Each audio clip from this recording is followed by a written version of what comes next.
Hello and welcome to the fifth and final day of Indie Arena Booth 2023. I am your host, Shay Thompson. And it's about that time where we almost say goodbye, which is kind of sad. But before we do that, we've got loads of games for you. If you're just stumbling onto the stream for the first time and you're wondering what's going on, this is Indie Arena Booth, which is a wonderful showcase. I would love it if people stopped banging on the glass because it's super distracting. But it's a wonderful showcase that boasts over 1,500 square feet of amazing indie games from indie developers the world over. Once again, I'm here in the studio with Lena. So happy to be here again. I am so happy you're here. I'm so happy you're not sick of my voice. No, I will never be sick of your voice. I'm very glad to hear that. Sick of my voice, sick of my face, but you've stuck by me. No, I'm so happy to be here again. That's great. And we've managed to check out some amazing games this week. We did. It's been so much fun. Have you been able to wander the show floor? Yes. What have you been able to look at? What games have you checked out? Oh, yeah, I was visiting the Moonlight Peaks booth again because I just wanted to take another look. It's nice. And yeah, so just walking around and taking pictures of everything that I thought was interesting, to even have have it saved in my phone to take another closer look at it when I'm home. Yes. Because there's not that much time if you wander around. If you want to see everything, it's almost impossible. Basically, yeah. I haven't even gotten a chance to look at anything else.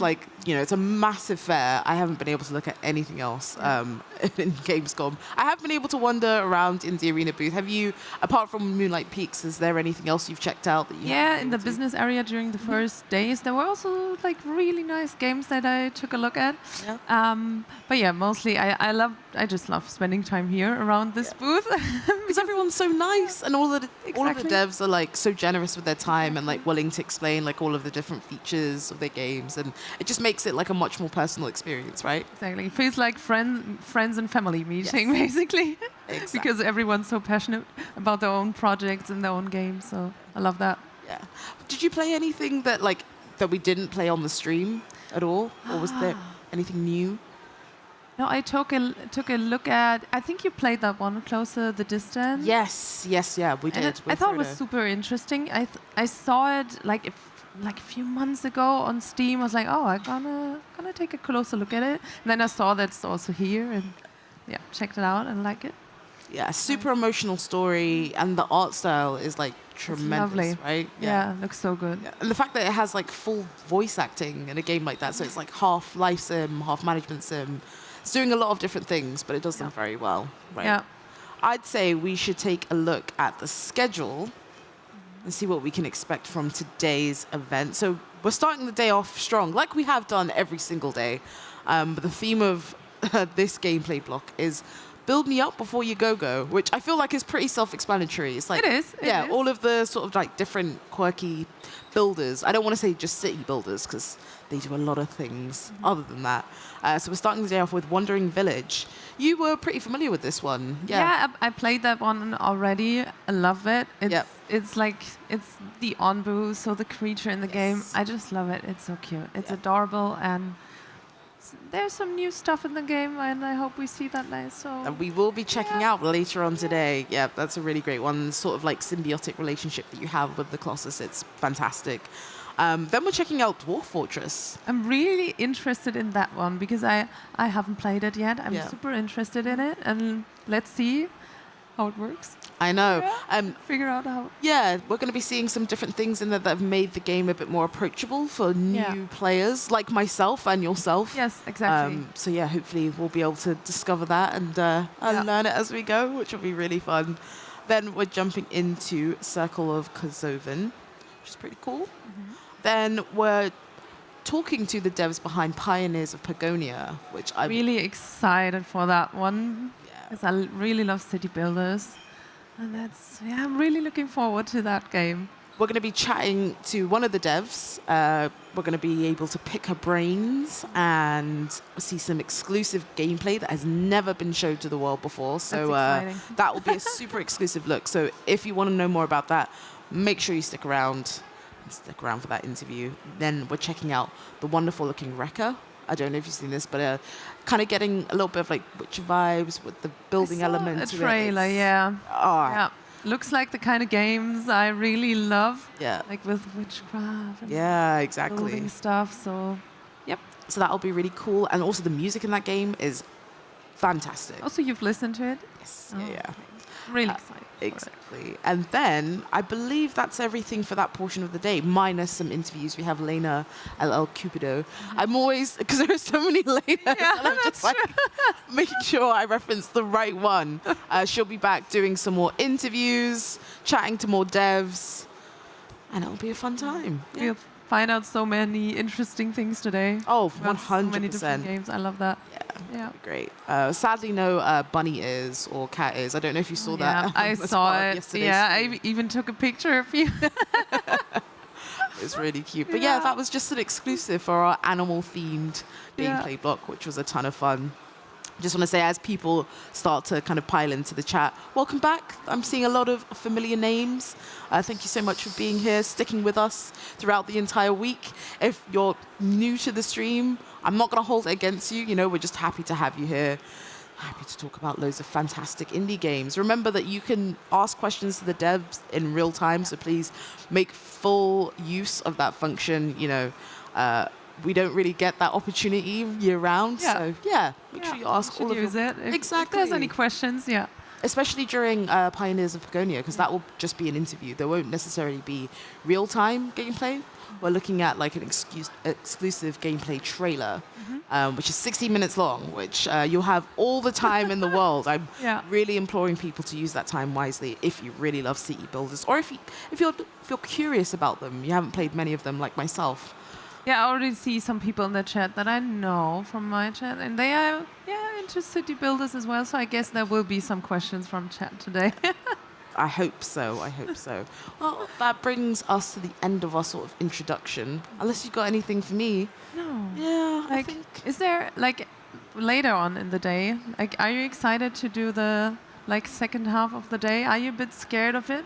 Because I know that it's gonna be a bit spooky. A bit scary. Yeah. Do you know what's funny is I love watching other people play scary and like kind of spooky games. Okay. When I'm playing it myself, I think that's when I get a bit, kind of scared. Yeah. Because, the tension, you feel the tension a lot more when you're doing it yourself, especially when you have like a headset on. Yeah. And it's just like way more intense. But Lou will be playing all of those spooky games, so I'll just be sat here. And you're sitting there. You can hide behind a pillow if it's too scary. If anything, yeah. But hopefully it won't come to that. I'll just be able to enjoy it. I'm really looking forward to checking out those spooky games later on. So if that's your thing, if you like builders, if you like spooky games, then we have the perfect day for you, basically. I love that the chat is back with loads of puns. I hope to see many of those puns all throughout the show today. I feel like there's a lot of pun potential during all of the builders. Yeah, maybe. We'll see that. We'll see. It feels like that's something. They are creative. Yeah, and this is a very, very creative crowd, I think. I think that brings us to the end of our introduction. For the last time. This is the last time we're doing the introduction. Saying goodbye is always a bit sad. Yeah, doing everything for the last time, kind of, Yeah, but we have to say goodbye at some point. Yeah. We will be back with the Wandering Village right after this trailer break, so make sure you stick around.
some company up here. Yeah, not really. I'm good.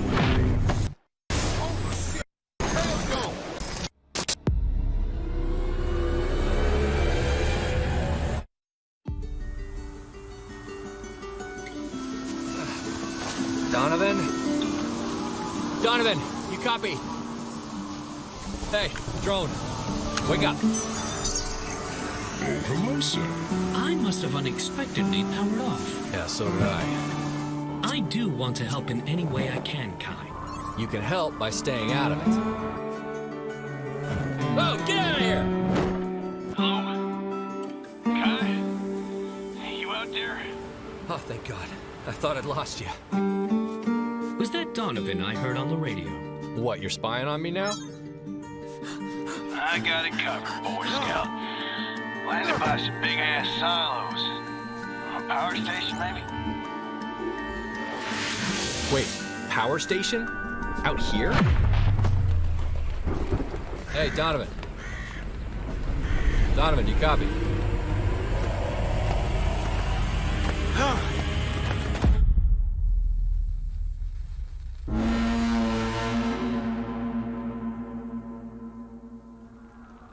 No thermal vision, no lasers, no useful functions whatsoever. Can you do anything to actually help? I am happy to talk it through with you.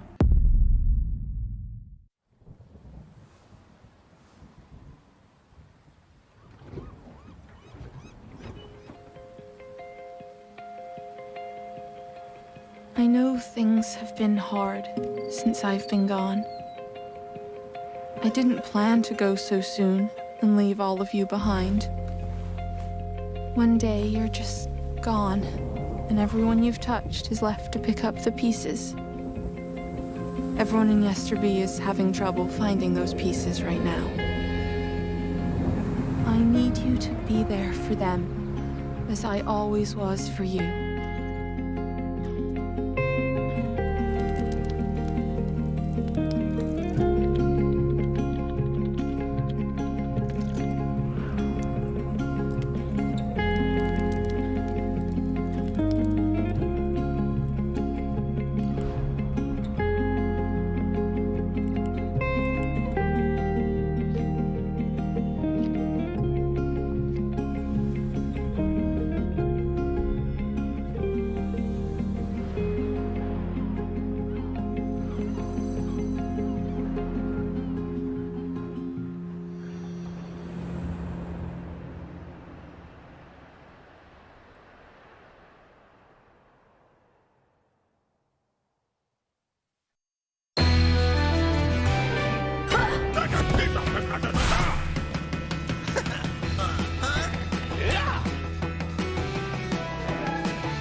It's time now to check out the Wandering Village, and we have Roger here in the studio to guide us, show us the ropes. How's it going? Hey, super good. Yeah? Even more this morning. It's the first time that I didn't have to be here at like 8:30. Nice. So you're feeling refreshed, Good, yeah. ready to check out the game. Fantastic stuff. So for people watching at home who might not know, could you tell us about the Wandering Village? Okay, the Wandering Village is a city building simulation game. Now, you might think you already know this genre by heart, even more if you're from Germany. But I think we brought a twist to this game because you build this village on the back of a huge, giant, wandering creature. It goes from one biome to the other, each biome with another climate zone, hazards, chances, opportunities. And you have to maintain even a relationship with this giant that we call Ombu. And so you go on building a relationship, doing strategic movements on a world map, and building your city. I think you sold it pretty well. I mean, for Yeah. people who haven't seen it at home, they're in for a treat. So I say we get started. Jump into it. Yeah. Yeah. Yeah, so there's always like when I start the game, you see that it's like the cutest thing ever. So we really wanted to show it because it's just the team saying welcome, People- and I love that. Some people come to Discord just to say like, hey, I just loved how you're Dragon Ball fans or so. Or like they even mentioned that we're not doing the fusion the right way because it's missing. Like, Oh, no. Oh yeah, if you look like really close in. Yeah, And it's wait, it's just so another cute. thing. There's so much to say about this picture, actually. Also, there's the Asian-looking person called Arno. Have you seen his fake legs? Do you know what I mean? Like the third on the left. Oh, I see. It looks like his legs are from the Oh, girls in front. Oh yeah, So So it really- looks like a really sassy pose, Yes, actually. yes. true. That's funny. That's pretty great. Okay, so we start a new game. I love the artwork, by the way. Yeah, So it's a new background as we're now showing the ocean update. entering the water now. Mm-hmm. So I think we should like not play the tutorial because we got you helping us. Yeah. So we should just Sure. pick this one. Okay. Yeah, you can skip that. We now also have like hostility modifiers because we had a lot of people that still said, "Oh, the game is too easy." Oh. I wanted Here to you go. challenge. Here you go. Now you can do it. You can like hurt yourself a bit, but yeah. We can make the experience even worse for you. Oh. So people sort of said to you that the game wasn't hard enough. What other types of feedback have you gotten, since the release? Generally, a lot of good. Yeah. I mean, now with the ocean update, which brought a lot of new content, a new biome, like these hostility modifiers, or building upgrades, there's now more content. But at the beginning of the early access, I really gotta admit, like, it could have been more. But that's the thing with early access, right? I mean, we are developing it. We will also keep developing it. What I really love about it is you can just easily zoom out and see the creature. Yeah. Just called Onbu, Yeah. and it's the cutest. By the way, ombu is Japanese for piggyback riding. Oh, I didn't know that. that's lovely. We learn a lot of things today, I guess. So these are our first people of our town, and now we have to start a new village. It's not wandering yet. Ombu is still asleep. No, it's not wandering yet. Yeah, that's Yeah. true. I love to start with the road first. Sure. I love how the people start Yeah. going there and okay, let's do this. I love the way that they're animated. They're so, Yeah. so cute. I think first we need some tents. Yeah. Ah, yeah. Okay. Yeah. You can press put So- multiple buildings, pressing shift. Should we just add another road right here? Hello. Then put more. Oh yeah, I should press shift. So you mentioned that there were different biomes, Roger. What Yeah. different biomes can players expect? Well, where are we now? Could you just zoom out so I can begin with this one? Okay, we are in the mountain regions. It's the one which is more like balanced. It's not too cold, not too hot. Rather regular humidity. Oh, actually, Yeah, we it can says see it. cold, Yeah, but it's not like freezing. Yeah. So here you will find some cold snaps from time to time, but I mean, this is like a starter region. As soon as you go into a jungle or a desert, you will realize that a lot of things change. If you go to a desert, it's going to be hard to actually farm because the crops won't have enough water. I see. If you go to a jungle, everything is humid, everything grows. It's awesome for farming. But we are here in a post-apocalyptic world where toxic spores are covering the ground, covering the world. So it's also in the jungle where you find the most toxicity. And if you just want to take a nap with Ombu in a jungle further in the game, he's gonna get poisoned with the time. So you have to really just carry on and look to find a place where it's safe from the toxic ground or the toxic spores. So every biome like sort of has its positives and negatives, right? Yeah. Now, in the desert, it's really the farming which is hard. In the jungle, it's like the toxicity which makes you trouble, gives you trouble. Now in the new ocean biome, you really have to maintain a good relationship with Ombu, because you might just be on a long stretch where there's no island, no place to sleep, and if you go into the water with only a minimal amount of energy, you might just drown. So it's also a biome that you won't see at first, because we need to give the player time until he actually maintains a relationship.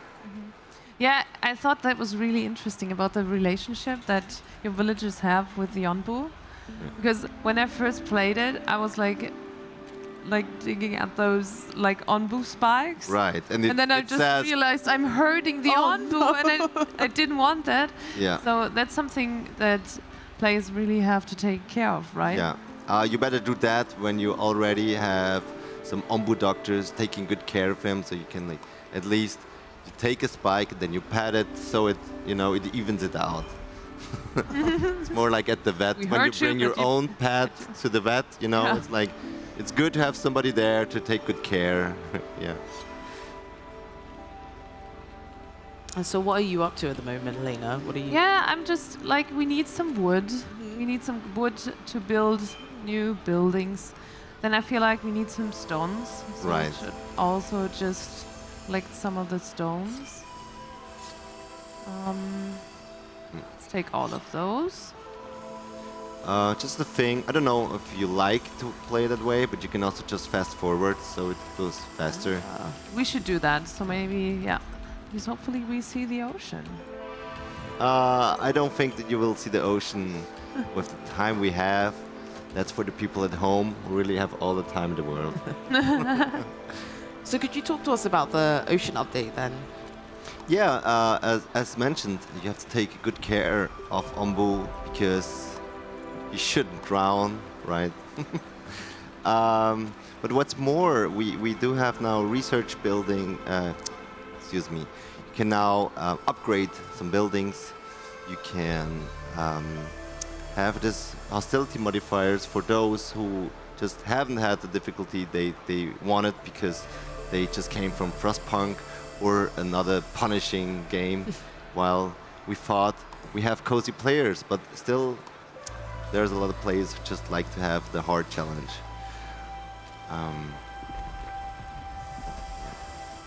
We should get rid of this stone. No, Wait, no, is it a that's stone? just the pile of Oh stone no, it's a there. pile of stone. Yeah, true. People get confused with it. In our game, you can just throw the stuff on the ground, but it's still helpful to have a storage so you can organize it. Yeah, that's true. And they just don't leave it everywhere. So let's add a road right here. Yeah. So what's your play style? Like if you play My it- play style? Yeah. What's the thing you start with that you unlock first? Oh, I'll How do go you go straight about it? to a research building. I mean, for me, it's like I change my playstyle because I also I need to see how other playstyles feel. But I'll go straight up to build 2 research buildings, and then Two research buildings? and then Okay, I try let's add one more. to have a scavenging building, so I can go to the world map and send out some troops to gather more resources outside, which are not on the back of Ombu. Because that's another thing that you can do, right? Because you walk around the world, and then there's sometimes the opportunity to send some people Exactly. to. Oh, Oh, now he's Oh. away. getting up. Good morning. Morning, Ombu. Yeah, it's another day of Gamescom. Yeah. So you can zoom out once more, actually, Yeah. right? Now we see the world. Oh. Yeah. All the Now places that it's we- just the mountain biome around you, which is like in this pinkish color. But later on, you will get to crossroads where you have to decide where you go next. You can like make it a bit faster. It's a very chill game. Yeah. I love the walking animation. I Because know. it's like really adorable. He's just carrying us. Yeah. And it's really satisfying. Like each, like dropping of the foot, like every single footstep Yes, feels that's very true. satisfying That's as true. well.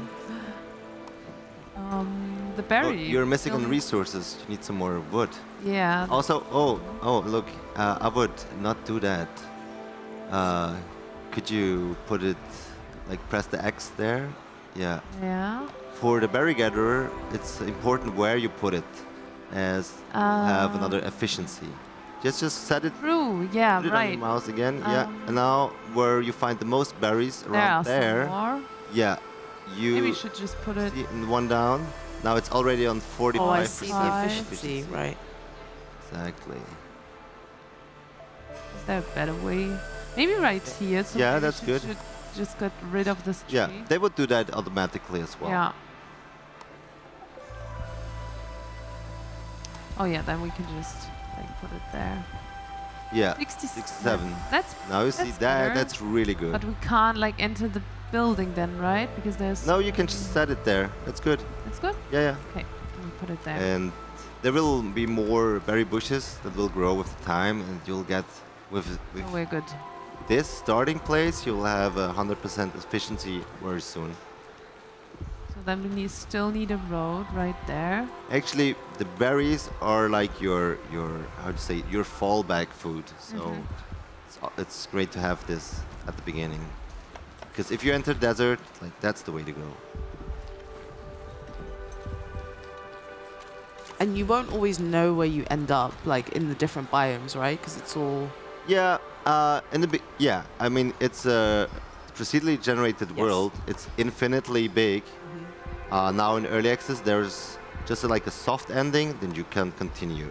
Yeah. And yeah, you never know what's next biome to come, but you will be able to decide on each crossroad to which direction you want to go, unless you haven't established a relationship. So it might take like half hour more, an hour until you actually get to know Ombu better. And how does your relationship kind of develop with Ombu as time passes? Well, just feed it enough, Yeah. pet it enough, Okay. build a catapult with a huge, like a mushroom meatball kind of thing, and throw it to its head, and it's gonna catch it, and it's gonna adore it. So, you know, that's. Sometimes I think it's like when you're maybe for a German person, it's like relatable. It's like when you go to Spain and you have like a street dog, and you wanna adopt it. It's like, yeah, you do it like that. You give it some food, then you have to beat really slowly because it doesn't trust humans, right? So you give it some more food, and like a third time, and then you can start to pet it. Then you can actually detox it, like in the case of Ombu, and so it will eventually get there. We need way more wood. Yeah. We had a these- question, but then one of our very knowledgeable members of community answered it. So the roads are being quite important because the villagers walk faster on the roads, right? Slightly faster? Yeah? Hey, could you repeat it, please? I said, we had a question in chat, but then it was answered by someone else in that, like, how important are the roads? Okay, sorry. Yes. I haven't even looked at the chat once. That's fine. No, it's not your job to look at How the chat, important? it's I fine. think they are not as important as in other games. They are good for structuring. They do have a bonus when they walk there. Later on, you can place stone roads, and so it's very helpful. But you can also just have a city without roads. And also, I mean, I've never. I don't know. I think it's very weird to have a city without roads.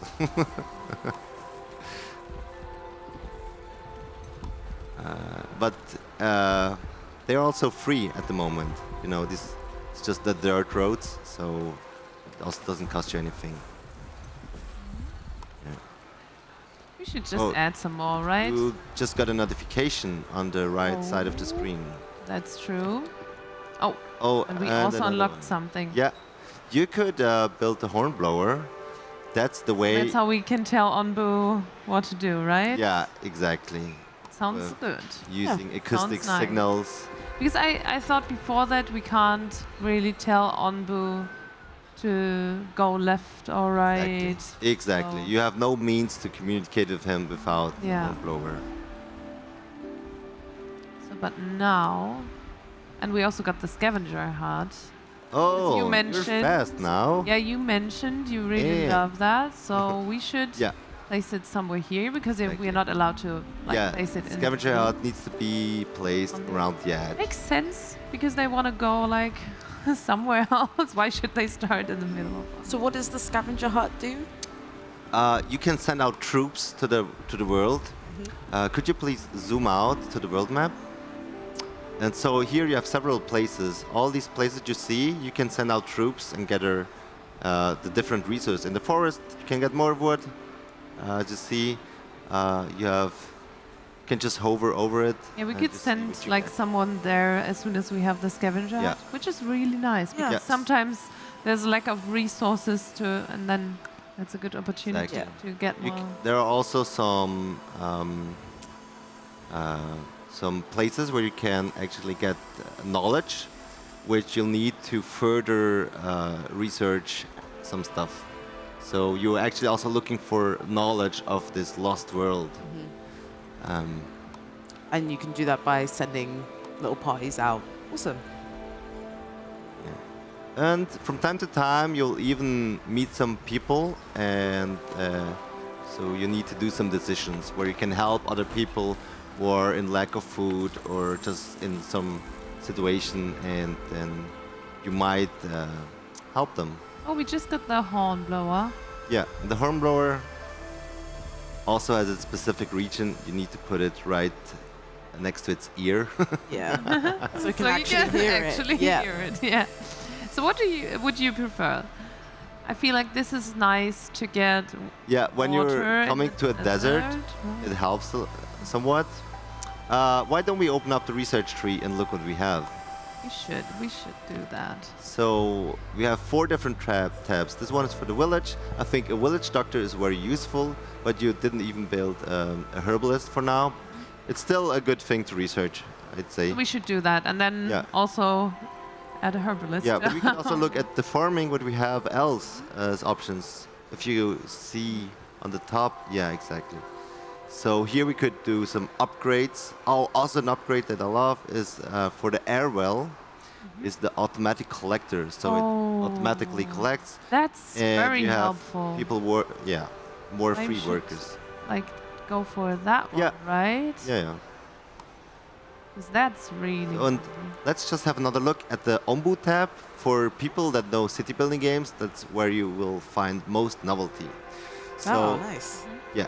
So we have an Ombu kitchen because we need to prepare extra the food. The food is specially made in the Ombu kitchen We have a pharmacy just for him. At the left edge of the screen, you see the sleep command, you see an eat command, and even further down the road, you get like stuff as a Ombu laxative, or like on the bottom right, there's an injector for some other stuff that I don't even want to mention right now. And yeah, these things are like expensive, so we need better resources to build it. Exactly. Yeah, that's more for the late game. Yeah, we don't have that yet. So now we still need to build a road, right? So these buildings are actually missing wood planks yeah, we need and- more wood. and stone plates. No, it's not the wood, but we need to process it. Ah, different true, things. true. So Ah, that's- that was right there. We need Exactly. the carpenter. So we still got some wood here, so maybe it makes sense to put it like right here. Yeah, it's good. It's fine. So then we give them a road, so it's easier to access. I like your playstyle. I wouldn't say it's the most effective, but it looks cute. It's like you Yeah, I'm like to have a road everywhere. It's like, look, put something Yeah, and here. put I'm something always there. also into decorations and Yeah. stuff, so that's why I left the spot Yeah. here, because I really want to put something like cute Okay. there. So Yeah, aesthetics are the most important thing on this stream. We're not going for efficiency, we're yeah. going for aesthetics. Exactly. No, I'm the exact same. And that's probably why I don't play many city builders, because I get so wrapped up in how things look and how I would want to explore, you know, an environment like this, and it's probably not the best for making things work. you still need this stone cutter. Maybe next to the wood cutter, Yeah, carpenter. you can just put him there. So now we have like some small industry sector here. True. That's the industry area. We need to get some. I was asked if I showed the decorations yet. Yeah. We should show that. Yeah. Yeah. That's also a thing. Yeah, I totally forgot about the ocean biome update. We now have decorations. Yeah. I would just tell them really quick to get some stones so they can do that in the meantime. Oh, Doctor is a good there's thing. something. So there we have like decoration and something. That's the problem. We Yeah. don't have decorations yet. Well, But what sort of decorations can people expect? just some neat flowers, plants, a statue, We a mini love statue that. of Ombu. Oh, that. Yeah, made out of stone, or a pavilion, which looks really nice. And then you can, yeah, that would be something for you. It's more like aesthetics. Yeah, some flower pots. Yeah, I'm sure there will come more, because you can never have enough variety for decorations. true. Exactly. So Onbu is sleeping right now. And everyone else is like still hard at work, which is I great. love that you can zoom in. Yeah. Like on, Also, That what I would think work. is kind of cool is just slow it down for a second. You can, come on, where are you? You can also just focus on a worker and press F7. Oh, now he's just in the farm. Not very, yeah. hiding from us. But that's like my cinematic yeah. mode. Oh. So then you can just Yeah. sit back. Watch. Yeah, when I relax. go like grab a coffee or tea, it's like okay, chill Yeah, mode. it's nice. It's Yeah. nice. Oh, there's another Oh, that's one here cute. carrying a stone. I love that. So do we find out, you know, how the villagers kind of came to be living on top of Umbu? Or is it just one of those Actually, things? it just happened that just they happened. were looking for a place where they were safe, and they saw this mountain, and they climbed up this mountain, and that's when like this creature who used to live in the earth just got up and started to Start walk. moving. Nice. Yeah, yeah. Well, I can't promise anything, but we are looking for doing some other intros for the game. Ooh. Yeah, we'll see. It's very exciting. Yeah. Also, I can't promise anything about the ending for now, but just yesterday at the Gamescom, me and Philo had a long discussion about it, which was very exciting. I almost had one tear because like the ending was so moving that we discussed. Oh.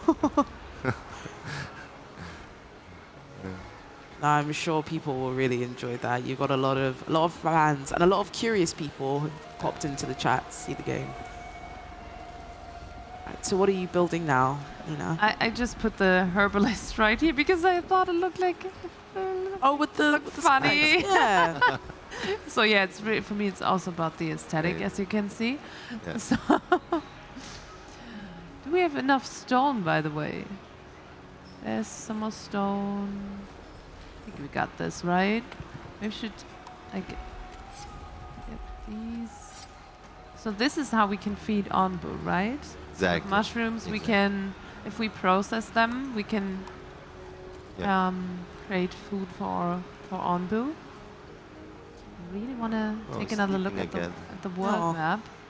Yeah, so we just entered the jungle biome. No party available. I think we can send people. Oh no, it's not done yet, right? We need Yeah, the we did stone. stone slabs. Why don't you have any stone slabs? Oh, that's landscaping is for decoration. Oh. Yeah, It's really important. sure. Very important. Really, really. Yeah, how can important. you work if it's not It's, pretty? yeah, I can't do like anything right Yeah. now because I don't have any decorations. It's not how it works. Okay, they're So working on it. they're working on it. That's nice. They are giving their best. Although, Everything. even though the herbalist is very awesome there, you do you. Yeah, we don't have like these are. I can't plant anything right there, right? Yeah, it's okay. I mean, you can still plant on looks top, on the nice. bottom. Yeah. Nice. Just one thing that new players think do mistakenly is they want to put a lot of buildings, and then they miss out. Just want to have a big city really fast. They build all the time, but they're missing people. So then you have a lot of buildings, but not enough people to actually work. But what you can do is like Yeah. pause it. Exactly. So- there's always this level of detail to tell people, don't worry about that. Yeah. Do something else right now. Right. So that's And that's a good strategy in our game, actually. Just you keep pausing some buildings, and you just focus on what's important now. Okay. Yeah. So you're not stretching yourself too thin. Can you increase the amount of villagers that you have? Yeah. There's no such thing like building houses to have more people, but you'll eventually find people along the way. Right. And you can also send out troops to find people in some Cool. old, broken up housings on the world. That's pretty clever because rather than just sort of spamming it, you can kind of be a bit strategic and zoom out and think about it a little bit more. Yeah. You can always decide if you want to take them on your Arki Noah or not, but Yep. I think it would be. It's a hard thing to say no to some people who actually are looking for rescue Yeah. in this apocalyptic when I world. played it, I was always like, I can't say no. Saying no would be Can't say pretty no. brutal, which kind of goes against the feeling of the game, you Right. know? Some of them You might can be brutal. sick, You can also be right? brutal to Ombu. You know, Yeah. it's like your playstyle. I would hope not.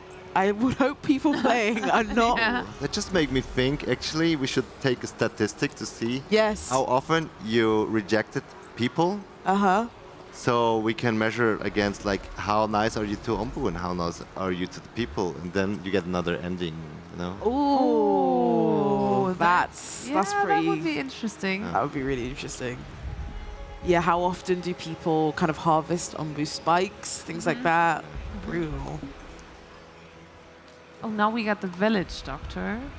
Yeah, Helene said the scavengers have to be good climbers to get Yeah. off back on Ombu. She's right. Yeah, we are missing the visualization of that. Marcus who does the character animations, is now, while I'm at Gamescom, doing some sketches for how it should look like when there's actually visualization of these guys. But they're not meant to be climbing. They're actually meant to have some, I don't know how to call them in English, like some wingbat suits or something. Oh, cool. So they're flying Yeah, to yeah, their yeah. destination. The game is heavily inspired by Nausicaa, The Valley of the Wind, the Ghibli movie. I don't know if you know that. Yes. Yeah. So, and the main protagonist there also has some flying object. So we might do something similar. Oh, I love that. Yellow flower bed. Yeah, here you go. Flowers, Oh, yeah. bushes. So that's like where I wanted to put some Oh, we Yeah. got all the flower decorations. bed, yellow flower bed. The Wandering Village Brutal Edition. Oof. That could be one of the next updates, maybe. Pet Crash asks, what are the future plans for Strayfon? Hey, we are in a good situation here. Like, it's in early access. The game just came to Xbox Game Pass as a preview title as well. So we think we should just continue to make the game better every day. It's like the Add first more time. decorations, right? And more decorations, right? Yeah. Yeah. Our like production cycle used to be like, hey, let's make a game. Somehow we get some money. There's an early access coming, and then it's like, oh, there's no money anymore left. We need to release. So it was always like that. You get a spike in sales. You get some money. Money goes down and down and down and trickles down, and eventually you see like, okay, you got to release in two months. With Wandering Village, we have finally the opportunity to have some more time and get it to where we actually like to be with the game. Nice. Good.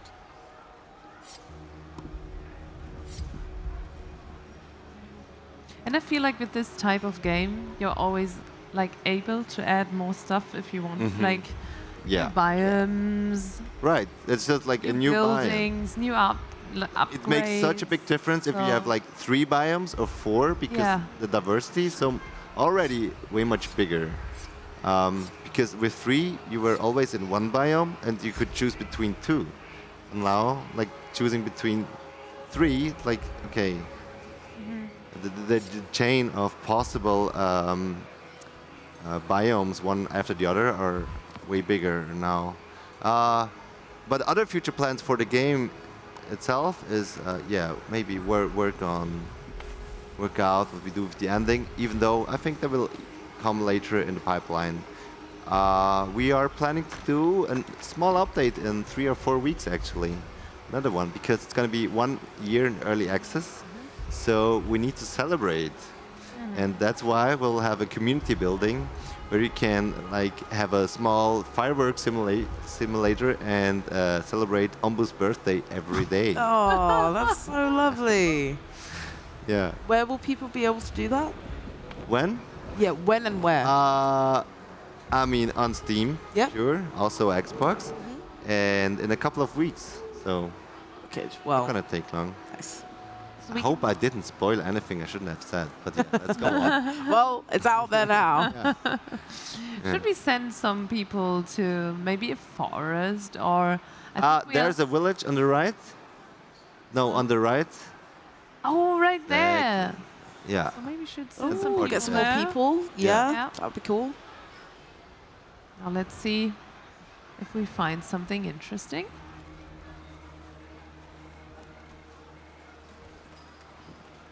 Yeah, see how many people we can bring back to our village. Because I feel like we could like have some more people helping us. How many people do you have currently? Of We 16. have, Okay. 16. Yeah.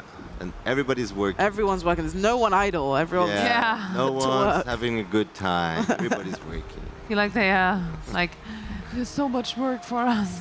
Yeah. And you don't need to sort of maintain a sense of happiness with the villagers. You do. You do. Oh, That's why decorations are important. Before. Yep. You also now have pollution, so you can put on some buildings that will actually, just dissatisfy the people living right next to it. In the future, you'll have to take care. The thing is, the more people you have, the higher is their say Anspruch, the higher, the harder it is The to requirements, satisfy. right? Requirements. The Yeah. level of happiness. So, in terms of what happens when they get like really dissatisfied, because it's not like they can just up and leave very easily, you know. Yeah, we are working on that. For now, it's really just like productivity is slower. Yep. But we Okay. thought that that's actually not that funny as a game mechanic. Right.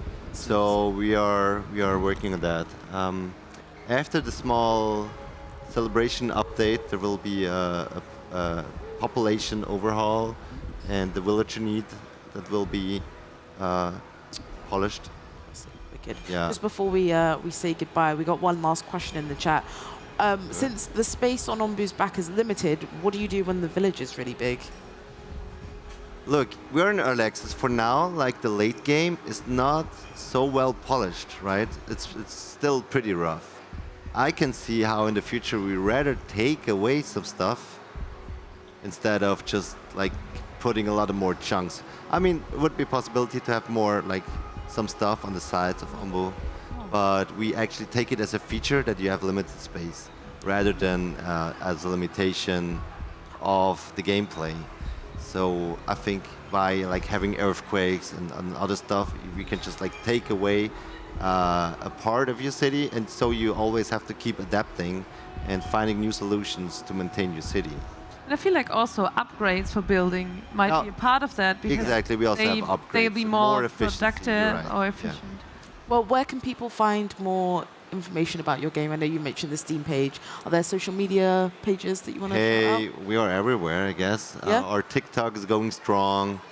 Our Discord is awesome. I mean, like, I'm pretty sure every day one of the devs will have, or like we together as devs, we will read everything which is written there. Sometimes we're lurking, sometimes we're answering, but I'm pretty sure it gets read. Steam forums, Instagram. Hey, come to Zurich, visit us. Awesome. Well, thank you so much for your time, Roger. The Steam page will be dropped in the chat, so you can go ahead and wish us the game, all that great stuff. And I believe our very own Daniel has a special interview for you. So go check that out and then be back in the studio for another gameplay demo. Oh, hello there. I didn't see you because I am busy playing High Rise City. I'm Daniel, and you don't need to bother remembering my name because this will be the only interview I'll do today. But nevertheless, I want to welcome you to the first interview of the day, and I will introduce you to one person, which name you should remember. This is Michael Hoss. Hello. Hey, what can I do for you today? He's head of product at Deck 13, and you know a lot about High Rise City, right? Yes, I do. Oh, yes, I do. I've been working on it now for the last 4 years, I think. But the game itself has been in development for 9 years now, so yeah, I know a lot about it. That's a hell of a lot of time. And High Rise City, I mean, this question could be a bit naive and provocative, but isn't High Rise City like any other city builder? Oh, you're talking about City Skylines, I guess? No, not at all. It's actually way closer to the Anno series. So it has the economy part of Anno, but is in the end also inspired by SimCity 4. Not so much by City Skylines. People always try to compare it, but gameplay-wise it's way different. But what differentiates these two titles? Oh, the economy system. Like we have like 60 resources you need to take care of. We have different zones of employees. Like you start with the first group, we have up to 5 groups. Those investors living in the skyscrapers, the usual workers living in their one family homes and everything like that. And you need to make sure that they're satisfied. They have different needs. You need to take care of these. Otherwise you can't grow your city. So if you're working in finances in the real life, this game is for you?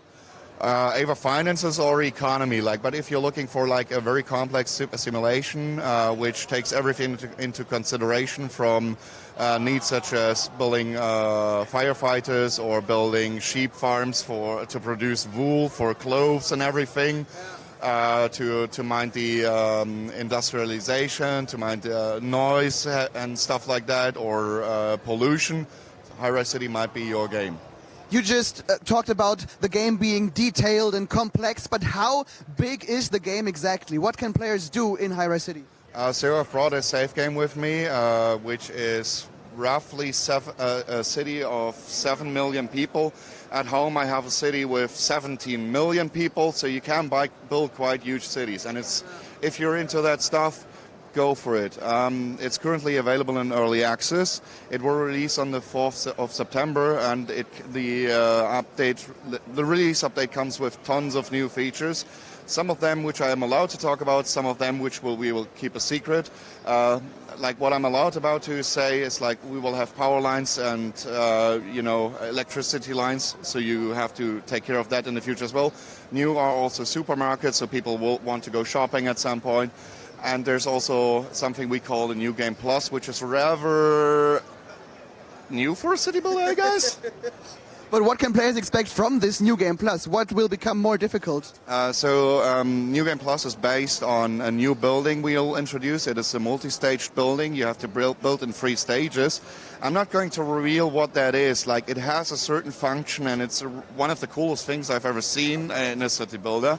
But if you manage to do that, we unlock New Game Plus. Right now, it doesn't really matter which civilization group you build for the industry buildings. Like, if they are close enough to the building, to their work, they will work there. However, in New Game Plus, we unlock a new feature where every industrial building requires certain type of workers. And that makes the thing way more complex. Like for the city, I took like 17 hours. A new player would probably, till it's that big, require 40 hours. On hard mode, roughly 70 hours. And the New Game Plus mode, did not manage to build a big city that big just yet. Oh, really? And I'm at 130 hours now. Okay, but that's pretty awesome because that further introduces more replayability to the game, right? Exactly. By that you have experienced the story, the missions, and everything you get during the game, and that unlocks a new complexity level for experienced players. And speaking of updates, I visited the Steam page of the game, and there's a satisfying video about the visual update of the game that it got during early access. Are there any other features that were introduced during early access through the feedback of players? Oh yeah, that buildings can burn down. The whole UI was completely redesigned. The whole graphic was redesigned. Yeah. The looks when it launched into early access, it was a completely different game. Just go to the Steam page, look through the updates. There were shit tons. I'm sorry for that word, but there were shit tons of updates introducing new features, new mechanics. And what I can say is that the update release we have is the biggest update we ever did. Okay, then we'll look forward to that. I've got another question for you because you, like I said, talked about the detailed buildings and the mass of buildings players can create. Do you have a favorite building in the game?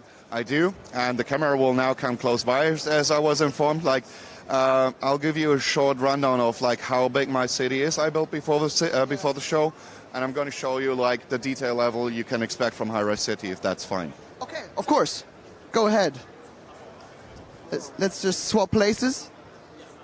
So can you talk us through what you're doing?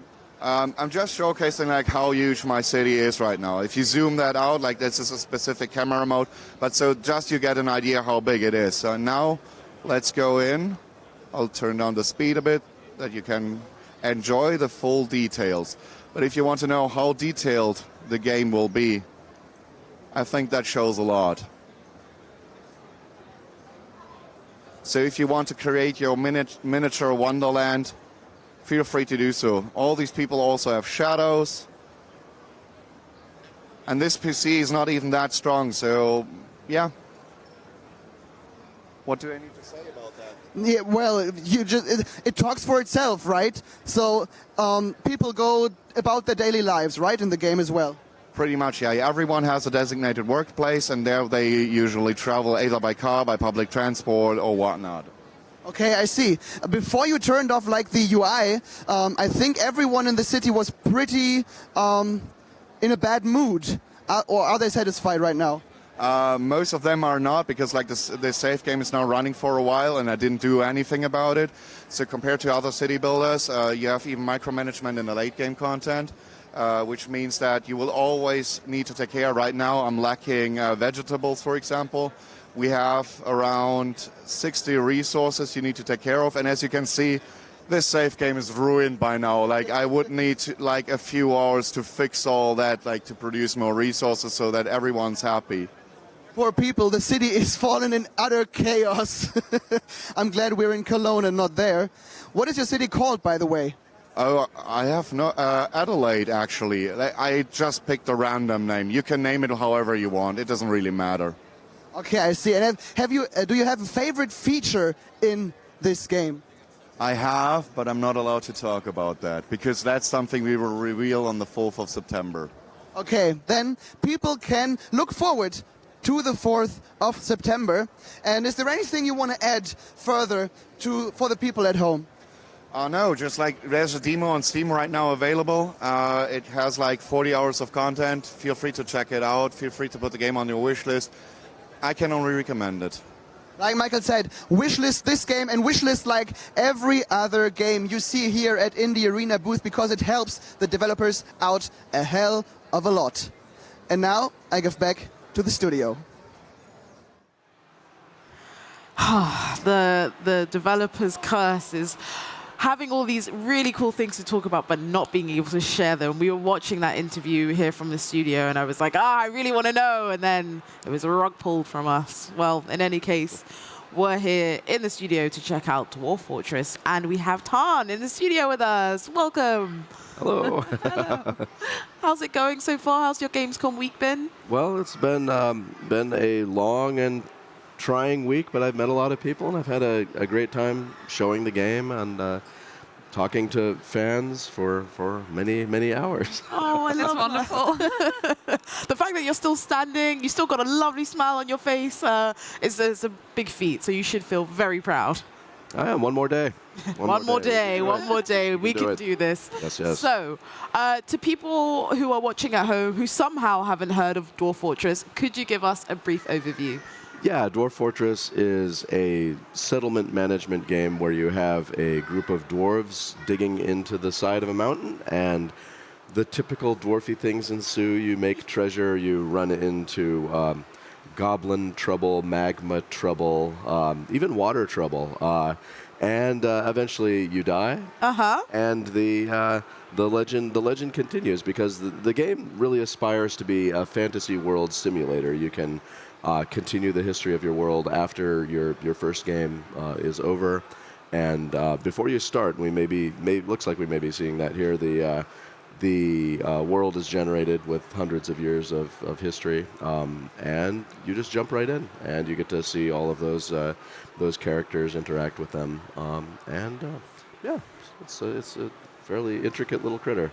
Very intricate, and I'm so excited to check it out. I think we shouldn't waste any more time. Let's jump. Create a new world. Yes. Yeah.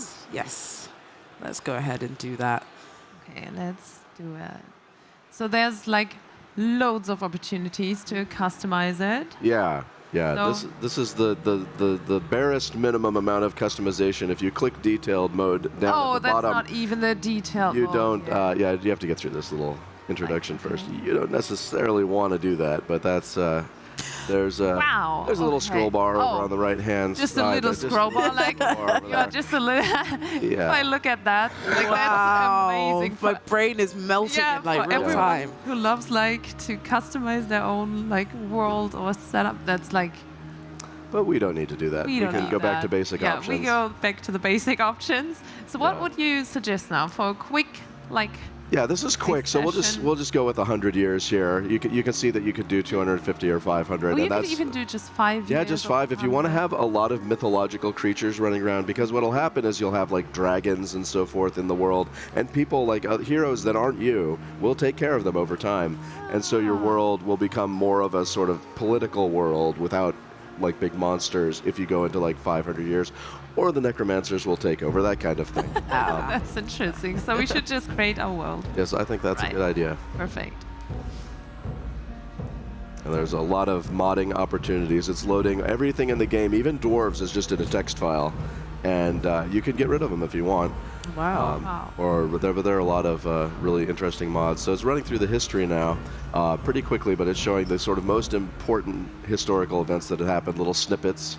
But you can see the number there. There's actually been 50,000 historical events so far. Wow. So that's like loads of things to check out and read through. And Yeah, and so there was a little over 14,000 historical figures by the time we finished that 100 years. So those are people that you'll be meeting as you play the game.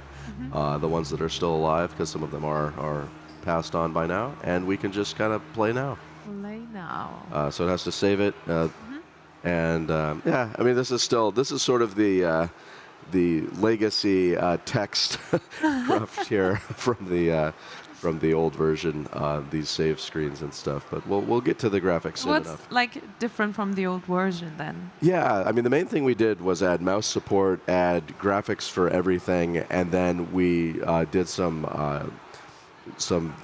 just basic kindnesses for people, because you used to have to set the labor that the dwarves could do, like farming or mining and so forth, from just a giant list and like select them one by one. But now they will do things automatically unless you want to customize. Yeah. And then you have the same amount of power you had before, but you don't have to touch it. That's nice because it makes it way easier for people who might not know the game and just starting out and playing it. Yeah, a lot more approachable, Yeah. especially for people like me who are like very intimidated by this genre. But I'm so curious about, you know, like you mentioned, the sort of story generator and like this world having so much rich history. That really appeals to me. But then some of the other elements. And in are fact, scary. if you like, you could click Legends mode Legends first there, mode first? just to take a look at it. So this is the history you created. So we can look at these things. We could look at all of the different historical figures in the world. We could look at, so there's a dragon, there's all these things. Now, of course, there were about 10,000 of them, so there's There's a lot. We just read all of them, right? yeah, but if you click on one, if you click Yeah, on we- just we one of just- them. Like, I will do this in a random way, just Yeah, scroll a bit and then click on one. So Yeah. who do we So have this is a forgotten beast that lives under the ground. It's a pterosaur with external ribs and a pair of fan-like antennae, and it squirms and fidgets. Its peach scales are large and set far apart, and beware its fire. So this is a weird creature that lives underground. And it looks like what it did is antagonized a few dwarven civilizations, including eating a cat in the year 48. the level of detail is just so And a ram and a yak bull and a turkey gobbler. So it kind of skulks around the fortress eating livestock, it looks like. Kind of sounds like me, to be honest. Like I'm hungover. Yeah, so. So there's like loads of things to explore. If you Yeah. want to go into detail, I feel like you could spend years on just going through Yeah, all the without even details. playing the fort mode of the Yeah. game. And people use this for like their tabletop campaigns. They can Oh, I can see generate that. world. I Yeah. can see that because you can like have your own tabletop session. Yeah. That was so. I think we should press done. Done, for yeah, should do now. it. Yep. Was that something you always had in mind, is sort of like incorporating those kind of tabletop elements, or was that something that just kind of came out naturally? I mean, actually supporting a community, using it for that purpose is not something that we had in mind, because people will use things for whatever their hobbies are, right? And we just are trying to be accommodating, and we try and keep our eyes out for what people are doing. So I think... should we skip the tutorial is always a big question. I think we should skip the tutorial so that we can Because look around the we map a got little you bit. with us. Yes, You're exactly. the living tutorial. It's gonna be fine. But there is a tutorial. We should let Yeah. people know. There's definitely a tutorial. So this is where you decide where your fortress is going to be in the world. So we have the entire That's our map. world here that we just created, and probably want to do it somewhere on the edge of the mountains. Oh yeah, we have mountains right there and there and there. And Maybe right here. Yeah, be that looks smart. like it's a wilderness, not too scary. Should be Still pretty got good. trees. I Yeah, think trees that's are good. important. Trees are Yeah. important because you can fuel the fires of industry. Your trees and irritate the elves when you cut them down. It's important. So So now this is the zoomed-in world map. You can see all the rivers and streams and scroll around a bit to try and we find got the water exact. as well. Yeah, water is important as well. So these are. It's really up to you where So you'd we like should to set just it. embark. Yeah, just click embark and it'll give you a little rectangle. This is precisely where your fortress will be. So what's best? What Yeah, I would like get some maybe trees. Get some right here trees to in get there, some- maybe if you can. Can you get some trees and up there, a little bit up and to the right? You can get to the right. You can get there. You go. You got water. You got trees. You got mountains. We got This is a everything dwarf. now. Yeah, this is dwarfy. I love the. This is dwarfy. Yeah, perfect. Now we are in a situation where there's a light aquifer. It's warning us. So water will seep through the tunnels that we carve slowly, and we may have to wall it off to avoid flooding. So but that that's makes fine. it a bit more difficult. Yeah. It's a small challenge. Yeah. And all of the areas pretty much. But I feel like everywhere is gonna be challenges. Yes, yeah. So this will just inhibit us from digging down a bit. Right? Yeah. No, we can go for it. Yeah. So we can ignore this. This is just the. No, you can prepare for your journey carefully. I wouldn't do it. It just lets you choose exactly which animals, items, and so forth you want to bring. It lets you choose precisely which skills your dwarves have and so forth. But ultimately, that's just some more time. Play now. Yeah, we can just click play now. It gives you an okay setup. And here we are. Oh, and now we have way more level of detail.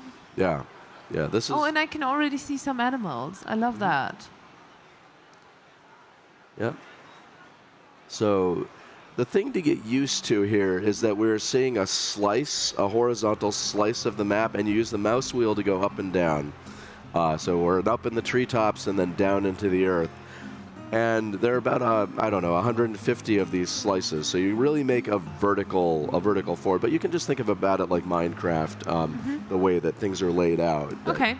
That it's still just cubes, basically. So you'll be able to... Yeah, even cats. I love that. They're good. Yeah. Yeah, we've got Hopefully cats, horses. They don't get eaten by that. No. Yeah. No, they tend to be pretty self-sufficient. You don't have to worry about your cats so much as your dwarves. Oh. That's good.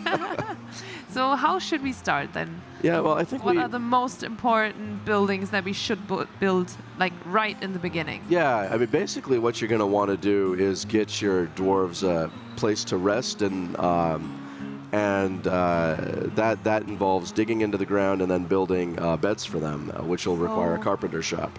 There's like a regular hallway. Yeah. So the part of the difficulty of getting started in this game is this verticality. So I would start with just a staircase there. Okay. And then click one just anywhere around there, and then mouse wheel down. This is the tricky part. Under the earth, so that you're going down under the earth, and then click again, and then your dwarves will now dig. Here we go. They've dug a vertical. And they are fast. I love that. Yeah, it's nice and fast. No, we don't want to have realistic digging. These are dwarves. They can do things very quickly. And then, you can switch over to the regular mining tool. Yeah, you can make a hallway. You can start to think about shaping your rooms. You can leave a little space for a doorway, because you can make doors. Oh, that's maybe right here then? Yeah. And we'd want to, you could either build your carpenter's workshop above ground, or you can carve out a space for it down below ground. So you mentioned that there might be water in our hallways at some point. So would it be safer to have our important buildings like on the ground, like maybe not under? Well, the thing right now, when you've been digging, it hasn't shown the little water droplets that indicate that it's a damp hallway. Oh, so this we is see safe that right here. This is safe. Yeah, we love that. And then you go a little deeper, or perhaps even to a different part of the map, and you'll encounter the water. I see. So maybe we just create a small room now. Yeah, a little alcove here for the carpenter shop, maybe. So where do we get the carpenter shop? Well, the thing is, you need material to build the carpenter shop, and that means we're going to take some of these trees so to task we have here. So you have your again? Yeah. So we have now our little you found it, the set tree chopping orders. All you need to do is just drag a rectangle over some of these stumps. I would do the ones that are on the ground level, so they know where to go. So these ones on the right, you can see these little circles. That's a tree stump, yeah. Oh yeah. And wait, I have to pick it again. And there we go. It's got the little order on it. Here comes the dwarf. Yeah, just do a whole bunch of them. Yeah. Some more. And you'll see the tree fall. There it goes. Now we have lumber on the ground. Ah, perfect. And all of those logs can be used for not just to make the workshop, but to make the doors and beds that we're going to be be using to keep our dwarves nice and happy. So do we also need stone? Is that like... You can use stone for a variety of purposes. Dwarves will be happier with stone furniture. So we right now we're digging through the mud and the dirt. Like if you put your mouse right on the wall edge there, what does it say? Sandy clay loam wall. So kind of a gritty soil that sticks together a bit. And it's like a hobbit hole that isn't comfortable, which is just like At some point animal's we need burrow. real walls, yes, right? You're making a animal burrow for your dwarves, but you have to start somewhere. That's true. And these 7 dwarves that you start with care a little bit less about the things than the others that will be coming. You can have up to around 200 dwarves over time. We got the bougie dwarves incoming. Yeah, they are like, I want to live in a beautiful castle with beautiful floors and beautiful walls. Yeah, in fact, if you go find a dwarf, right click to get out of this this mode, and then go find a dwarf and just click on them. So here's. Then we get more details. Yeah, here's all the details of the dwarf. 69 years. Yeah, they all are live longer than humans, so you can treat that more like a 30-year-old dwarf, or human rather. So they've been talking to their friends, feeling fond. So we get like relations. Oh, there it is, like close friend. Yeah, they build bonds on the journey over the first 7 that are at the wagon here. So they're already friends. Occasionally they will not be friends when they come over, but that's fine. Fine. They spend a lot of time with each other. You know, you rub up against each other too much. They have to sleep in the muddy room together. Maybe that's not that good for your relationship. That's fine. So, there's even groups. Yeah, so they belong to a civilization, but they also belong to this group of 7, which is. Because we didn't go through the prepare carefully, it decided to give us the Rags of Power, which is just a randomly generated name. But they also belong to the Doctrines of Turquoise, which is a religion that came up during World Generation. And if we went to Legends mode at a later point, we could figure out where that religion came from and who the prophets were, that kind of thing. But right now, it's just a little piece of information on this character sheet. So then we got military to assign them to a squad and thoughts. I like that. Yeah. We can just check out what they are. We're starting to have our first problems, too. She was annoyed after having a drink without using a goblet, cup, or mug. So we'll just have to slowly solve these problems. You can't solve them all at first, but the thoughts gives you an idea of the kind of things that you need to do. Maybe a smart way to figure out what they need and what they want. Because the game has no really strong goals that it gives you, but you can find things to do just in the beginning, just getting these basic needs met, and then you can start making more ambitious goals for yourself. I see. So there's a lot of things to explore, about the whole personality. The items, health, skills, rooms, and labor. But I think for now, I want to build a bit more. Yeah, it's time to build. It's just good to see that stuff a little bit. I think this room isn't enough. So we need to check what else we can build here. So we could even build deeper into the ground right now, or if there's anything that we should add. You mentioned we need a we could start thinking about that workshop now. Yeah. So let's where do we find it? That would be right there. Right there? So various workshops. If we click on that, wow. Got some choices here, and there's some sub menus, of course. Yeah. But carpenter should be up at this top level. There it is. This one? Yep. And there's a carpenter's workshop. That's huge. But it kind of fits perfectly. Yeah. So then we can put it right here. Is the access on the right side, or can they? They can walk into any direction. Perfect. That's nice. Cool. And now we can even customize it. Yeah. Which color do you prefer? There's not much of a reason other than the color to choose which log. I have purple and pink. Or red. So the ginkgo looks pretty pink there. The ginkgo logs. So we just select that. So now someone should come by, and build your workshop. There we go. Very efficient. Now it looks like nicer with the floor. Yeah. It looks even better than before. Love that. And so, now that you've got a workshop, you can click on a workshop and set tasks for them. Okay. So we still have to add tasks. Make bed. Yep. I think that would be nice. Yeah, we'll need to make 7 of them eventually. Yeah. Yeah. Can we define how many of them we want to craft? This is right now there's just a repeat system, but also there's the work orders system, which allows you to do things like that. So we can either dive into that, or we can just ignore it for now. This is totally So up they're to just you. creating one right now. Yeah, but right we now can you can see it. There's a peachwood bed, and if you click on that with the magnifying glass, it'll give you a little. It's an exceptional peachwood bed because our carpenter is a decent carpenter and made a nice I love that. peachwood bed. So maybe we should just get more of these beds then. Yeah, we could do so that. they have a better time sleeping. Mm-hmm. Sleep is important. Yep. So how do I close like this, and then we add new tasks. I want to like check real quick what else we can do, like wooden altar, animal trap, armor stand, barrel, bin, blocks, book.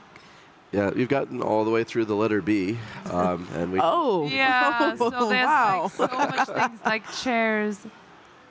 Wow, chests, doors. I want a door, and then we can add like beds. And you said we can like. I guess this is for repeating the Yeah, task. and if you go to the work orders tab up there at the top, you'll need to make a manager, which you can do in a different screen. But then you can create them numerically if you want to make 6 beds, 7 beds. Okay, so I add them right. So first you need a manager. So you'd have to click on the crown down at the lower left, I believe. Right there? Yeah, so here's all the different positions, nobles and administrators in the fortress. Right now you just have the leader that took the expedition out in the wagon. But now that you're here, you can assign any of these positions, and more positions open up over time. And so we need a manager, so you can click the plus there and assign a manager. The expedition leader can take the job, and they actually have some relevant skill. Yeah, because I already see no relevant skills. Not skilled enough. Oh. So we... Yeah, so now you should be able to make work orders. Okay. So now we close that again and go back into our workshop. Go to work orders. And then we we can can add something, right? So there's make bed up at the top. Bed. And now it defaults to 10, but you can change it to anything you want. Is it right there? And this is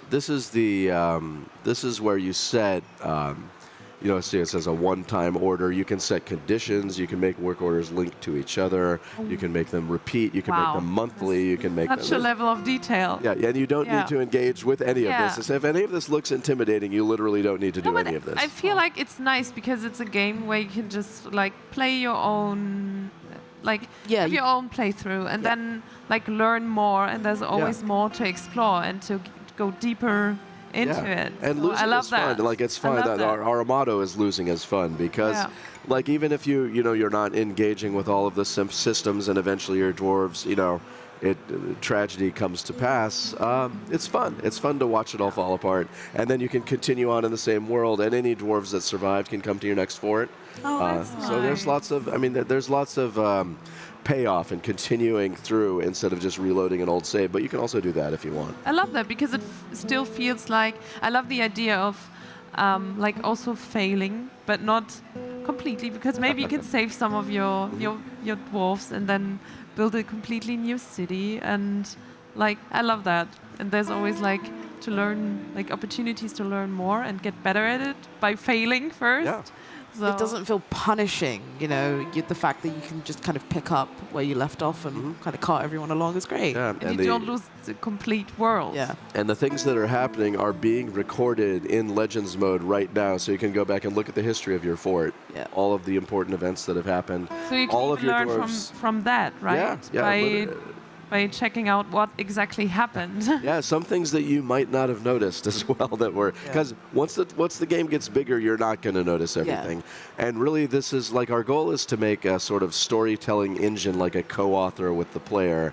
And so you can investigate those sheets that the dwarves have with their thoughts and things, and sort of find the stories that you're interested in the fortress without having to understand everything that's going on. Oh, that sounds great. You can add doors. I promised we would come to a couple of questions that we got in the chat. One of the first questions we got was, how did you feel sort of releasing this mammoth of a game into 1.0? was it hard to push through that, or was it like this kind of jubilant, triumphant feeling? Well, before the release, we didn't have that feeling. It was 3 years, 3 years of work of a kind that I was not used to, right? Working with artists, working with the musicians, because this has a soundtrack. I don't know if people can hear it, but there's a whole soundtrack to this game, and that took a lot of getting used to. But now that we're here, it's great. It's great. No, and honestly, it's so great to have you here acting as a sort of real-time tutorial, because, like I mentioned at the very beginning, this has always been a game that I've been so curious about. But hearing you explain, like, all of the different avenues for play, depending on my own play style, has made it all the more approachable. And I actually really can't wait to have a go myself when I get home back in London. Yeah. No, it's great. It's great. It's just it's a nice little game. Yeah. So I was just checking out like the farming part of it. So we also have bees. Beekeeping. We did a animal sponsorship drive back in 2008 where we let the players choose whatever animals they might want if they put in a donation, because we were a free game running on donations back then. And the bee was the top animal because our players are very mercenary about such things. They knew they'd be getting industry if they got bees, so we gave them beehives, wax, honey, and we've spent about a month on it. So there's beekeeping in the game. So I just placed a little farm right here. So that's the farmer's workshop. Oh, the farmer's workshop. So this will be operating on products that you get from farms. So you'll need a farm plot. Yeah, we should put that right next to it. Now the thing with the farm plot though is you need seeds for it, and you're a dwarf. You don't have any above ground seeds right now. You can get them, but you'll be underground in the soil that you have there, and you can grow mushrooms. Ooh, so we should put it like. Yeah, you can put it right there if you like. A farm plot should be under the farming section. Workshop, farming. Farm plot. Farm plot. Then just right here? Yeah. Okay, let's do that. And they don't have to do anything too complicated with it. They don't have to bring water. There used to be a system of like rivers flooding out, kind of like the Nile and so forth. But that was before we added this 3D up and down, and we just like, we can't do this anymore. So now we've got these simple farm plots. We'd like to get back to that at some point, but it's been many years, 13 years. So yes, we haven't gotten back to it yet. But if you click on the farm plot, you can set the types of things that you'd like to put there. Oh, no, it's just on fallow. So plump helmets are the nice edible mushrooms. That's the one you should focus on first. Okay. And there they go. They've put the spawn from the mushrooms. There they are, all planting. Oh, they're doing this together. And they can chat with each other while they're doing it. So also like building on their relationships. And there we are. Wait, was the cat helping as well? The cat will wander around the fortress, visiting people that the cat likes, and also going to places where vermin can be found, because the cat will, for instance, hunt a mouse and then bring the mouse to a favorite person. So can we click on the animals as well? Do they have... Oh, we can even like figure out what they are thinking. Very sad in the rain out here. Detected when caught in the rain. Very relatable. And then we got a dog. She was annoyed when caught in the rain. Yeah, so this dog has more of that kind of personality. Like the horse will get depressed, but the dog will get angry. So what about the cat? Pestered by flies. She was annoyed after being simplified. She was annoyed when caught in the rain. Yep. I'm so sorry for them. They could just live in... Well, if you'd like, you can click on the dwarf face that's a little bit to the right of the workshops there, and make a meeting area. Oh, so this is how how you can like tell them where. Yeah, which you can area kind of is, define what all the define all spaces the mean. You can make spaces. temples, Also there's libraries. bedroom. You can make taverns and people will come and visit from the outside, and you can serve them, and so forth. You can make a little inn. Maybe let's just put a small, like where was it? Yeah, just make the rectangle. You just click the Yeah. rectangle and. So there we have a meeting area. Yep. If you click how- accept. How up we at can the top. save them from the rain. Yeah, now here they are. Here they all are down here. Now, the trick, and this is kind of one of the things that people discover over time, is now that you've brought everyone down to the meeting area, your horses are no longer on grass. So they will slowly starve to death. Oh. And so you'll need to create a pasture. No. Now, if you want Yeah. the horses to not get rained on in the pasture, you can build a little ceiling roof. over it if you Yeah. want. Nice. Okay. Well, that's super handy. Yeah. Well, unfortunately, we're approaching the time where we say goodbye, which I'm not ready to do. There's No. so many other things, so Yeah. many, like millions of other things I'm sure we could have digged deep into. That wasn't intentional, I promise. Well, where can people sort of find more information, get more involved in anything? Yeah, so Dwarf Fortress is up on Steam and itch.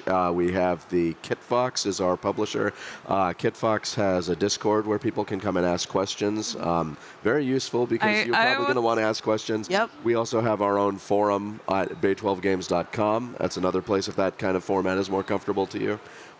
So yeah, plenty of places for people to go and check out the game. Perfect. Amazing. Well, thank you so much for your time, Tan. That was fantastic. Thank you so much. I really enjoyed it. I want to play more of I it. know. It's probably something we'll do like during the big break, I think. Yeah. Awesome. Well, we're going to be back with more games, more interviews, all that fun stuff right after this very short break.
Even gods need a way to pass the time, but they have grown bored of the same old games. It was time for something new, and that's how it all began, as a simple game of cards. These cards were land, upon which you would build settlements for your followers, placing trees and stone for them to craft the tools they would need. Defend your shrine, answer the prayers of your followers, save these doomed isles, and you shall prove yourself a worthy victor. And so the game began. Would any of them rise above their adversaries and take their place?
You can say it how you want.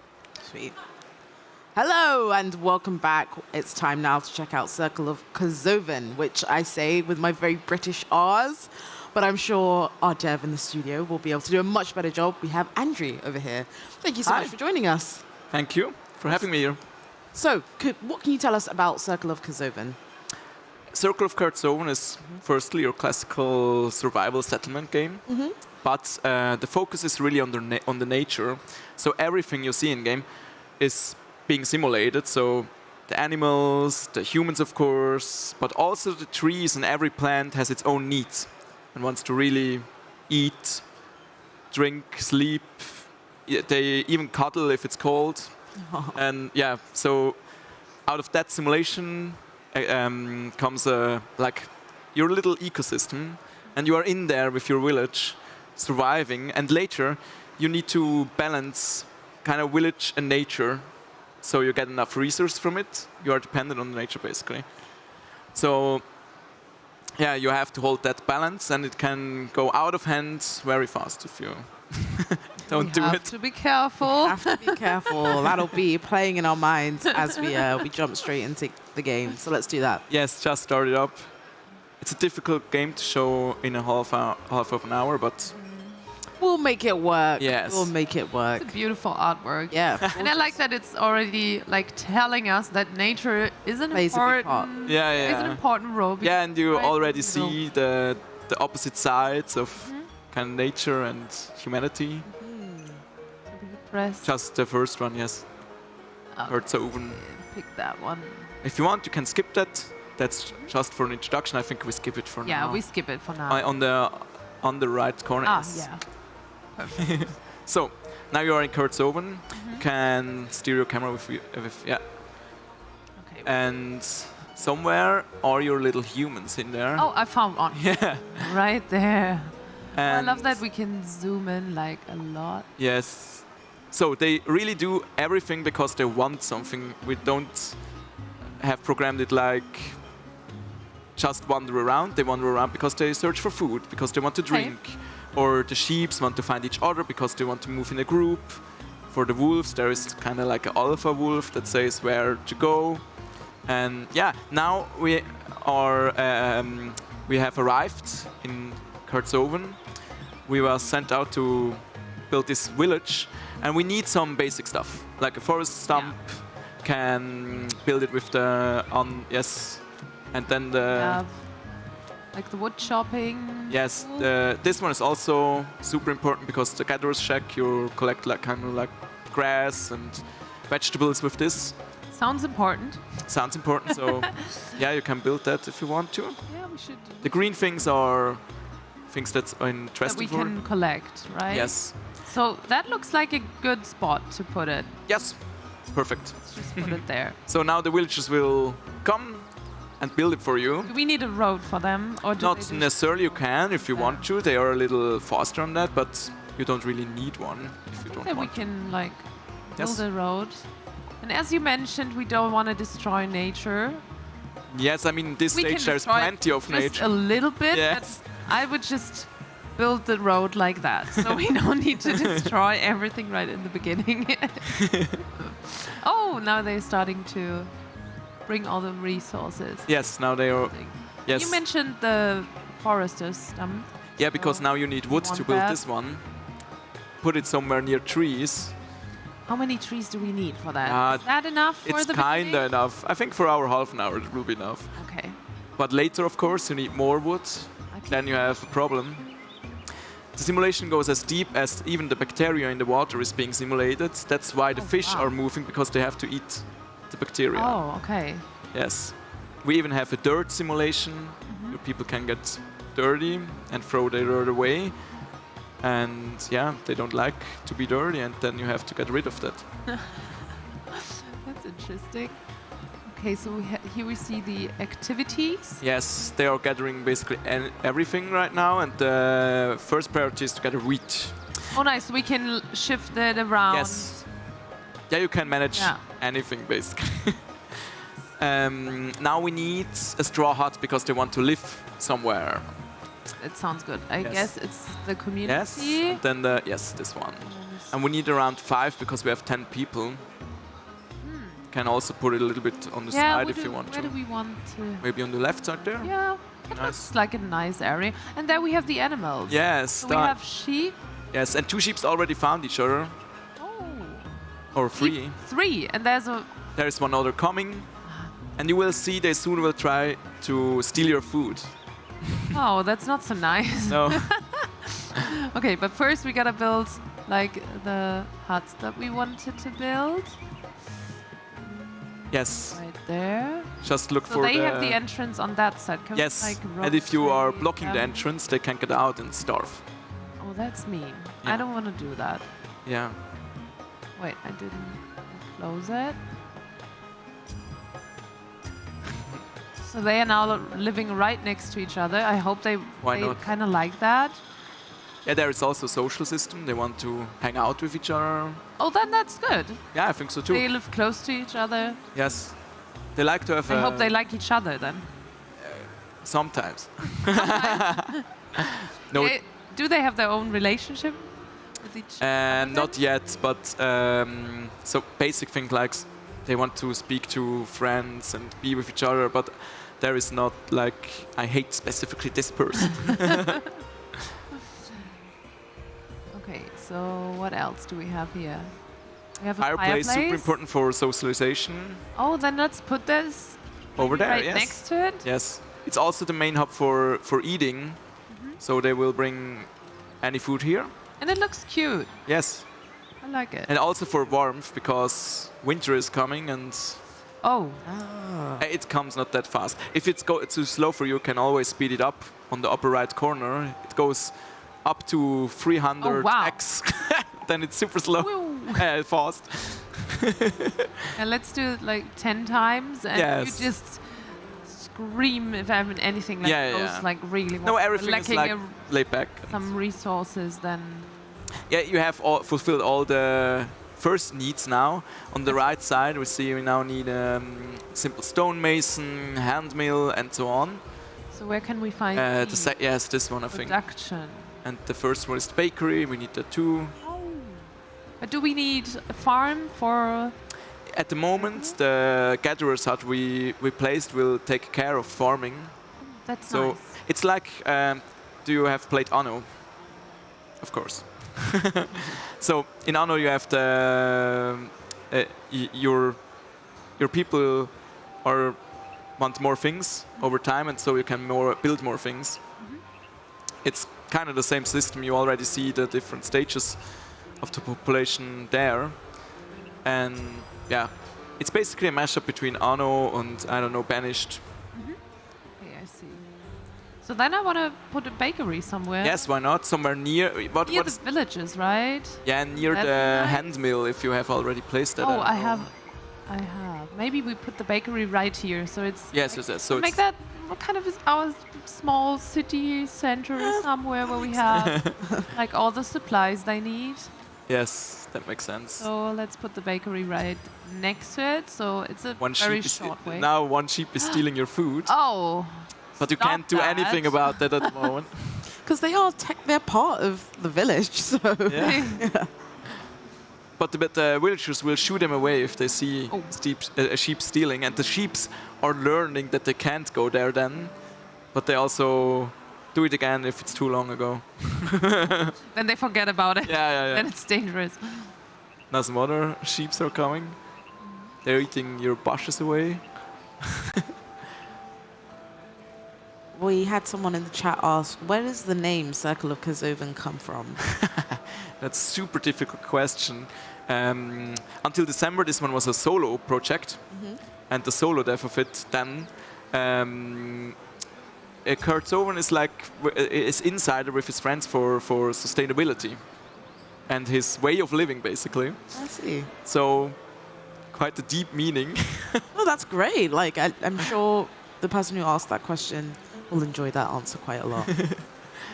So, what else do we need? You have placed a bakery. Do you have placed down a sawing place? Yeah, I think that's Yes, one. nice. That's good. Right. We need some stone now. Oh, okay. So we have How to. do we get stone? In the first section, yes, this one. The third one, yes, this one. Now we have to search for stone on the map. There is a little of it. I think down there is something. Yes, here. Oh, right here. Yes. Can we go up there? Yeah, there is a ramp Oh, right there. that's nice. That's nice. Yeah, there is no Helpful. terraforming in the game, So but the map editor. Is it close enough if I put it Yeah, right in the everything middle green of is it? close enough. So every stone is green. So Oh, where all the dots are, right? Yeah. Yes. Oh, I see. yeah, Perfect. Then we put it there to get the most out of sure, everything. nice. And now someone is already come to build it. Perfect. Yeah, let's zoom in. There they are. Watch them build it. They are super Oh. cold. Oh no. Yeah, that's why. You have not enough houses for them, Oh, we need more houses. Yes. I'm so sorry. and they will sleep at warm places. And the temperature is really being simulated. Down in the corner, do you see the temperature symbol there? And right of it, the arrow. Click on that one. That one? Yes. And now you see where it's how warm, like in City Skylines or something. Okay. So we have different overlays to Yes. To understand the simulation. understand a bit more what's going on. Yes. So there's also one for the dirt simulation, for the water simulation. You can see how humid the ground is. We can take a look at it right now. This one is humidity of the ground. Now it's not that humid. And how does the humidity affect the environment? Trees need to really suck out water out of the ground. And if there are too many trees, there will be no water left in the ground. Right. And trees will grow very slowly. And Kind of makes sense to like place some trees then at some point in where that no area. tree, yeah. Okay. Over time, you will see when it rains where the humidity will be the most. As our luck will, we are lucky to be in the most humid area, I think. Thank God. Yeah. Yeah, but it's also difficult if, for an example, an animal dies in up your river. The river will get polluted and your Oh. groundwater too. Oh. Because the water simulation and dirt simulation are kind of intertwined with each other. I just added some more houses to make sure everyone's got Yeah. a roof Now you should be overhead. Yeah. safe. So your population has reached the second stage, so we can build more if we want to. Oh, that's there, right? Small They are cabin. still on the bakery and other stuff, I think. So I don't know. Let's see. You can also speed it up if you want to. Then. Yeah, we should do that. Now it's going really fast. Wow. Are we lacking some resources to build that? Maybe I bet it's stone or grass because all the animals are. Stone right there. Now we have done it, I think. Oh nice. Yeah. Slow it down. Yeah, we're getting some bread now. Yes. Nice. I want to take a look at the other buildings that we unlocked. Yes, sure. because- Maybe you have to slow it down a little because otherwise it will be winter too fast. Now there is where you really can mess with the ecosystem with the hunter. Sounds scary. Yeah. Yeah. There is also Simple barn. yes, you can breed the animals. They have different stats. A well is also nice, so they don't have to move to the river every time and drink there. So we're taking the water then that's deeper in the ground, right? Yes. So the area won't be like too dry, or can we like stop using the well at some point if we realize that we're taking too much yeah. water out of No, you have to. I think you have to basically close your well then. Oh. Ah, okay. Yeah, you can get. It can be a problem in later stages. Now nature is very forgiving because you have only 10 people. And we put it here Yes. at the street. Nice. So what would you add now at that stage of our I mean, on the village? up there you see how long the food will last, and now we are at 8.8 or 5. I can Where see do you it. see it? Up, yes, 8.6 Right there. now on the left. Yes, this one. 8.6 days. Oh, that's not that long. No. But it's very helpful that we can like see that and act on it. Especially for winter, it will be. Oh, we should Maybe add a hunter. It's Add a also fun hunter. to add a hunter. Hello, if you're just joining the stream, we're checking out Circle of Kazoven. Yes. So you mentioned the hunter earlier on about like affecting the ecosystem. Could you tell us a bit more about the hunter? The hunter. Maybe we have a look at our stats of the animals. If you click on the two persons up in the corner there, do you see them? The icon of the yes, this one, there. and then on the census. Yes, this one. There you see how many animals are living in your. Oh, okay. So we have little all the ecosystem. different animals. Like, Yes. is it rats? Yes, that's. Yeah. It could be a problem later. You see the rats are rising Oh. very fast. We could eat them, I guess. You could. Okay. They will eat your food away if. Oh, okay. Oh. Yes. Well, could we just kill them instead? Yes, of course. Okay. So can the hunter just hunt some? Can we decide which animals we are? I think yes, you going to can. hunt? Yeah. Okay. I'm not sure if the rat is also part of it. Maybe you have to just starve them. But yes, you can. So I would mean, it be, yeah. would it be smart not to have like storage room for our food to keep it safe? Yes, every building already has its storage room. But sometimes rats can go in your building because they are rats. Yeah. A deer They are can't smart. go in. Yeah, good example is if you, I don't know, kill all the wolves for their nice fur, then the deers will take over and eat all your trees because they are like to eat trees and your other food away.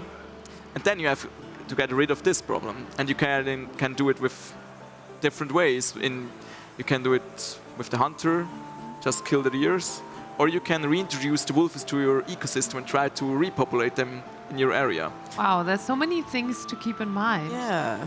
To balance everything out. Yes. But I really like the idea of it, that there's so many things to keep in mind and to take care of. Yeah, because it adds more complexity to the gameplay mechanics. Yeah. Cesspit also super important because then they can get rid of their dirt. Oh, we should add that then. Yes. If you tell me it's important, I will add it. Just put it a little downstream and away from your village just because it Oh, stinks. they don't like it? Yeah, it stinks horribly. Maybe we should put it right here. But that's up the hill. I don't know. Ah. So maybe on the left side would be a nice place because the river is flowing this direction. Okay, then maybe right. Yes, why not? there. Yeah. Great place. They also use it for fertilization. Ah. Yes. The crazy thing is we have different maps. There is a desert map, like in Anno, you have multiple villages to trade with each other. In the end, you have to manage multiple villages in different biomes. Because now the whole map is so green, and but playing it in a desert sounds so different. It is. than this one. Yeah. So what kind of things do you have to look out for in the desert compared to... Water, of course. Yep. Water and also food, because the places where you can grow food is very limited. And I tried it once to start there, and I screwed it up. Oh, no. And yeah, it's better to maybe send your food from here to there. Okay. Yes.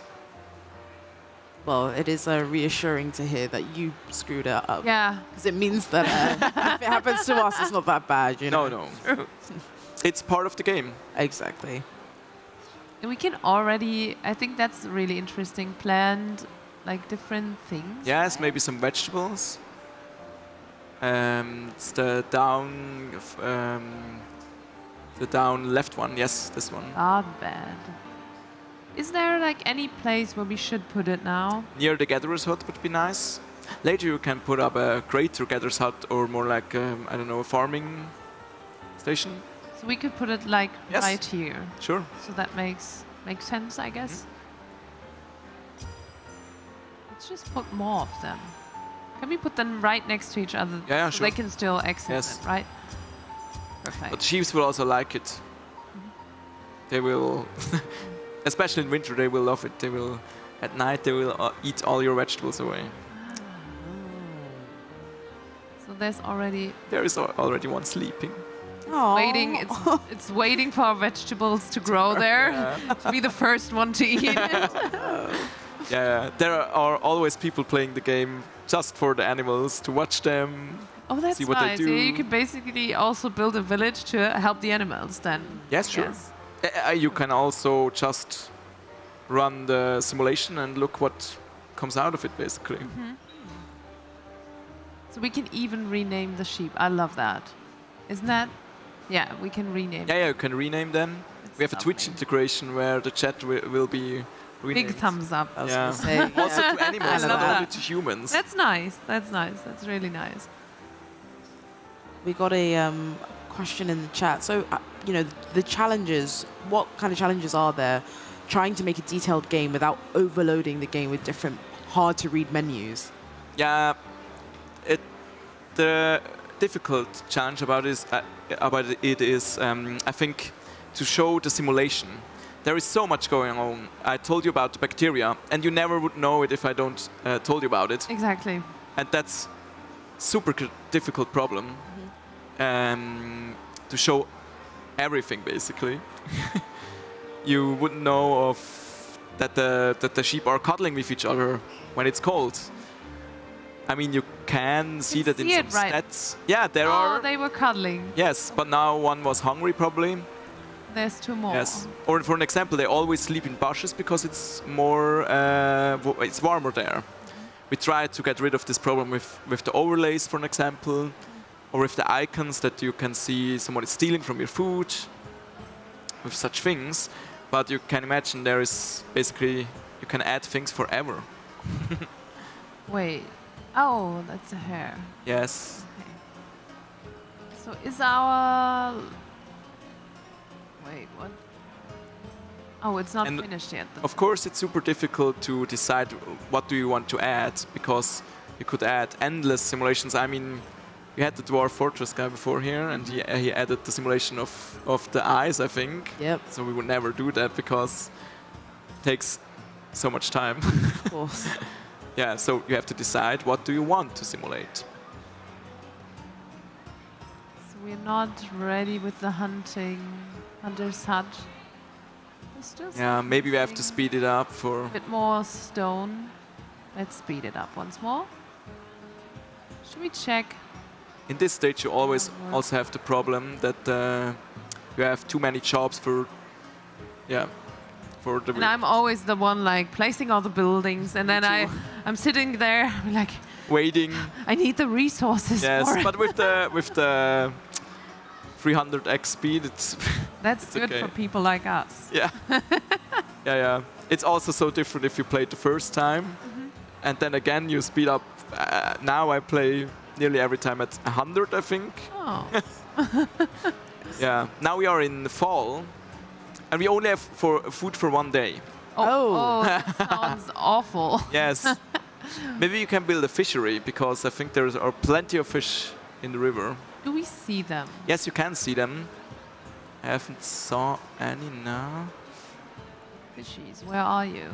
Maybe. So is it important to place our fisher's hut then right next to? Yeah, you have to build it near the river. Okay, so like it doesn't matter at that point if there are fishes or not.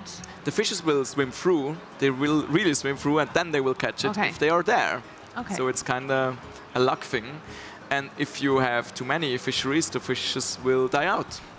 Ew. So, and they even can migrate to other maps. So maybe from other maps there will be fishes coming in.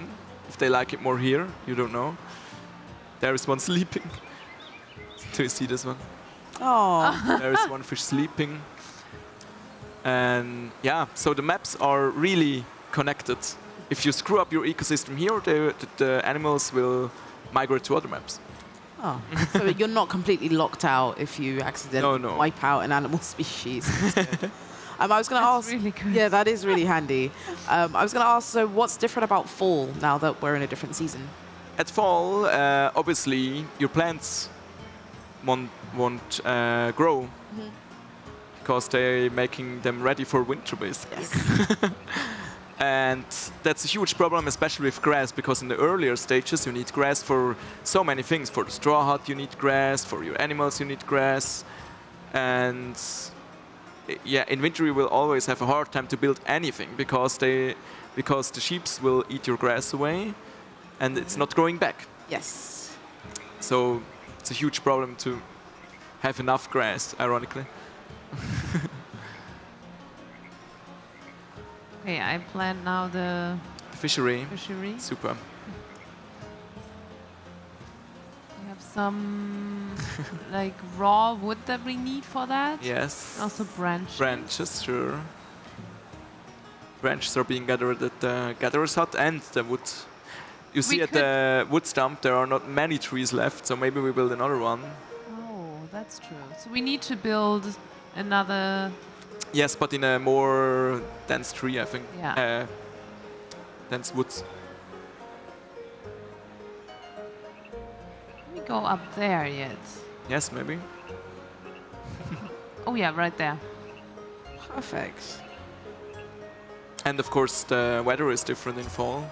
More rain, fewer sun. More rain would be good for crops, though, right? Yes. Yes. Someone asked, what state is the demo in right now, and when will the game be released into early access? So the demo, we have one on Steam now and are organizing playtests in our Discord because we are looking for feedback. That we want to release it earliest end of this year, but more likely January, February. Makes sense. Yes. The game has to go through several playtest cycles. Can you imagine? It's super hard to balance such a game. That's a nice thing to know for our viewers right now. So if you maybe want to be part of that, join the Discord server. Yes, please. If you sign up for the playtest until this evening, or at midnight, you are in the raffle for winning one of 5 Steam keys. Oh. So you have just to join our Discord. You can find it on our Steam page. Yes. And then add the role of the playtester. That's amazing. Sounds good. Cool. Just speeding up the game now, so we can maybe see Winter. just to get a quick closer look. impression Yeah. of it. Because I really like that we can just like place the camera where we want it. How are you doing and for then food? just watch. Not that good. Okay, well, we'll see what happens with it. But if someone dies, you have more food, so. Oh, yikes. So it's winter in a second, I think. Because I really want to see winter as well. Yeah, it's super nice. Nice. Now we have winter. There we are. And we can. Oh, the snow. That's So in winter it's super cold. Everyone will gather around the fire in their houses. Oh. The animals want to move closer to your village because of the warmth. Also, they even prepare their food, right? Yes, it's like the early stages of a tavern or something. Later you can build a tavern, but now everyone gathers around the fireplace. Yes. Oh, so wholesome. Yes, you can find the Discord link on the Steam page. Make sure you go check that out and watch this it. So I feel like they are just hiding in there. Oh no, they're still working. I thought they were. Yes, it depends how tired they are. Some raccoon is stealing water from your well. No. But I think that's fine. It's okay. Yeah. It can take just, the water it needs. I think we can be friends with the raccoon. Yeah, I also tried a run where I put a field up just for animals to eat, so they won't eat my field. Oh, that's a smart idea. Or are there fences? Yes, there are. So you can defend your... Yes. Yes, I have built one village where I put up fences all around to get the animals out, but then no animals could get near to each other, so they couldn't reproduce and just died out. Oh. So you have to be smart about letting them find each other and maybe then put a fence around Yes, them. I started a renaturation program where I have sheeps and release them into the wilds. And I built some trenches in my fence system where they can pass through the village without entering the village. And it worked. So smart. Really smart. Okay, I'm going to write that down for later when I go myself. Yep. Yeah. Wonderful. What's the website so people can find more information about the game or the social media? Kertzoven.com. Yep. Or just the Steam page, and the Discord would be the best. Just hit us up on Discord, ask us anything. Perfect. Well, thank you so much for your time, Andrew. We Thank had you. a wonderful time checking out Circle of Kertzoven. And it's time now for another Indie Arena booth interview. I'm going to hand over to Lena, and I'll see you after.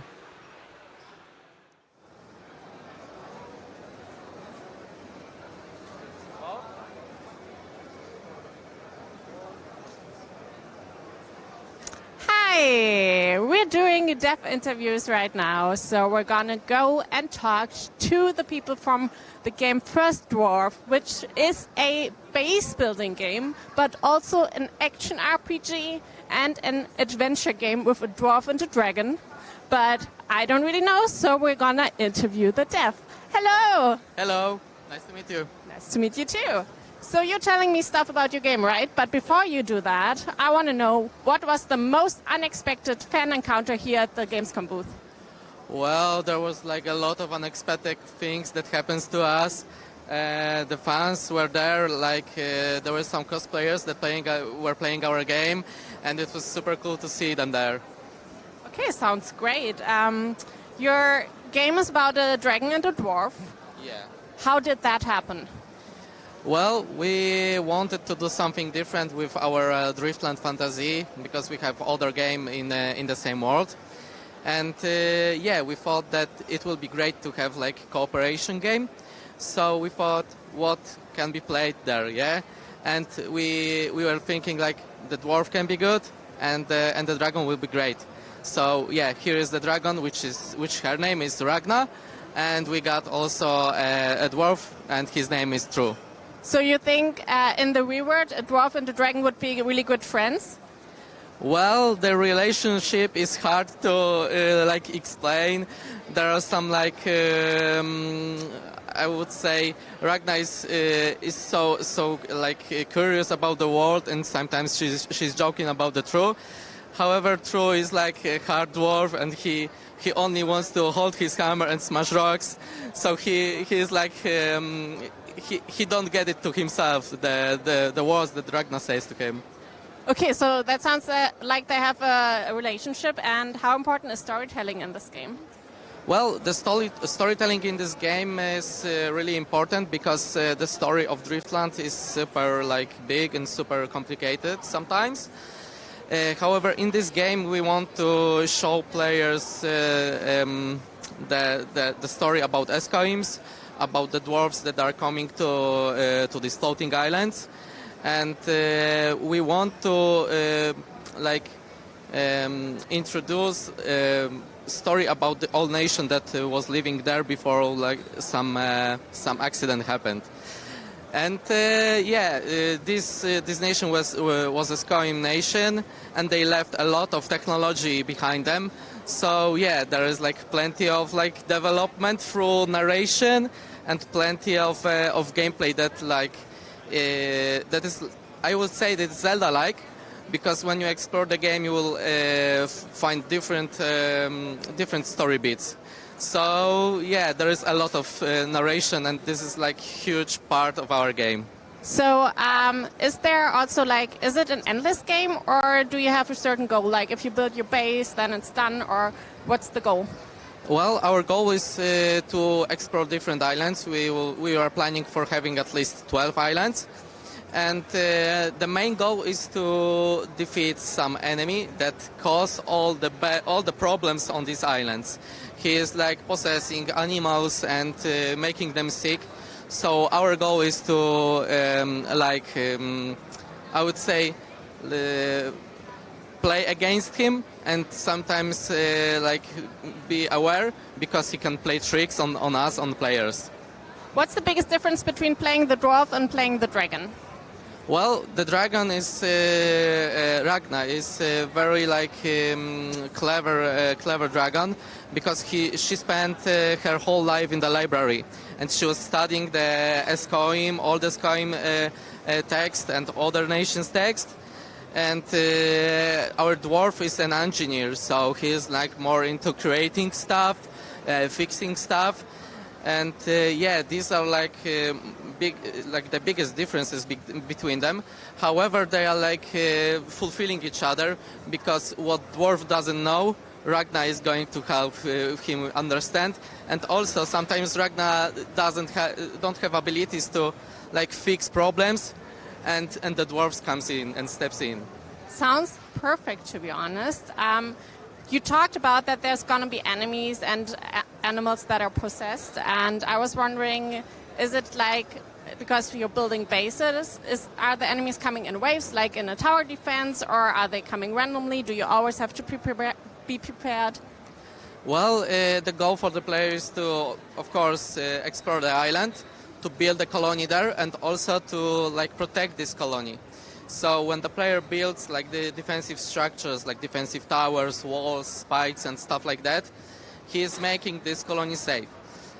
However, if you're playing the game, your main goal is to defeat all the enemies on the island. So there are no waves. These are spawners that spawn enemies.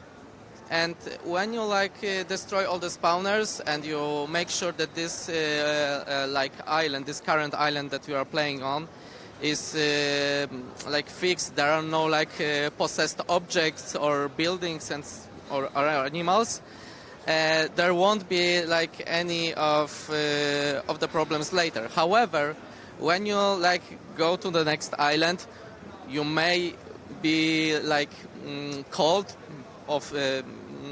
by dwarves that are on this previous island to come help, because something bad can happen. The gameplay trailer actually reminded me a bit of Satisfactory, so I was wondering if automation is a big part of the game, or if that's because what you told me, it sounds like there's a lot of just walking around and actually defeating them, or is automation also a thing? Well, there is plenty of buildings inside the game. Right now we are automating this resource gathering stuff. However, this is not fully automation game. It's not Satisfactory. It's more like building a colony which is functional for the dwarves that will come on these islands. And sometimes, there will be automations, but they won't be that complex in Satisfactory. We'll just put a little bit of automations. But yeah, we would like to focus on the buildings that the Skyrim left on these islands, and how to utilize them, and how to use them against the game world. Okay, so as we can see in the background, there's a co-op split screen mode, and I was wondering if one of the players has to play the dwarf and the other has to play the dragon, or how does it work? Well, in our game we have Ragna, which is a dragon, and also True, which is a dwarf. When the players are playing on a split screen, they can switch between these two characters. Also, when you are playing in single-player mode, you can switch between these two characters. However, there is a third character, which is a mech, that you can control by your own, by either Ragna or either Dwarf to True. So it's more like a shared device, shared machine between them. And players can switch between the roles. And that's mostly it about the characters. Cool. Actually, I have 2 more questions for you, and they are big ones. Get ready. So the first question is 3 reasons why people should play your game. Well, we have unique gameplay that you won't find in any other action RPG game. Just because we have these 3 different characters, you have to use your mind to pick the best character for current situation. The story is also a very big part of our game. So yeah, the story is why you should play the game. And also we got the beautiful graphics, and the game is beautiful. So sometimes you will see views that will take your breath away, and you will just sit there and look at the game world, because this is our goal, to give players the comprehensive game where they can feel emotions, and they can look at things that are beautiful to their eyes, and that we can please them that way. So yeah, these are the three reasons. There are 100 more, but I will just stay with 3.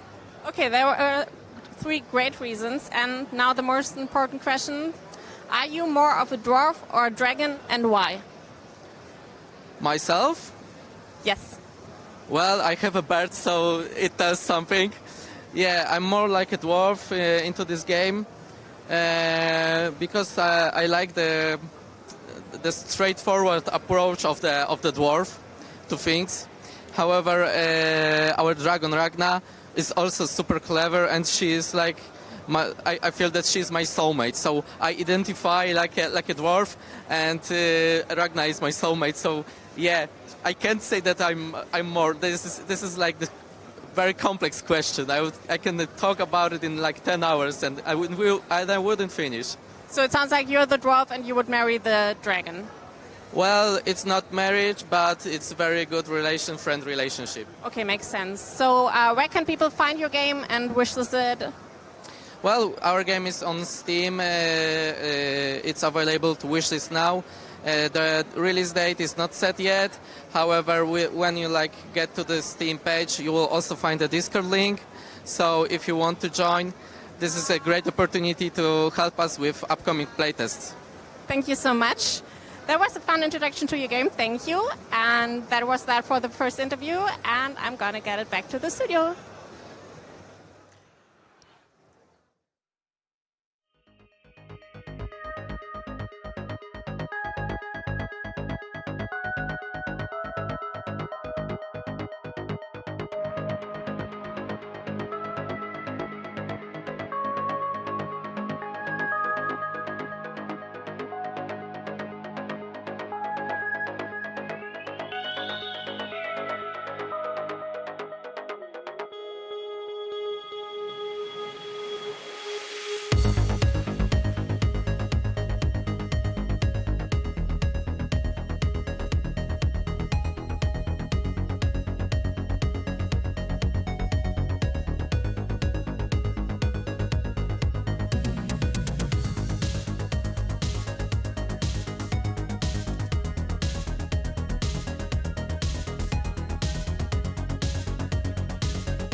Right, it's time now for a segment that I'm very excited about. We're here. We're going to be talking to team member behind Pioneers of Pagonia. Please welcome to the studio, Katarina. Thank you so much for joining us. Thank you so much for having me. We are very, very excited to get a closer look at your game. For everyone watching at home, could you give us a very brief overview about it? Well, Pioneers of Pagonia is a cozy city builder game. It has a very relaxing atmosphere. It's really about building up a huge village on an island. The backstory of it, that you come to the island as a visitor, and your mission is to unite all the scattered tribes on that island, build up a flourishing economy, and discover everything. Yeah. I'm so excited to take a closer look. So why don't we play a fantastic trailer for you all?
Oh, such a wonderful trailer. Like, it always brings such a big smile to my face. Now, first of all, you know, you guys have a presence here at the Indie Arena booth. I would love to know what it's been like having players come to your booth live in person. Oh, it has been really amazing. It's been so overwhelming seeing all the players looking at their joyful faces and, yeah, just really enjoying our game. We're quite taken back with all the positive feedback so far. What have been like the most common bits of feedback you've gotten? Oh, they always say something like, oh, it's just like back then when I first played like a city builder like this, and just having all the little units hustling and bustling around on the map and just having that really nice, yeah, just very relaxing players experience. I feel like a lot of people wanted to check out the game because I always was passing by your booth, I saw loads of people. Loads of people. Yeah, standing there looking at the game, wanted to know more about it. That was wonderful to see that. 100%. So I say we have a little surprise for you. We've got some gameplay footage for you. That's correct, right? Yes. Awesome. So I say we load that up. We take a look at it and see, like, discuss what players can expect and, yeah, some features and mechanics in the game. So first of all, what makes Pioneers of Pagonia so different from other city builders? Well, I guess the focus here really lies on building up your village, having a very intricate economy system. So you have very big production chains. You also have, well, let me start again. I'm sorry. No, don't worry. Well, what I think I like best about the game is that it's for people who played for the first time.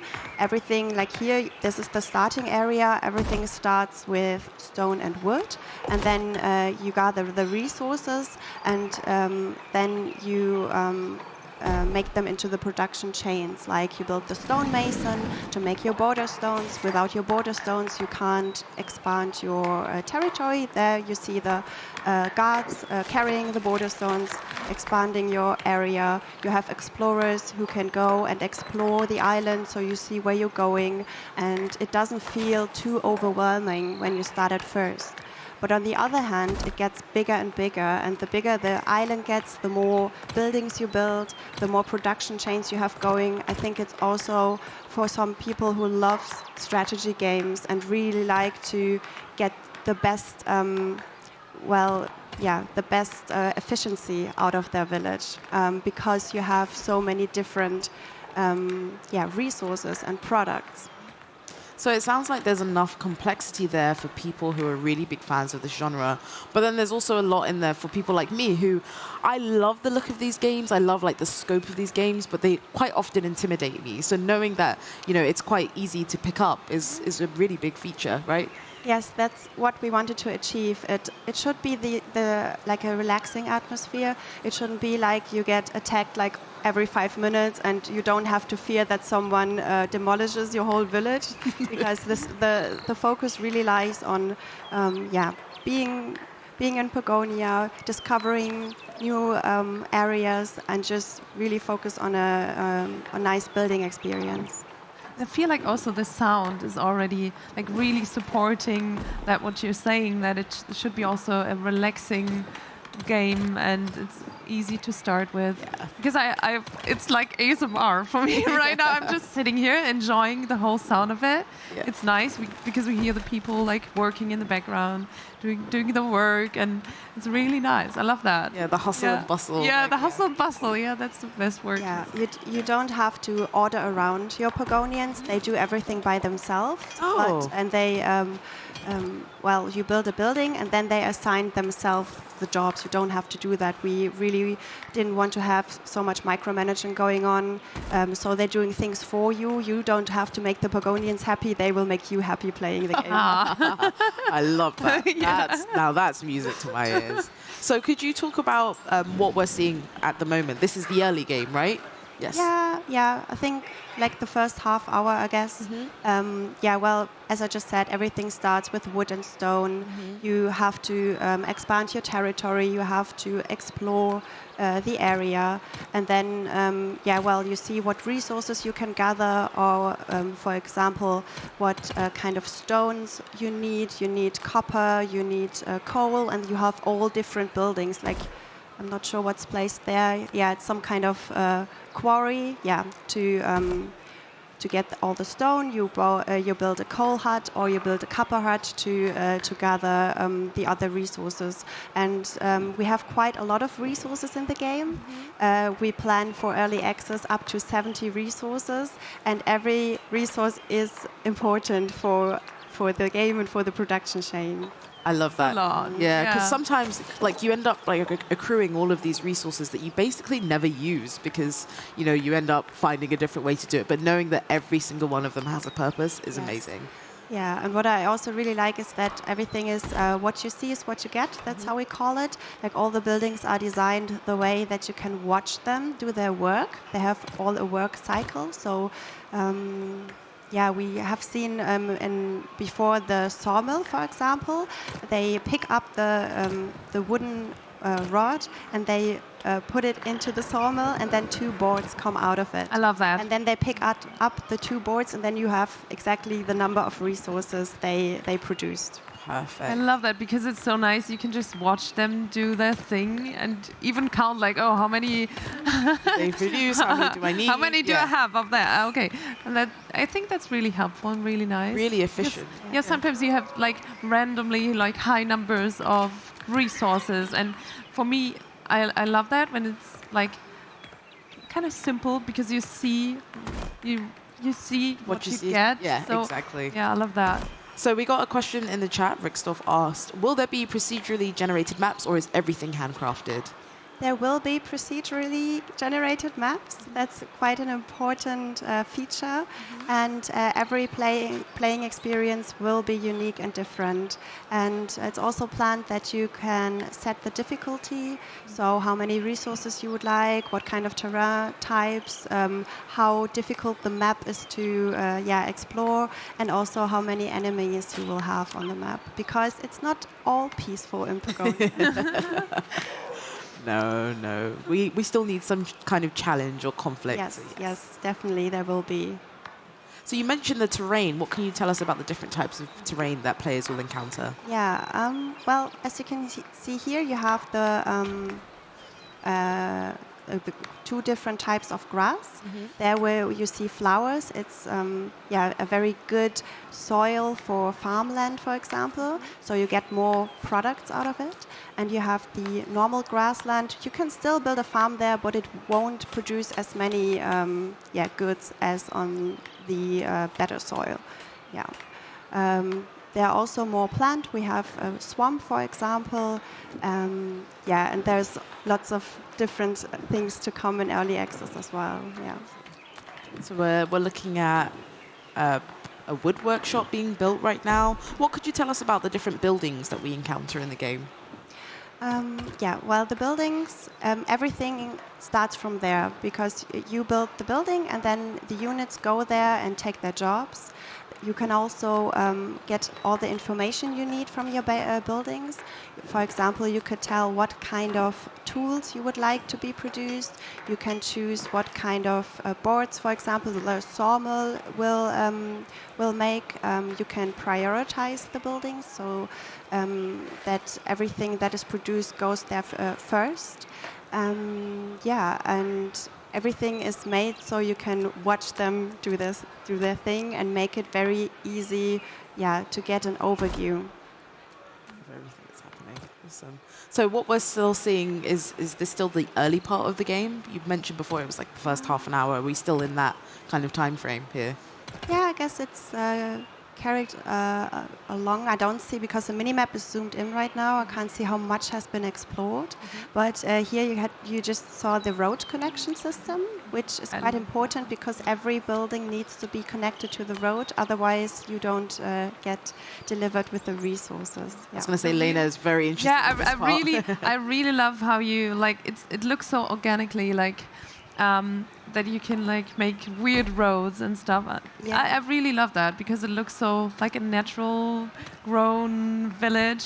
I love that. Yeah, it's fun because we had lots of strategy lovers at our booth a couple of days, and they tried to build a grid, very accurate. That's interesting. Very close together buildings, but it's not always best to do that because then it's possible that you get a traffic jam because they all walk past each other, and if you build all the buildings at the same time, they will wait until everyone put their resource there. It's an important thing then to know about the game because then you might think about how you organize your whole street system. Yeah, so rather than being very rigid with it, you want to get more creative and have it more meandering, more natural. Yes, right? Yes, that's what we try to achieve.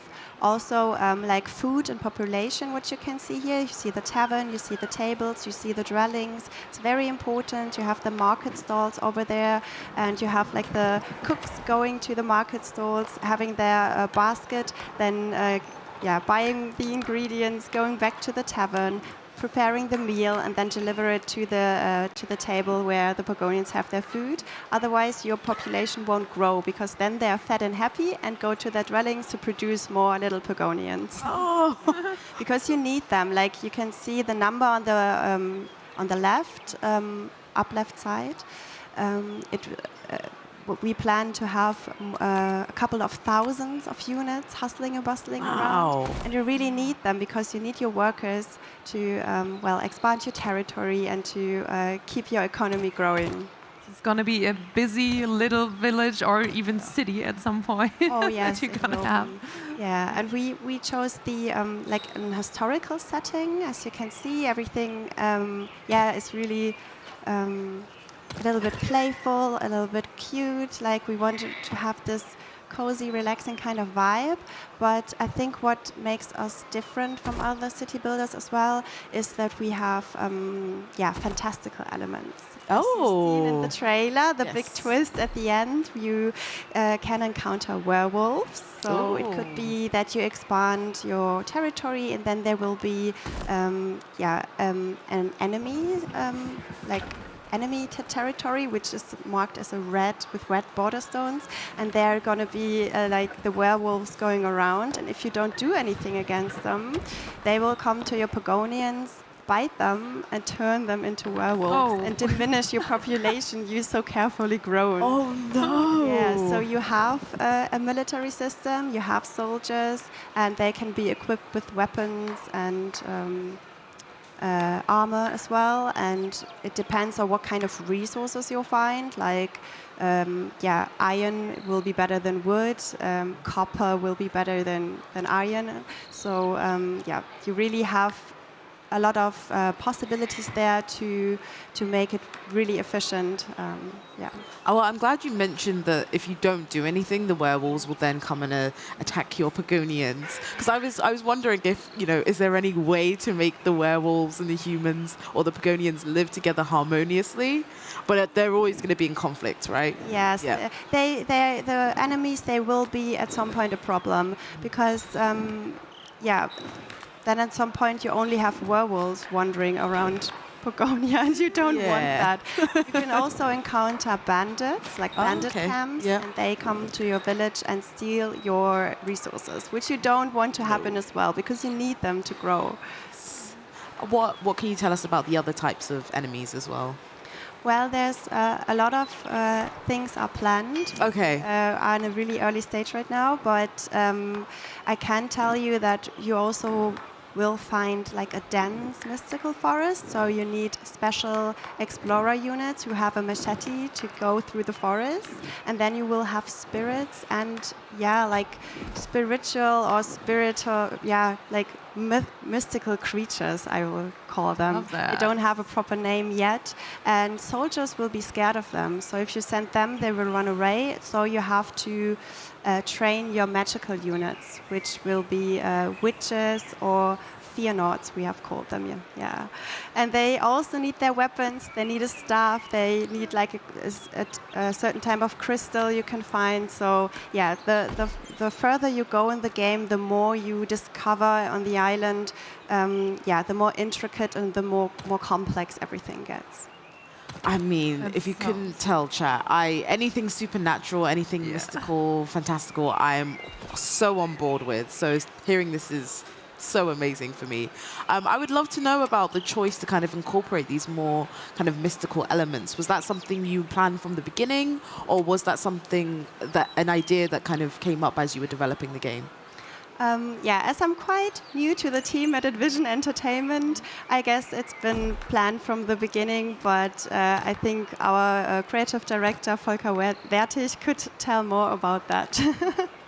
Yeah. Thing to bear in mind. But yeah, thank you. It's interesting to see that decision from the beginning. So thank you. Okay, and what are we seeing happening right now? Oh yeah, it's road building. I'm not sure what kind of building was placed there. Yeah, I think we just about missed it. I'm curious to see. There's very intricate building happening right now, so I'm like, very meticulous placing of the roads. Yeah. That is Volker playing the game, like very specific about everything. That makes so much sense. Given the way that everything else was being laid out, I was like, wow. It's the tavern. Yeah, we can see the early start of the tavern. You see the little tavern tables. They have to be connected to the road as well. You can even place the tables. Oh, you have to, because the Pagonians will only sit and eat if you have tables, and the cook will bring out the plate to the tables. Yeah. You can design your own tavern. Oh. Nice. Oh, so many customization options. Yeah, I love the level of, I always love level of detail when it comes to, these kind of customizations and decoration. And yeah, I love that. Yeah, there are nice. all the little dwellings where the Pagonians can go and rest. And I think in this area will be also farmlands soon, because you need vegetables and also crops. You need, for example, wheat for producing flour, and the flour goes to the bakery, and the bakery will make the bread, which will be delivered to the market stalls. Oh, like, so it's like this whole chain. Yes. I love that we can now see how fast the whole I don't want to even say village anymore because it looks more like a small city that is growing right now, which is nice. Yeah, this is a full-blown like civilization. There's so many different layers to it already. Yeah, there you can see the Wuselfaktor, as we call it in German. I love that word, by the way. All the units hustling, bustling around. There you can see a bit of a traffic jam going on. You can maybe avoid that with road construction or like how you place the building to each other. But you can't do really so much wrong, I guess. Like you can always optimize how fast everything going, how everything works together. But I think you, even as a beginner, you will be satisfied with the experience because everything is going and you don't have to micromanage it. Like they do the work for you. Yeah, you basically can see where the issues are. Like if you see that some areas are really crowded, you can just add more roads to find a solution for it. Yeah, it feels like even though things will get really busy and really congested, there will always be a solution to kind of pull things back, right?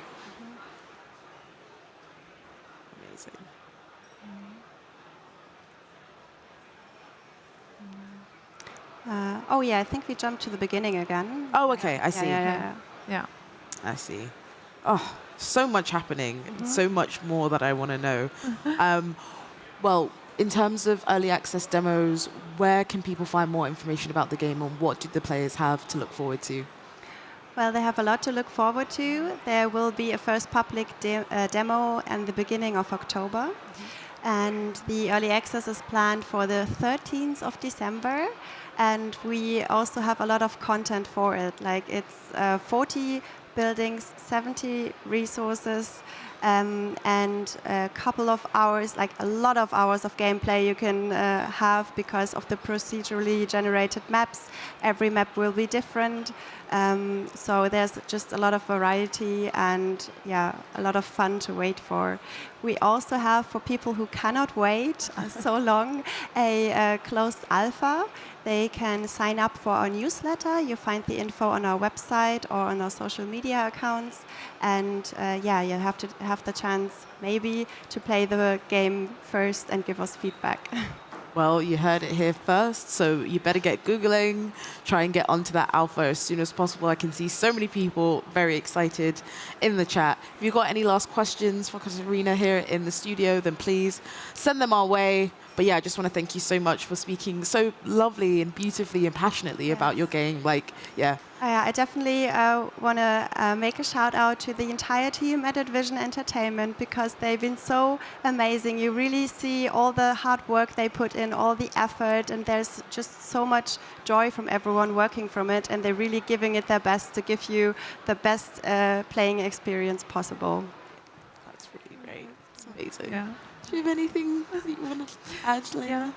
Yeah, and I even feel like you mentioned it before, like the whole reaction of the people who visited your booth. That was also an amazing experience, especially for the team, to get that love from the community. So I really love that for the whole team. That it's like everyone's been like so excited now for the game and can't wait to check it out. So sign up if you want to check it out, and wishlist it. Oh wishlist, Wishlist. That's important. It's really important for indie studios. Yes, that has been the word of the week, I think, has been wishlist. I'm sure there will be a Steam link appearing in the chat at some point in the very near future.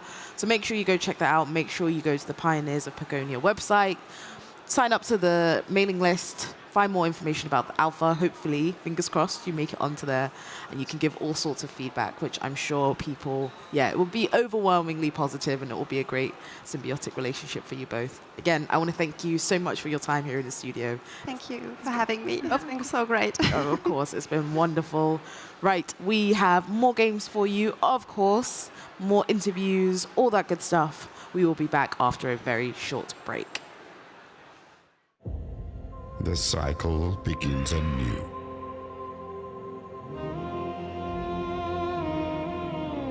a new refuge, a haven, a bastion from which to rebuild. But this time we will succeed.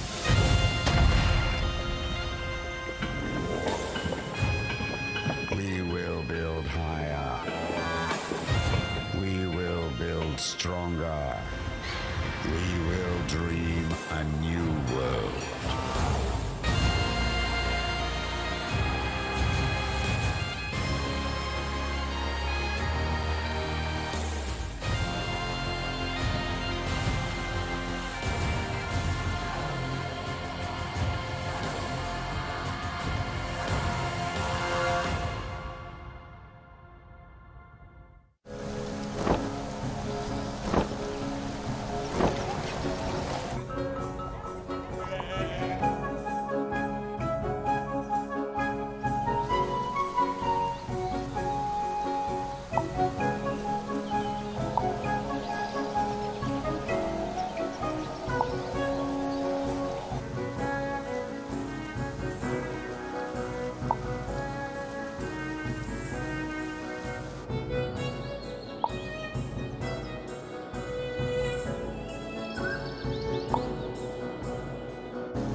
menjajah, diinjak-injak oleh tentara asing.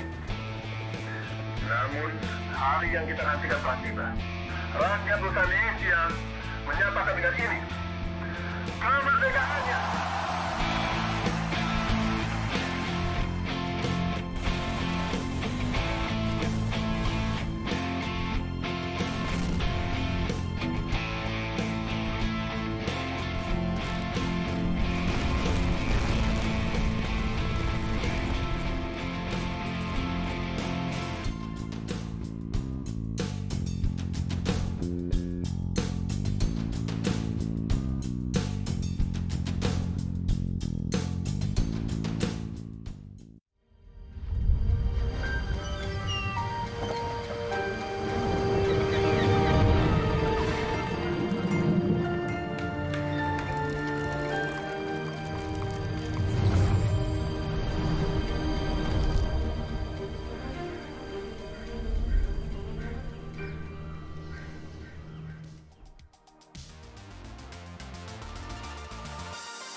we're following on the theme, checking out loads of games that I am personally very excited about.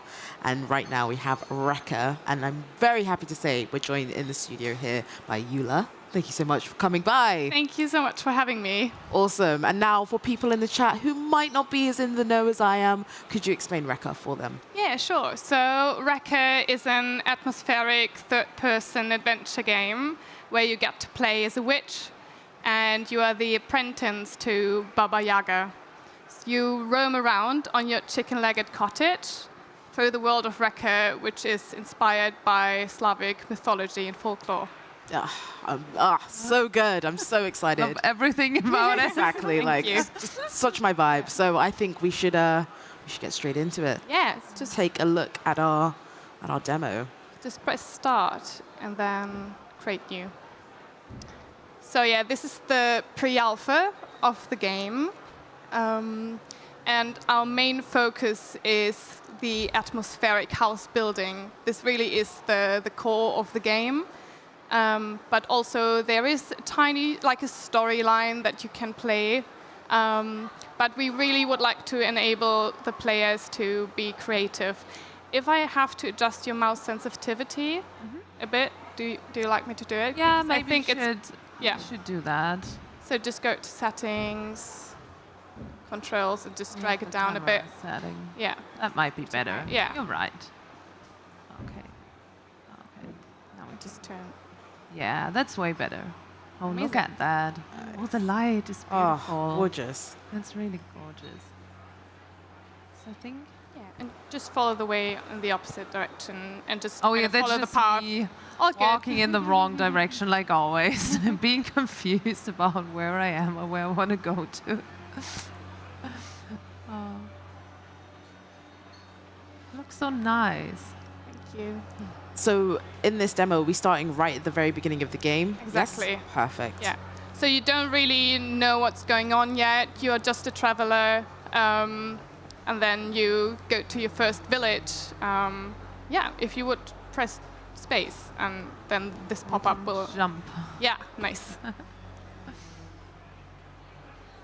There's the first house. Yeah. Oh, and a goat. And a goat, yeah. Can we say hi? You can. Do it. Ah. Hello. Hello, little goat.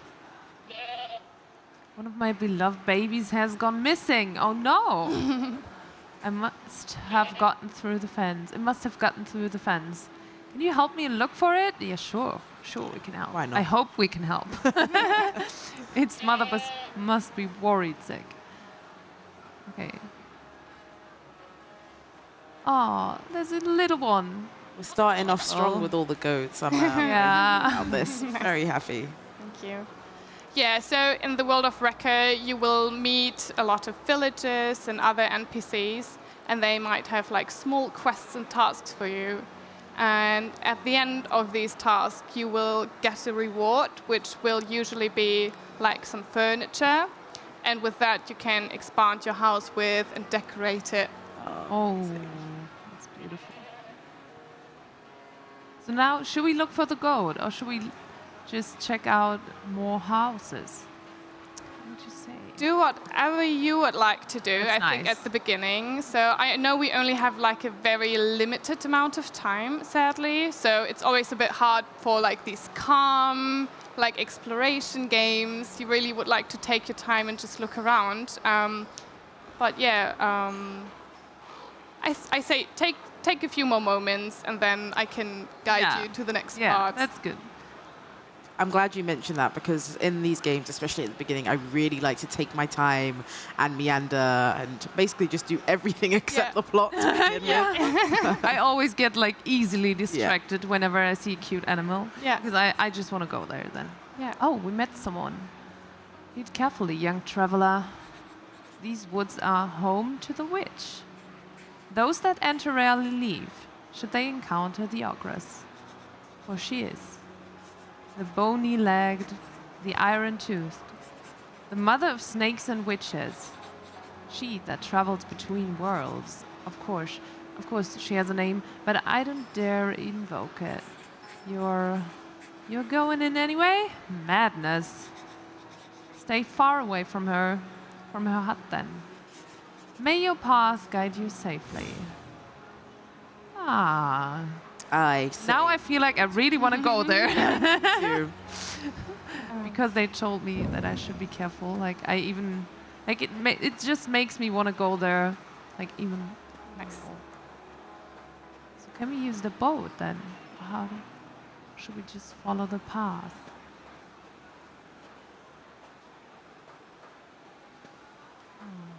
Pat Crash in the chat has said that the character design is really nice. The backpack, the coat, yeah, it's gorgeous so far. Thank you so much. Yeah, like actually in the team, I'm doing all of the character designs. Oh, that's nice. Oh, so I'm in the water right now. Oh, good. Also, there will be character customization later. It's not in the demo yet, but we really want to make sure people can be the witch they always wanted to be. So there will be different skin tones and hairstyles. Oh, amazing. Yeah. So there's the hut, right? You're not supposed to go there, but of course, yeah, you'll go there. When they tell me I'm not allowed to go there, I really want to go there. Yeah, nice. So that's exactly what we're going to do, right? I think so. I don't want to listen to them. They tell me. It's even more interesting. Oh, there's an old woman. Ooh, what's this I smell? Someone dares to approach my door? A child? Today, child, you find yourself at one of life's crossroads. Do not pass through my gate lightly, for doing so many change your pathetic life forever. Oh, that sounds... Oh, hello. I mean, she's terrifying, but I love the way she looks. So it's so interesting, but like you mentioned, also a bit terrifying at the same time. So be it. With only a few steps, your story has been written. How does it begin again? Oh yes, I recall. It begins with a little kitten stumbling into my garden. Tell me, what brings you here to my door? Are you lost? Is it cruel fate? Were you sent? Talk, child. Very bold to come here alone. You look weary, but there's always work to be done. You're here, so you shall work. I'm hungry and my shelves are lacking. Fetch me ingredients to make my unsavory hot water into tasty soup. The book on the bench will tell you what I need. Go on, get to it. And you, my birds, see that this little kitten collects the right ingredients and doesn't run away from us. Not that she could. Haha. Okay. So there's the book. Yeah, just hover above it with the circle in the middle, basically. Yeah. So. Now we got a journal. Where can I open this tab? So we get goods and ingredients. So we can cook some. Yeah, there will be crafting. Spells. Yep. Spells. We got trial of the chicken. Collect 10 mushrooms for the old lady soup. Collect 6 honeycombs for the old lady soup. Okay, I see. And also collections. Yeah. For everything that we discovered or will discover in the future. Exactly. So there's many things to There's a lot explore, of as I can already see. And loads of different building options, memories and friends. Yeah, if you go to the collection again real quick, and then press on items, and the mushrooms again. Oh, then we so get you more get the details. information and the details. Very helpful. And it's easier for you to find the mushrooms, because that's what you're supposed to do now. Okay. I don't know what to craft with this yet. That's sad. Okay. Okay, nice. So I guess we'll find them somewhere in the woods, right? Then we should look for them. Because the old lady told us to, to cook a soup. Oh, and one more thing. A challenge, perhaps. Certainly more challenging than finding me some simple mushrooms. The Lutki have stolen my magical talisman. Again. Never mind what Lutki are. They are spirits. Very excitable spirits. Especially when you have a pocket full of berries. You will find those wretched blocks of wood deeper in the forest. Find them, retrieve what they stole. Once you have the talisman, you can use its power to come back here swiftly. But if you return without a little kitten, I will have something a lot meatier than soup for dinner tonight. Oh, wow. Oh, now get going. Okay. I'm a bit scared to go back without bringing the stuff she wants. So where should we go now? That way? Yeah. So if you would just hold left click now, you can see the birds, and these are like the first magical ability you do have now. You can command them and tell them what to collect. Oh, that's very helpful. Like now I can tell them to like basically go anywhere and start collecting. If you go just over the bridge, you see what the birds can do. There are some mushrooms. Yeah. Go So get how we designed this is kind of, I don't know if one of you has ever been like collecting mushrooms in the woods, but the items are a bit more hidden. You can find them, but we really wanted to have this feeling of, oh, I actually found something like they're in the distance. So yeah. There's also honey. Yeah. So if you hold right click now. Yeah, and now left click. You can shoot the birds to like items I love that. which are far away. And it's so satisfying with the birds, like sending them out. And the sound and everything about it. I know right? she's just an apprentice, but it does make me feel very empowered as a witch. Nice. Yeah. Nice. And let's take a look at it. So we got like most of the things we need. What are the composite, the talisman? Okay, we just need to follow that path, right? Yeah. If you look to your left now, for example, you see like a sack hanging in the tree. I don't know if you can see it. Just, right yeah. there. And you So can use also that again. yeah. Oh wait, there it is. There it is. I got an armchair and green chair and standing book. That's nice. So that was the first bits of like furnishing and equipment that we got, right? Exactly. Yes. So this is how we find stuff in the world. Like it's hidden somewhere, and if we're lucky enough, we find it. Yeah, like you stumble upon like items every now and then, but also you can do quests and meet them, and then you get items as a reward. Ah, amazing. Oh. Very. Oh, we don't have any. Found Bella's talisman. Hold H to teleport back to her at any time. Now we can teleport. Yeah. Without being meaty soup in the future. I mean, you gathered all the ingredients, Yeah. so I was it should be just fine. making sure again if we got everything. I'm in the house. Come in, come in. What are you waiting for? Okay, I'm here. Hello, friendly lady. I've been thinking, little kitten. You showing up here today, it's maybe more significant than I first thought. Tell me, what's your name, child? Rekka? I see. Yes, Rekka. Of course it is. Well, did you get all the ingredients? Good. We need them, but not for the soup. We're doing a ritual. And you are helping me. Let's see how you do. The ritual calls for items. We can use the mushrooms and honey you collected for the soup. You will also need a sturdy length of pine. You don't have one?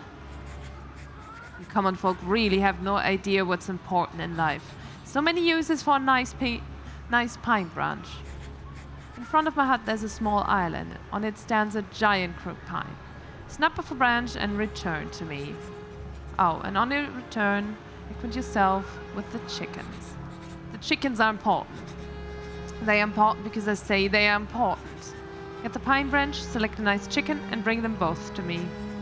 I'll wait for you behind the hut. I'll start the preparation. Finally, it's time. All right, so what I will let you do is just grab one of the chickens, just so you see that you can pick them up. Wait. I got one. Nice. And I think what we should do now, we should skip. Use our development witchcraft. Yeah. Yeah. All right, let's do it. Oh. So what kind of happened in between is that you prepared the ritual with Baba Yaga. And the last step of the ritual is to get the embers out of the oven. And the oven is right to your left. And you have to wear them, like get them in your bare hands and just bring them to her. And I will guide you to her so you will find it. So I would just take it. Just Okay. take them. Oh! I love that she's just like completely hot. unfazed. Like, wow. Yeah. So is this the right way then? Yeah, just follow the candles for the moment. Candles. You should see. They are lighting up Yeah. as soon as we approach them. Oh, there she is. Oh, this is not scary at all. Ah. So Okay. that's like the ritual you prepared already. Okay. You continue to surprise me, little one. I can scarcely believe you're doing this. Give the embers to me. Oh, I'm just gonna drop them. You right? drop them. No, you have to pick them up again. Oh, All good. no. It's fine. Just pick them up and bring them to her. The living embers. These very embers have burned bright for generations. Fire passed from home to home. Their age dwarfs even mine. The living embers gave life to my friend long ago. A new life they shall give today. This last part I must do alone.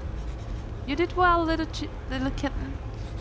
Surprisingly well, in fact. But for now, watch a real witch at work. I'm terrified, but I'm also excited. I'm Yeah. like, oh. Okay. Where's she going?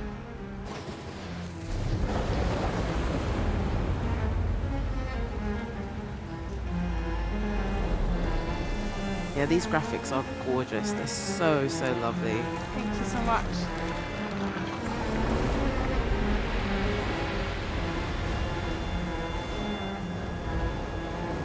And I would love to know some more about the kind of Scandinavian folklore influences on them. Slavic. I'm so sorry. Slavic. Yes. Slavic ones. Yes.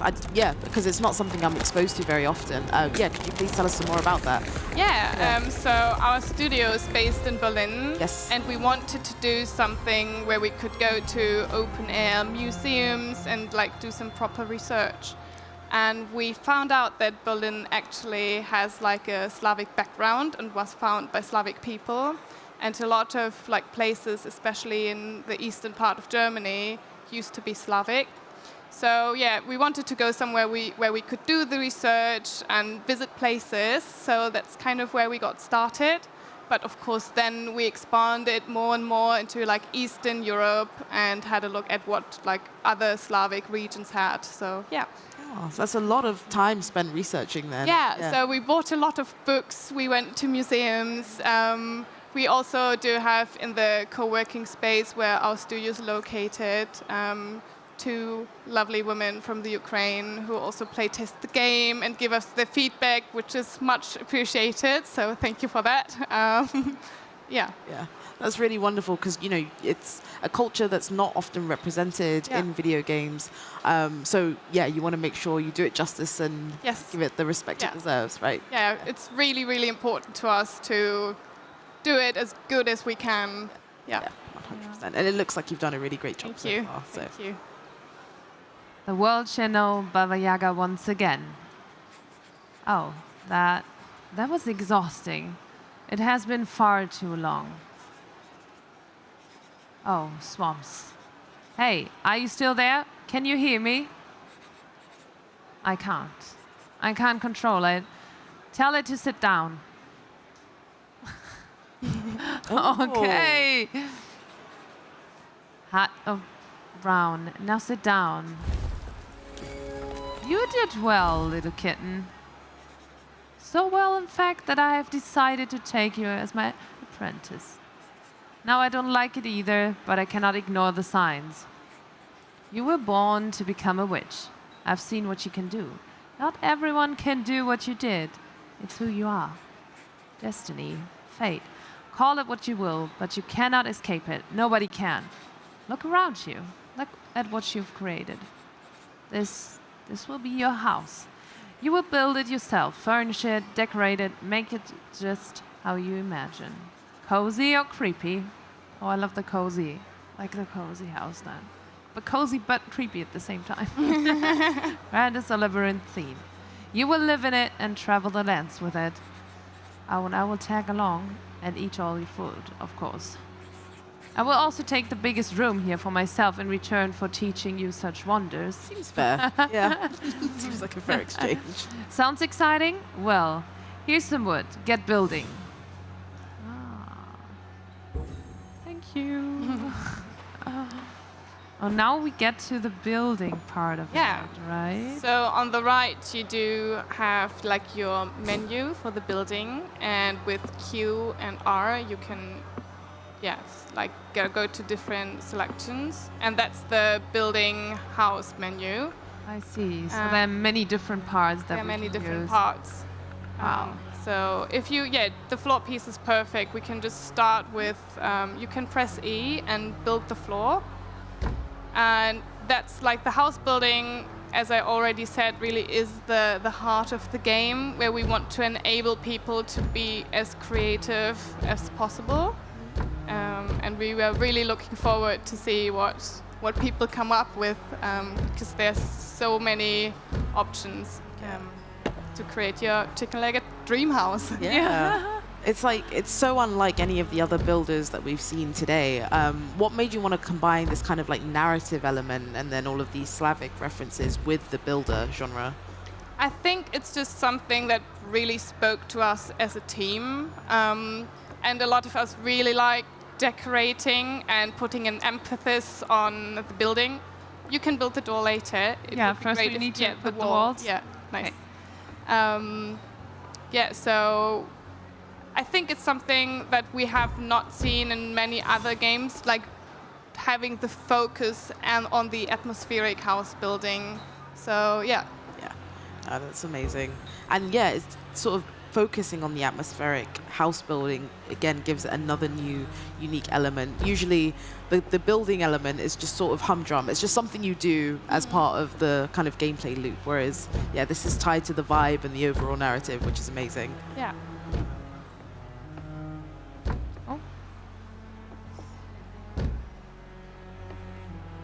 You can also build the walls on top of each other if you like Make to. it a bit higher. Yeah. Like get more privacy. Yeah. And how? No. I love that. So to place the door, we need to like add the walls first. Yeah, you can just, if you look to the right, and now you could select just a door if you like to. Yeah. Oh, I see. And you can just place it wherever you want it to be. So this is like a part of the house building that was very important to us to make it, like you can place objects wherever you want them to be. Amazing. Same goes for the windows. Oh, I want a window right next to the door. Nice. And now you could like select one of the roof pieces if you like to. And just. Oh, wait. It's fine. No worries. You can delete everything. Just press like C. Look at it and look to the right. Yeah. Perfect. Okay, this is how it works. Oh, I feel like I deleted you deleted parts of the wall as well. But we can always rebuild it, which You can always is nice. rebuild. You can always destroy it, and then you also get all the resources back. So Oh, that's it's very not really nice. like. So it's like not no that punishing. Yeah, I like that. I like that because I'm always like building something and then after a few minutes I'm like, oh no, maybe it I makes more hate that. sense to do it a bit differently. And so that's really nice. So if we want to place a You can roof- just drag it, hold the left mouse button, and now drag it. So and now you can place it. Oh, that was our. You rotate it a bit. That's fine. We got this. Maybe the smaller roof would be nice. And it's also really important to say, so we don't have any combat in the game. There's also like no survival mechanics. It's really like we put the emphasis on making like a really creating a creative space for you to build, and I love that because rather than having to worry about so many other elements, the focus can just be on the building. Yeah. And you can also, if you look to the right, or if you want to create like the corner. Right here? Yeah. So if you drag that around, if you want like build corners, yeah, drag it and build it. Yeah. Just press E. You'll see it creates like the corner automatically. Nice. Yeah, that's nice. I love that. All right. You could now just press B to close the build mode, so I can show you the decorating part. Yes.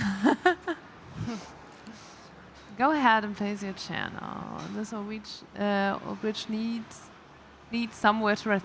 Now you get the because we received a chair. Yeah, you just so now this one Baba Yaga just gave to you. If you just press B again, and then with Q and R you can.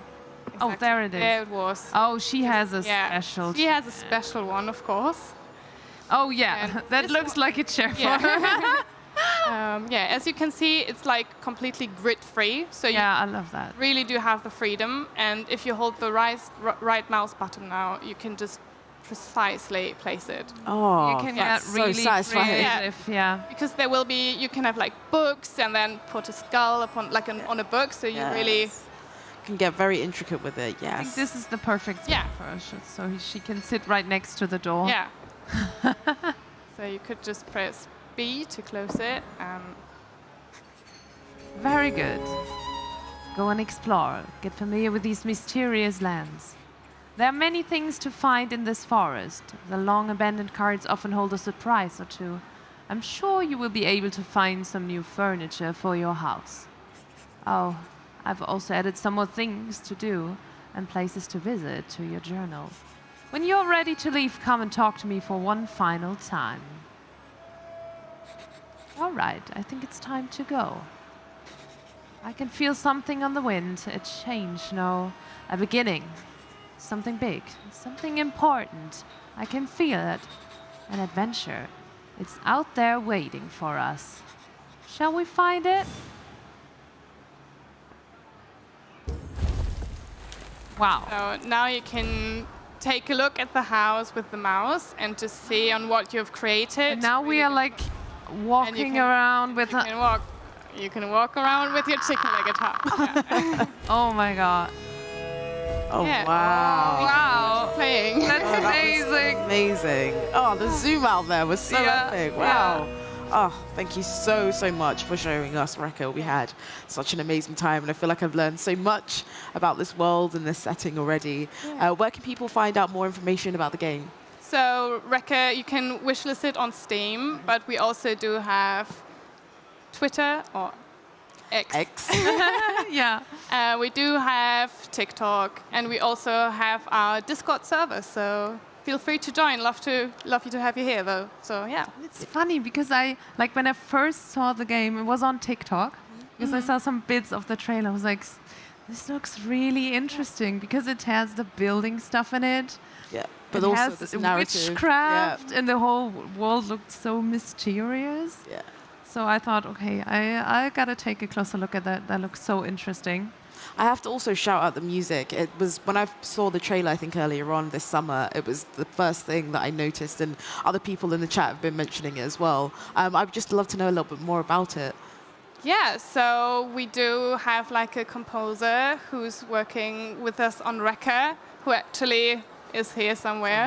Somewhere in the Hi, vicinity. Big shout out. Yeah. Yeah, and we really got to look like we were using like Baroque instruments and also looking up like different Slavic instruments, and we got like note sheets and everything. So yeah, we really got into the vibe, because if it's atmospheric, the music has to be right as well. Yes. So we really put emphasis on that one as well. Yeah, it's so important. Yeah. Because it's like the whole vibe of it. Like the music plays just a huge part in it. In the end. It is. Yeah. Yeah, the art to the music, everything kind of goes hand in hand to craft this wonderful, eerie, atmospheric environment, which I cannot wait to sink my teeth into. Wonderful stuff. So I know you've mentioned about the demo and about the social media handles, so I hope people have been paying attention.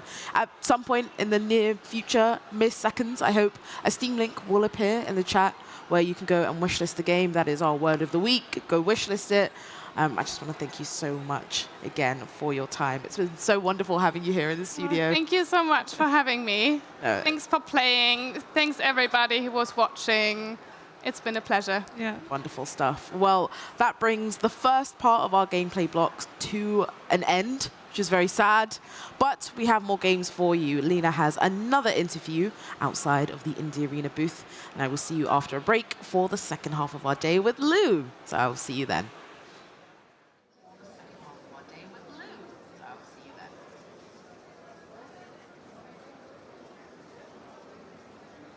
Hello, it's me you're looking for. I'm gonna do the interviews and we're gonna talk about Imagine Earth. Awesome. So we're gonna talk about Imagine Earth, which is a planet building game. And you will see. Here's the dev. Hi. Nice to meet you. Nice to meet you too. So your game is Imagine Earth, but before we go into the game, I want to know what would be your perfect planet to live on? My perfect planet to live on. Yeah, better let it be green and emissions and all that stuff. Yeah, that's something to go for first. That's basic. I see, but okay. How did the idea about the game come about? Yeah, exactly with this in mind. What I would just taught you. We had this idea as students to create a game that is actually about the climate crisis.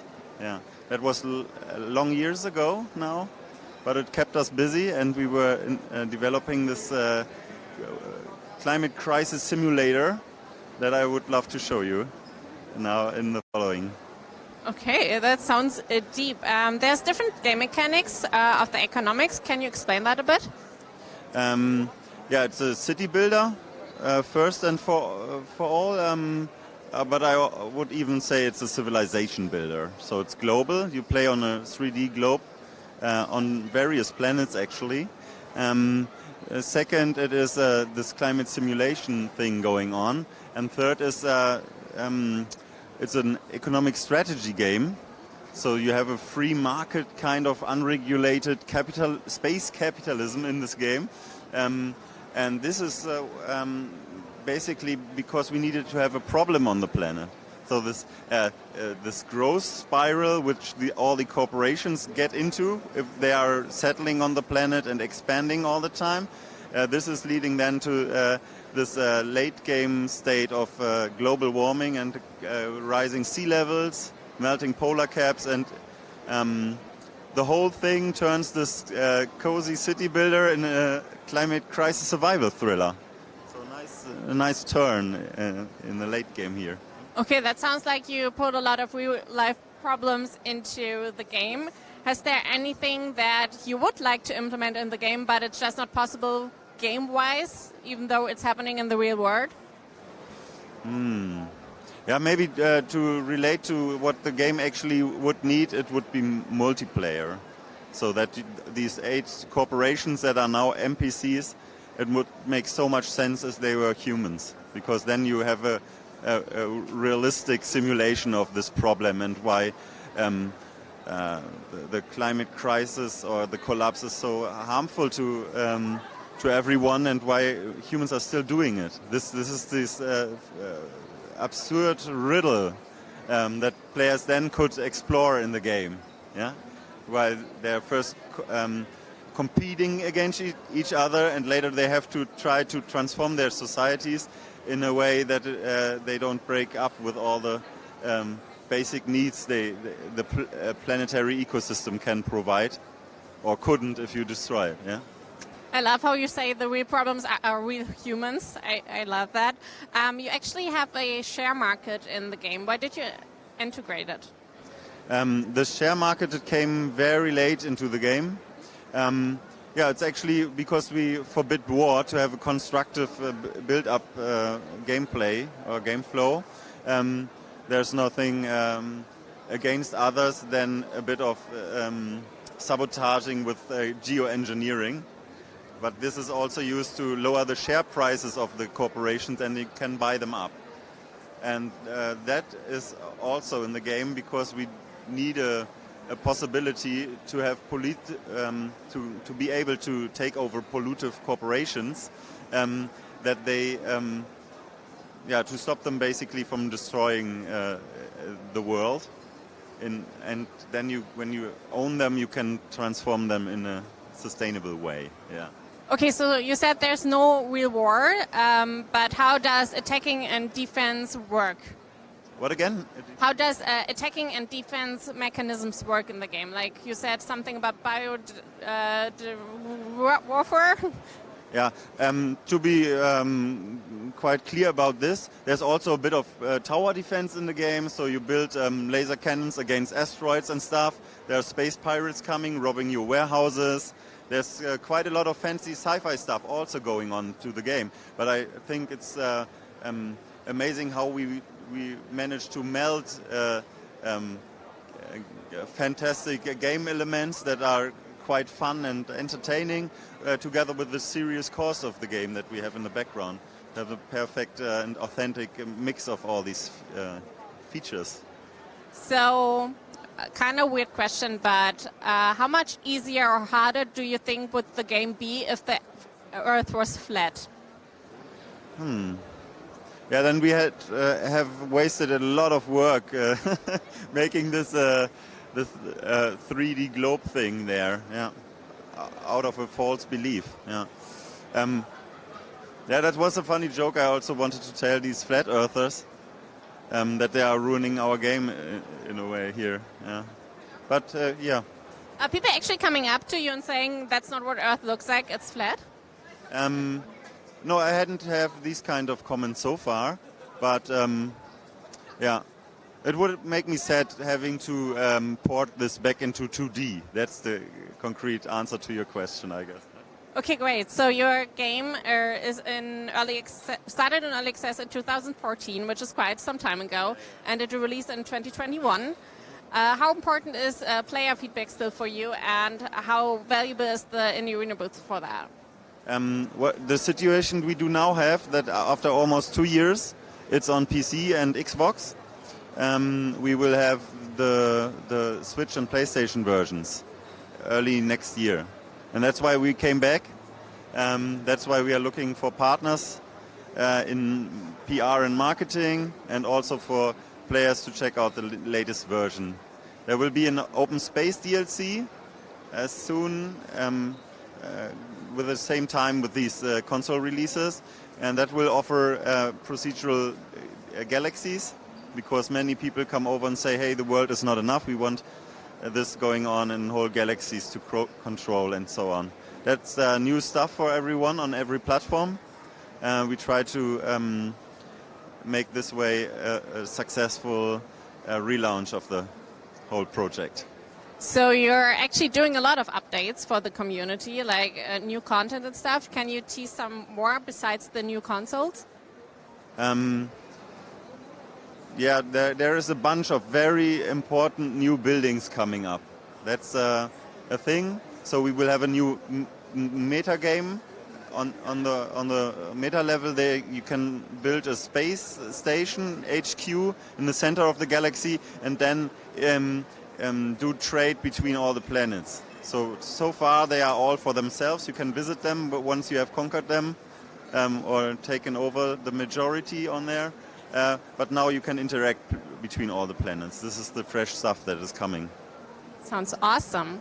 I read some Steam reviews because I haven't played it myself yet, and one of the reviews really highlighted the soundtrack, that they really liked it, that it never gets dull. So I was wondering, if your game was a song, what would it be?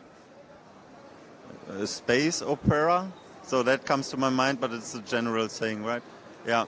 A bit like Space Odyssey, so in a way. No? Okay, good. I'm not so into having bands ready when I talk about music. It's more the abstract listener. Okay, makes sense. So who should play your game, and where can they find it? Yeah, it's now also on sale. There's a demo out there on Steam. Please. Oh, what was the question? Who should play the game? I think this is a game for everyone. I'm really convinced that this kind of look and feel and the holistic world experience that we were able to achieve in this game is really of interest for like old and young people, some that like strategy. Also, Planet Destroyers would have their fun in this game as well. Yeah. Okay, awesome. Thank you so much for talking about your game. I'm definitely checking that out because I love strategy building games. And it looks really fun. Thank you so much. We're actually going to go into a little bit of a longer break, but I'll see you right after that for some more interviews and some more gameplay. So see you in a bit.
breakdown.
welcome back to part 2 of Indie Arena Booth, day 5. It is sadly our final day, which is very sad. But at least I don't have to do it alone. I have Lou back in the studio once more. Hello. How are you holding up? I'm good. I'm happy. I'm so excited to be back here because it's like a little safe space away from the loud show floors. So, and I love playing games with you, so it's fun. Oh, so thanks for having me back. Of course. Yeah, I mean, it's pretty chaotic outside, but not as chaotic as the last 2 days, I feel. I think so, and it's slowly starting to... Is it getting emptier? I don't think so. Maybe not. Maybe people have just broken for lunch, really, and then they'll be back in full force. Yeah, it's true. Yeah. No, but it's honestly, it's going super strong still. I feel like the entire time of Gamescom, it was just so busy. All the devs, like whenever I do my little checkup, like a little mom walking around, like seeing how everyone's doing, everyone's like, oh, it's been so great, but my feet are hurting. But yeah, they're happy, they're busy, they're handing out stickers, having people play their games. It's good, but I know that tomorrow everyone's going to be so happy to be back in bed, hopefully. Yes. Yeah. That was the vibe I was getting. Everyone was going to be back, happy to be back, but also not happy for the Gamescom blues. That's been the phrase I've been hearing a lot. Yeah. What are the Gamescom blues for people who haven't experienced that? The Gamescom blues, like, so I feel like I've experienced them, but also maybe I'm not 100% sure if that's what they mean. Like from my experience, I would say, you know, when you work at a convention or like when you visit a convention, so maybe visitors can also relate to this, but like once you're home again and it's not noisy anymore and you don't have all these like crazy lights and crazy things going on around you, you kind of feel like reality setting in again, and you're like, oh, now I have to go back to work, or I have to go study, and I have to be a normal human being again. Yeah. And oh, what day is it today? I actually have to know what day it is and what time and stuff like that. So, and then you're not with your people anymore because, you know, we've been together for like all of these days, and like the entire Indie Arena Booth crew has been here.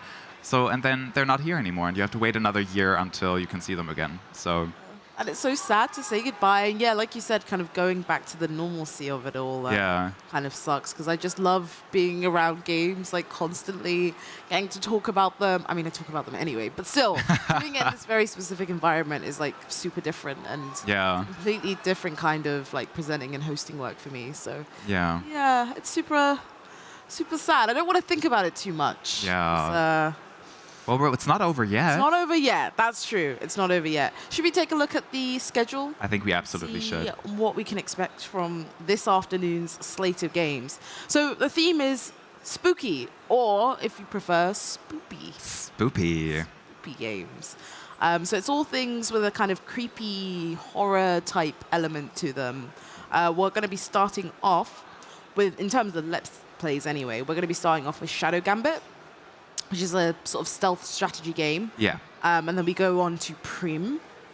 Prim, with a beautiful art style. Beautiful art style. If you've been walking in and around the booths today, you would have seen it. Like, it's so striking. It's one of those ones where your kind of eyes go to it. Oh, definitely. It's all black and white, kind of Tim Burton-esque inspired. Yep. Yeah, I want to hear about the inspiration as well. I'm always like, I mean, last time I did that too. I was like, what's the inspiration behind this art style and stuff? So I love listening to you ask that question. And then we check out The Last Faith, which is a kind of gothic fusion of like Metroidvania and Souls-like inspirations kind of at work there. I'm a bit nervous because I'm not super good at like action games like that, but you might have to take over at some point. Bold of you to assume that I would be good at it. There's, like I said, there's a reason that I watch the games and commentate on them rather than playing them myself. Unless it's like a super chill game with like one button, then don't ask me for nothing. Then we're checking out Cryptmaster, which is a sort of dungeon adventure and it's sort of text-based. So that would be a nice change of pace for us both, I think. That one was really striking when I first saw it because of the visual style. Like, and you're gonna know what we're talking about when we see it, but it looks incredible and like unlike anything I've seen in the like ever, I think. So really cool. Very cool. And then we're ending the day with Rip Out, which it's funny because we started our week off on Wednesday and it was super chill, super cozy. That was the theme. Right. And now ending the week with something that's like super fast paced. It's a first person shooter with like procedurally generated environments. And I feel like our heart rates are going to spike all the way up. I'm so scared. We should have put on like a heart rate monitor Oh, we thing for people should to watch at home. How are you with horror games in general? So Lena asked me this earlier on, and I said, when I'm watching other people playing them, it's fine. I'm so chill, I'm so cool, I'm so collected. But doing it myself is when the mask slips a bit. And any like kind of cool idea you had of me in your head will be removed. I don't think that can go away, honestly. That's very kind of you to say, but you haven't watched me play some horror games. Actually, true. I haven't really seen you play that much. Yeah. Yeah, I would like to. I was going to say I like to backseat. I don't like to backseat because I don't, As in, like, tell spoilers. No, exactly, because it's hard enough being in the chair itself. Yeah. Like, I don't want to influence anyone either way. Watch out, people. Shay's going to be in your chats and just, like, spoiling games for you. Like, don't go around that corner. Yeah, That's do what's this gonna instead. happen. Yeah. That's how you figure out that puzzle. I don't do any of that.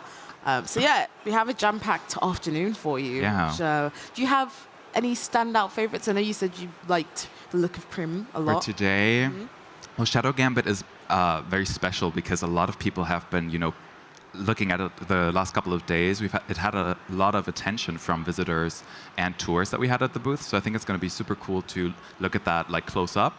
But visually, I'm all about the visuals. All about the I'm really visuals. excited about Cryptmaster specifically. All of them, of course, always. But that was one that really stuck with me for the art style. So I'm excited also to hear more about what the inspiration was and, how the game will progress and stuff. So that's going to be exciting.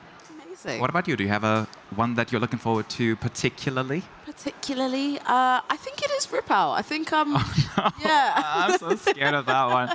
Oh, God. Okay. How good are your like first-person shooter skills? Non-existent. Okay. I'm not good at them at all. So like if we come to like a dead end, I might have to ask the dev to. Oh, okay. Like, hey, can you, if you want anyone to see the game, can you maybe play and I'll just like commentate on it because like if I get stuck, I'll try my best. But it is really funny kind of putting the dev in that seat at that moment in time because a lot of the time they're able to like adapt to it. They're like, yes, I played this, I can do it in my sleep. And then other times they're like, actually, this is kind of tough. Yeah. And I'm like, that is refreshing for us to hear because Exactly. at least we know it's not just us. yeah, no, it makes me feel better. But I am appropriately dressed. Have you seen my shirt? Oh, this is a great shirt. It is Witches Celebrating Coffee, and it's the Witches Brew Dark Magic. So I felt like I needed to dress the part for today. Really follows on the theme. Obviously, we've got our spooky games this afternoon.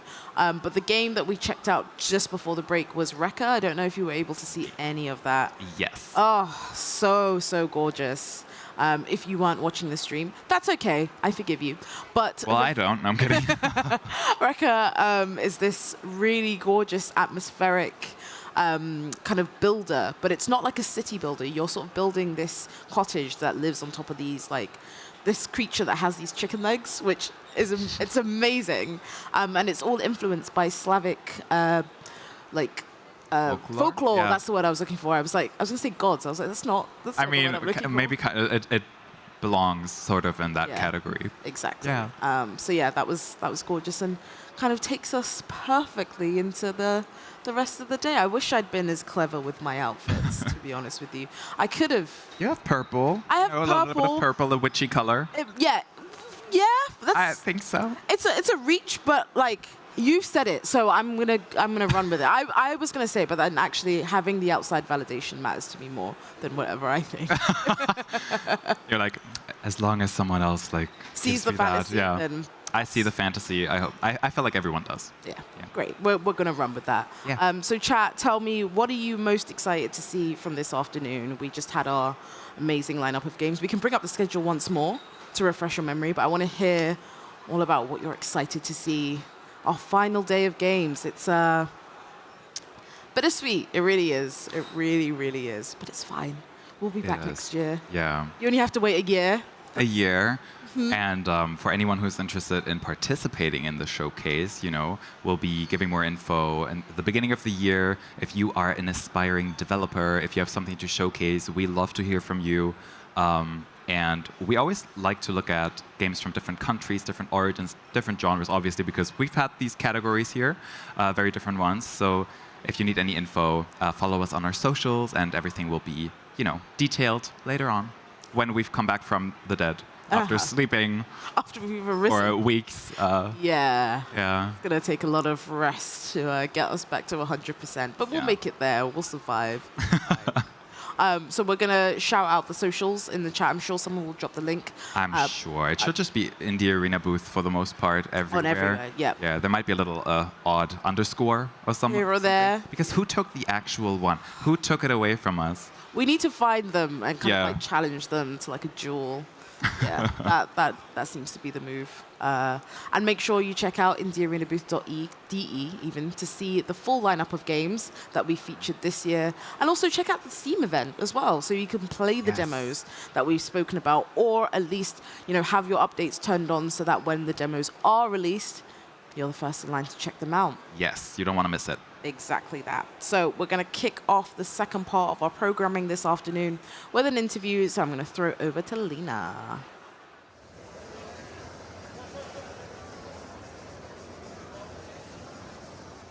To introduce the next game to you, I'm going to show you my favorite dance move.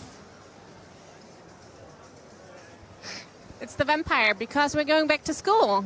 And not to vampire school, I guess, but to demon school. We're gonna talk to the dev of Demon School. There's a lot of stuff going on in that game. It's a strategy game, and you can build relationships with people, and you're gonna fight. But what else exactly happens? We're gonna talk with the dev. Hi, how's it going? How are you? I'm good. How are you? Great. We're doing good. So, first of all, can you give us a quick introduction to your game? Yeah, so basically Demon School is a tactical-styled RPG that's set in a school on an island, and there's 12 weeks till the apocalypse, and you've got to find out what's happening and go to school and do stuff. Yeah, so that's pretty much it. Okay, great. What were some inspirations for the game? Yeah, so some inspirations were we really like tactics games, and we were thinking how do we change it and simplify the game and reduce the button clicks and stuff like that. And also there's no leveling in the game, there's no experience points. It's all basically we have a core system, and then we kind of teach you it and try and subvert it every week. So every week there's a weird boss, and they kind of kind of contextualize and make you rethink how you're playing, and so that's kind of how it works. The aesthetics of the game are kind of special, I would say. Yeah. What were the inspirations there, and are there any references or Easter eggs that you would be excited for people to find? Yeah, so the game is inspired by Italian horror, like Giallo horror, so like Dario Argento and Suspiria and all that kind of stuff. So people who are familiar with that style will be able to tell when all the scenes have very Italian horror-styled lighting and stuff like that, and the music is inspired by it. So I think anyone who's seen those types of films will see a lot of familiar elements and stuff like that. And I think for game players, it's a new visual style that probably a lot of people haven't seen in games before. So yeah. Okay, sounds great. How much are story and the battle system intertwined? How are they intertwined? So we have 15 characters, and you're all in school together, and you have one main character who's kind of bringing them all together to help uncover this mystery, and you can go on little adventures together and kind of build up connections with your team, and then that kind of fills into the battle. And so you kind of pick who you want to increase your connection with, and that kind of feeds into the battle. And then you can also, there's a planner, and you can bring the players into the planner, and they kind of learn abilities that they can use in the fight. So it's kind of always cycling back, and yeah. You said you can skill the abilities. What are the differences, the different abilities for the different characters? Okay, so basically the characters have base archetypes like a brawler or a healer and stuff like that. And then we have these kind of equipments that you can get to augment them. So say for example the attack character can learn how to hit people and then set them on fire. But the fire is contagious. So every tile, every turn, it sets the next person on fire. Or the phaser character who kind of goes through people can, if they go through allies later when they have this item, they can remove all the status effects. So they become a little healer / kind of a debuff character. So there's all the little elements like that. And as you go through and you get more equips, they become way crazier later. So yeah, it's cool. Okay, great. You said there's horror elements in the game. Yeah. So I was wondering, on a scale from eating cake to doing your taxes, how scary is the game? It's probably not as bad as doing your taxes. but it's not as good as eating cake. So I imagine it's like 7 towards taxes, much more taxes, yeah. Okay, great. So there's an unusual mix of isometry, 3D, and 2D. Why did you do that? So we wanted to kind of create a weird aesthetic. So we kind of made the demons more 3D and the kind of real world more 2D. So as you're fighting like kind of more kind of badder villains, they become like even bigger. So like there's like a giant skeleton that's the size of the stage, and he just looks better in 3D, and it kind of gives you more expressive positions. And also making the stages 3D means that like we can have all these really expressive times a day. So like the morning is very different to the evening and stuff like that, and that lets us do like really change the lighting, so we can kind of push on that kind of Italian horror aspect, because in a lot of Italian horror, the daytime is like seen as kind of safety and all this kind of stuff, and at nighttime it's seen as kind of the paranormal, the occult, the weird. And by having the 3D 2D mix, you can really push that aspect. So yeah. Okay, if you had to teach at the Demon School, what subject would you teach? I would probably try and teach the occult arts, I guess, because it's a very powerful thing that you could teach people. So yeah, that's what I would probably teach. Okay, sounds awesome. How long will the game be? The game will probably be over 20 hours. I think we're kind of like content locking it, so it's 12 weeks, and every week is about an hour and a half, depending on if you do all the side quests. So it should be probably 20 to 24 hours in length. So yeah, that's kind of where we're hitting for. Okay, so on your Steam page, you say that people will be fighting some big weirdos. What makes them weird? Well, it makes them weird is like we have a giant boss who like eats the stage. We have so they eat the stage, and you've like a certain amount of turns before you get kicked into the ocean. There's another boss who has a giant skeleton, and there's a trick to figuring out how to beat them, but when you figure it out, their head cracks open and their brain falls out. And there's loads of other very strange things like that for the bosses, yeah. So do you want to get a little bit more into how the battle system works? Yeah, so the battle system basically works kind of like tactical chess, where the movement is action. So there's no click to move, click to attack, click to do this. You just click once and move, and when you move, you auto-attack.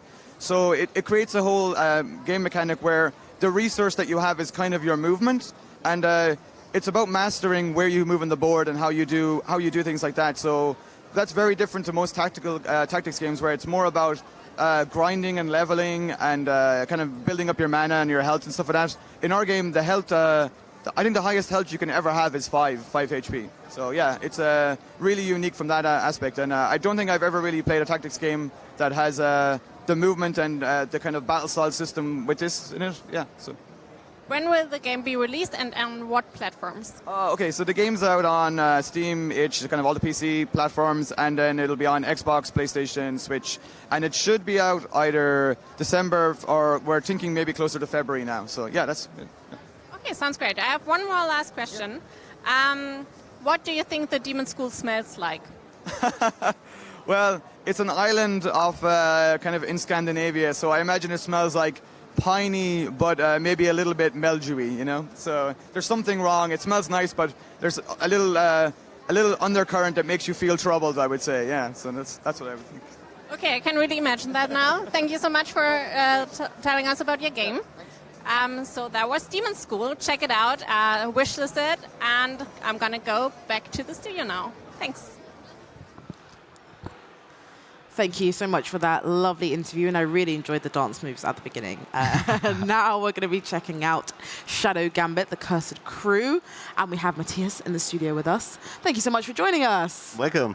Amazing. So, for people watching at home, could you tell us a little bit more about your game? So Shadow Gambit, for those that don't know the game yet, it's like Commandos with pirates. If you don't know the Commandos game, Shadow Gambit is a stealth strategy game where you play a squad of different pirates with unique magic abilities, and your goal basically is to like get through a map filled with enemy guards, and they all see each other, and you really have to be very strategic and take your time to kill them one by one basically, or just get around them in whatever way possible, and hopefully they don't see you and raise the alarm. Hopefully not. Are you feeling stealthy today? I'm feeling very stealthy. My question is, can you also avoid the enemies and play the game like that? Or do you have to, are there like unavoidable fights? There are unavoidable fights, yeah. So we always need to make sure from a level design perspective that it's not just you can avoid all the content. Yeah, no, that's what I was thinking, like, because the fighting must be a fun part, part of the game. It is, so you can also play while there's alarm. That doesn't matter. If you like that, we always try to have those players to cater to those players as well that are like, well, I try stealth. Oh, alarm. Well, I'm just gonna get into it. Just gonna brute force it. Yeah, sounds exactly. like me. Yeah, it's possible, but it's a little bit harder then. It's harder than being smart about it. Yeah, exactly. Yeah. Well, who knows? We might see a mix of both of those two styles today. Yeah, I feel like I'm the type of person who like tries it out stealthily, but then if I fail, I'm just gonna brute force it and punch people in the face, or or use magic. Right? I mean, what I always say is like the fun part about our game is like failing is king, because we have the quick save and quick load. Some people would call it safe scumming, but actually it's there to like have fun at our game, because you can iterate on what you're doing and you can like try things in an instance, and you can try this. Oh, it didn't work. You try this. Oh, it didn't work. Now I try this. Yes, it worked, and that's what the game is about. So don't worry if you're like failing or stuff. That's intended. I will probably fail a couple of times, but we have you here to guide us through, which is exciting. So should we have a look? Should we start? Let's get started. Oh goodness. Okay. I think it's already set to English, so that is good. Yes. It's lovely. All right. Do I just go for a new game, or is there any options that I should explore? Oh, you can just start a game by new game. And let's go with Pirate. It's a normal difficulty. That's really fine if you're unexperienced in the genre. You could also do Explorer, but that's the easier one. Yeah, it's a little bit easier. It requires we tweak the view cones, like the enemies have view cones, and the time they take you to see you is slower. So they wouldn't be alerted as quickly, and I would have more time to. Exactly. I mean, you can also pick this one, but I don't mind. Like, what about Cursed? No, I'm not going for Cursed. Let's go for Pirate. I have faith. Yes. Because we have you. Shay is also good at games and smart.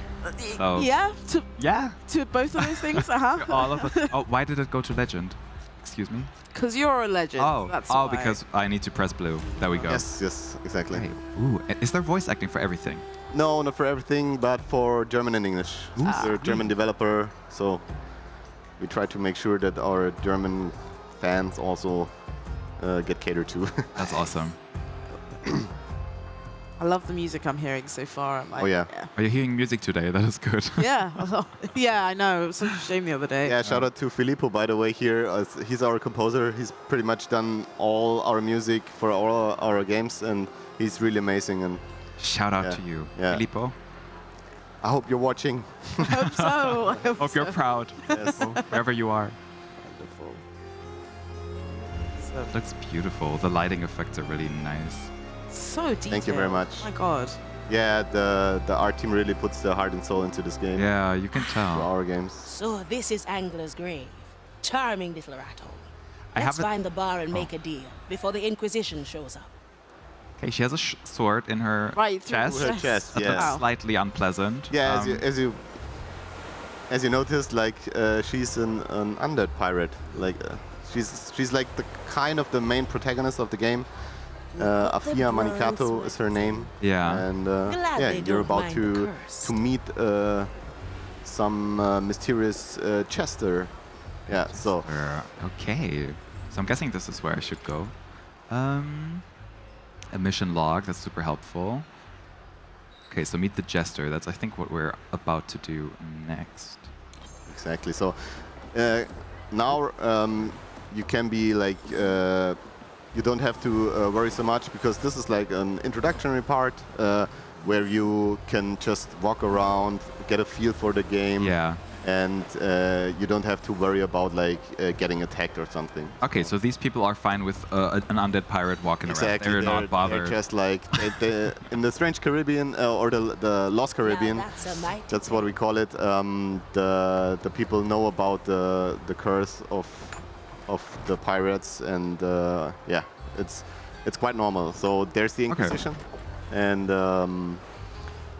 they are the main villain of the game, basically. I see. Yeah. Hey. Is this something where I would be able to hide in? Yes, I just exactly. I just go inside and then I'm. You could hide in, or you could hide bodies in it. Oh, that's where this is going. Yes. Okay, I can see where the spoopy part is coming. Okay, she wants to go inside here.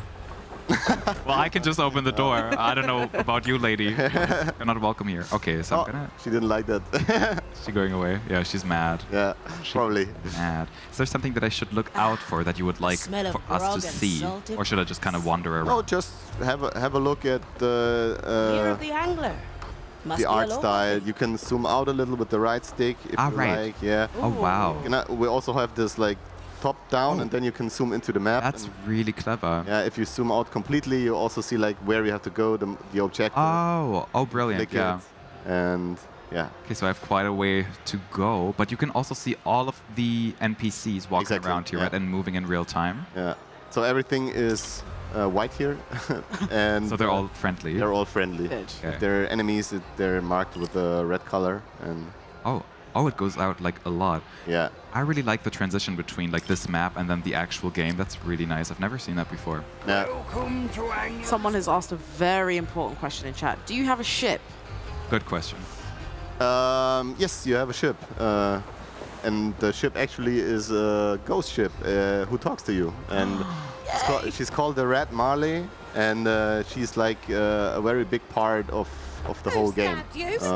Later on, we learn that I get she the has a feeling the bar power is the other called capturing memories, and that's basically our quick save and quick load mechanic. Amazing. Interesting. Yeah. So these are like stealth mechanics. I can run away, I can jump down, I can climb up the vines or climb down, I'm imagining. You can also like there are crates, and you can like here? push them. These ones, or yeah, for example, but in this case, like in this mission, they are not yet. Yeah, not usable. would this hide me? Am I hidden in these bushes as well? Yes, but you are standing up right now, so people can still see you. If you crouch, they can't see you at all. Okay, so like if I'm like this, I have like dots all over me, I can still be seen, but if I'm like this, yeah, exactly. I'm safe. Good to know. Okay, cool. I'll come in a moment. Let me see. Ricksdorf has asked, after Shadow Tactics in Asia, Desperados in the Wild West, why is the pirate setting something you wanted to work with? What this setting allowed us, obviously, like the magical pirate setting, is that we could explore a lot more ability options for the characters. Because like our previous games, Shadow Tactics and Desperados, they were very realistic, I would say, in a sense that you have like a cowboy who's having a gun, and the gun can't like He's on the balcony. do explosions or something like that, but like I mean it's a bad example. No, we're following you. We're following. Go on. The best example would be you can't teleport in a cowboy game, but in this game you can, for example, or we have a character that can put people into her big cannon and shoot them around. That's amazing. And in the cowboy setting, this wouldn't fit at all because it would be stupid. Yeah. And Yeah. Now this is nice because you can explore so many more like creative and wacky sort of things. Exactly. Okay, I feel like I found the jester. Yeah. I want to talk to you now. You are not an easy man to find, Jester. Naturalmente. It ensures I'm only found by interesting people. Now, what can I do for you, Signora Manicato? They say you can arrange things. There's a certain ghost ship I'd like to catch up with. Ah, the Red Marley, yes. I know all about your history with that ship. Then you also know why I'd want to be on it. Signora, the prospect of seeing your fates collide is the entire reason for our meeting. I can get you to the Marley, but I must inform you that she has seen better days. Currently, she's caught in the trap of a certain Inquisitor. So Ignatia has her. Then there's no time to lose. Still determined, I see. Yes, excelente. shall we shake on it then? One more question. What will be your price? Oh, don't worry, Signora. I simply wish to be entertained. Now, shall we begin? We were all very quiet there, but it's because I don't want to talk over the voice acting. Same. Like, the voice acting is so impressive. Yeah, it's really cool. We're very happy with it. It's very nice. And yeah, shout out to OM UK and all the great actors that took part in doing the voiceover. It's really amazing. It really adds to the experience. The rite is complete. What now? Voice acting. Scour the beach. Let no corruption linger. It shall be done. As well, going back to talking about the art, like the map looks really cool. There's so many different layers and buildings, and it just kind of gives you more options in terms of your kind of stealthy gameplay, right? Yeah, exactly. Ooh.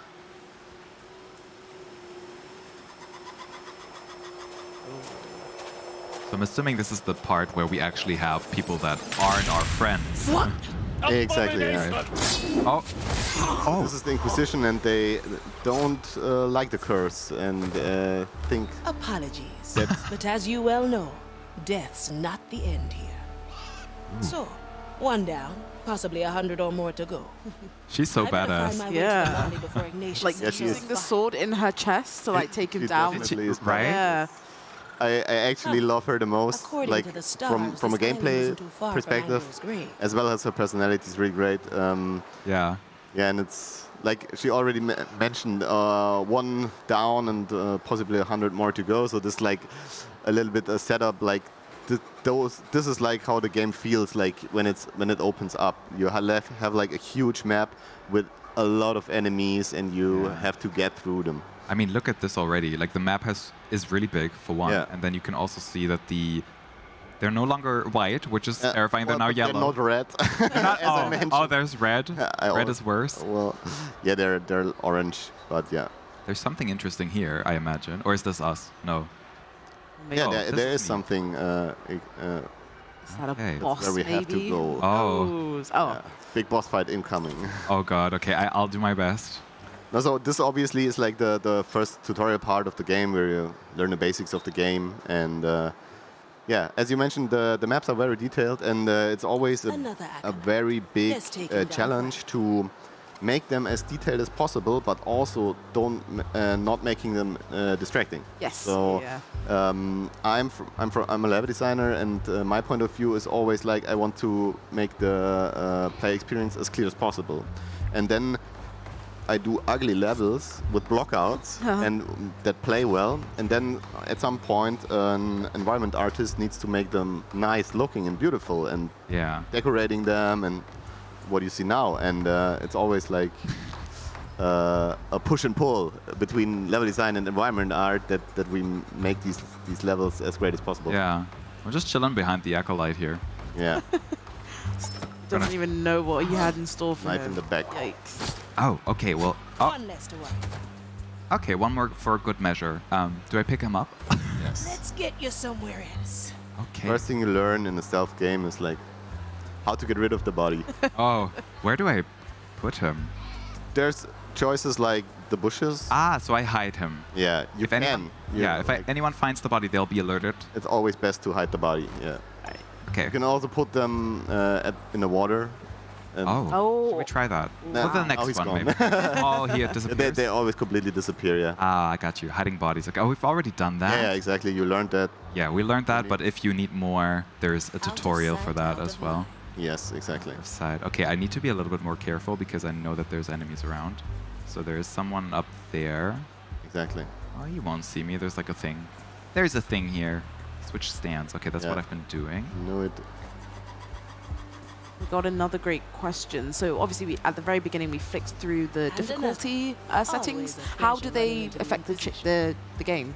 Yeah, so on basically what changes the most is, as I mentioned, the time they take to see you and how fast they raise the alarm. And there's more enemies in the, I think the legend already, we put more enemies in there, and also, nice.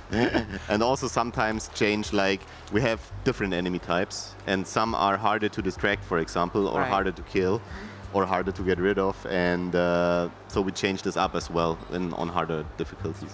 You know what, Shay? This kind of reminds me of Pizza Possum, where we threw the bones to the dogs. It was also very stealthy, like less dangerous, maybe. Yeah. The stakes are higher here. A small thing. Yeah, exactly. That's like the bread and butter part of the game. So you can see few cones. You can activate the few cones of the enemies and see what they do. And Maiden's Firelap. Interesting. There's this lined part of the view cone where when you're crouching, you aren't seen. That is sweet. So this one, I can just crouch past here. Exactly. Interesting. But don't get in the full view cone, because then he will see you. But you can try, just try to demonstrate, just go in and fast out. Strange. Okay. No. Oh, he's got me. He's got me. He's got me. No, go around and catch him from the behind. What if I go into the bush? Yeah, you can wait until the alarm is off also. That's a possibility. And also what happened here, what I forgot is, he saw your footprints. And that's why he immediately followed. Usually if there's no footprints because you didn't walk on sand, he wouldn't have left his post and was like just, oh, all right. Yeah. But in this case, it was my bad. You set me up. Yes. Okay. I'm stressed. Yeah, but as you can see, alarm went off. Couldn't see you. Oh. Back to work, shoveling. Oh, can I kill him from here? 24 hours. Exactly. That was my strategy all along. Exactly. I wanted him to be like agitated and walk around. Made it look very nice so setup. natural. Yep. Thank you. He let down his guard, and now it's over for him. Heavy. I really like how they start saying things when you just like walk through the world. It makes it really immersive. Yeah. The first town that you're in, kind of as well. Yeah. Do I have to pick certain bushes to hide the bodies in? No, whatever you like. Okay. There's no real preference there. Oh, I think I just. Oh, he's gone, I think. So I'm just reading a question here on the enemies. Can you see all enemies on the map on harder difficulties or just on the easy ones? Yeah. Are there some hidden ones? I'm not sure exactly how that question is meant, but yeah, there's no hidden ones. What we always want is for the player to have like every information they need. Right. Yeah. Okay, so there's no nasty surprises. No, here. exactly. We try to avoid that as much as possible because it's never fun in a stealth game. Yeah. To have the control and then. Yes. It would be frustrating because you plan ahead and then like all your plans get thrown over. Yeah. So this exactly. is. Tell me a bit about this. So this is one of our skills that we can use. Yeah, exactly. That's actually her bread and butter skill. What we call like during development, we call it the blink. It also is now called blink. That's why she also is called blink, because we always have the character names like when we don't have their names yet. Afia wasn't like there a long time. Yeah. And she was always blink. And we have like other names for the characters like Grunkroll and stuff, but that's basically just what they do, what defines them. I was going to ask actually about the different characters. How many different characters are there? Yeah, we have 8 different characters to play. Awesome. So many different play styles. I also wanted to ask about this character in particular. So her name, her first name, is a Ghanaian name. I'm from Ghana, and that's a very common name out there. Yes. Oh, So that's like, so cool. That's cool. So I'd love to know about like what went into the character design of her specifically. Oh, that's a tricky question because I'm a level designer. I don't know that much about that process, but I always know like we try to make a very diverse roster of characters. And before she was called, there was a time where she was called Abigail, and the writers didn't like that too much. And then Afia sticked with the team very much. Yeah. It's a really cool name. I mean, I'm very biased. I think it's a beautiful name. So yeah. It's really nice. I like it as well. What's the meaning? Do you know? That I don't know. I don't know about the meaning, but it's a name I hear. Like I have loads of cousins called Afia. Like it's very cool. That's great. Yeah. For me, it was super new. I never heard Afia as a name. Like, I think I just lost health. Oh. Because I jumped down here. Is that something that can happen? No, just like everything turned green and. Yeah, that was not. Hell. Oh. Just go on a little. Oh, I just go on. Find Okay. out. We had a question earlier as well. If we ever find out why she has that sword in her chest, is that something we find out? Do you think? I'm not Lore sure, wise. actually. there might be some lore content in there because with the Shadow Gambit we added a lot of optional story content where you can explore the characters more. Oh, cool. But I think we never explained why she has the sword in her chest. There might be some lines in the game where she says that.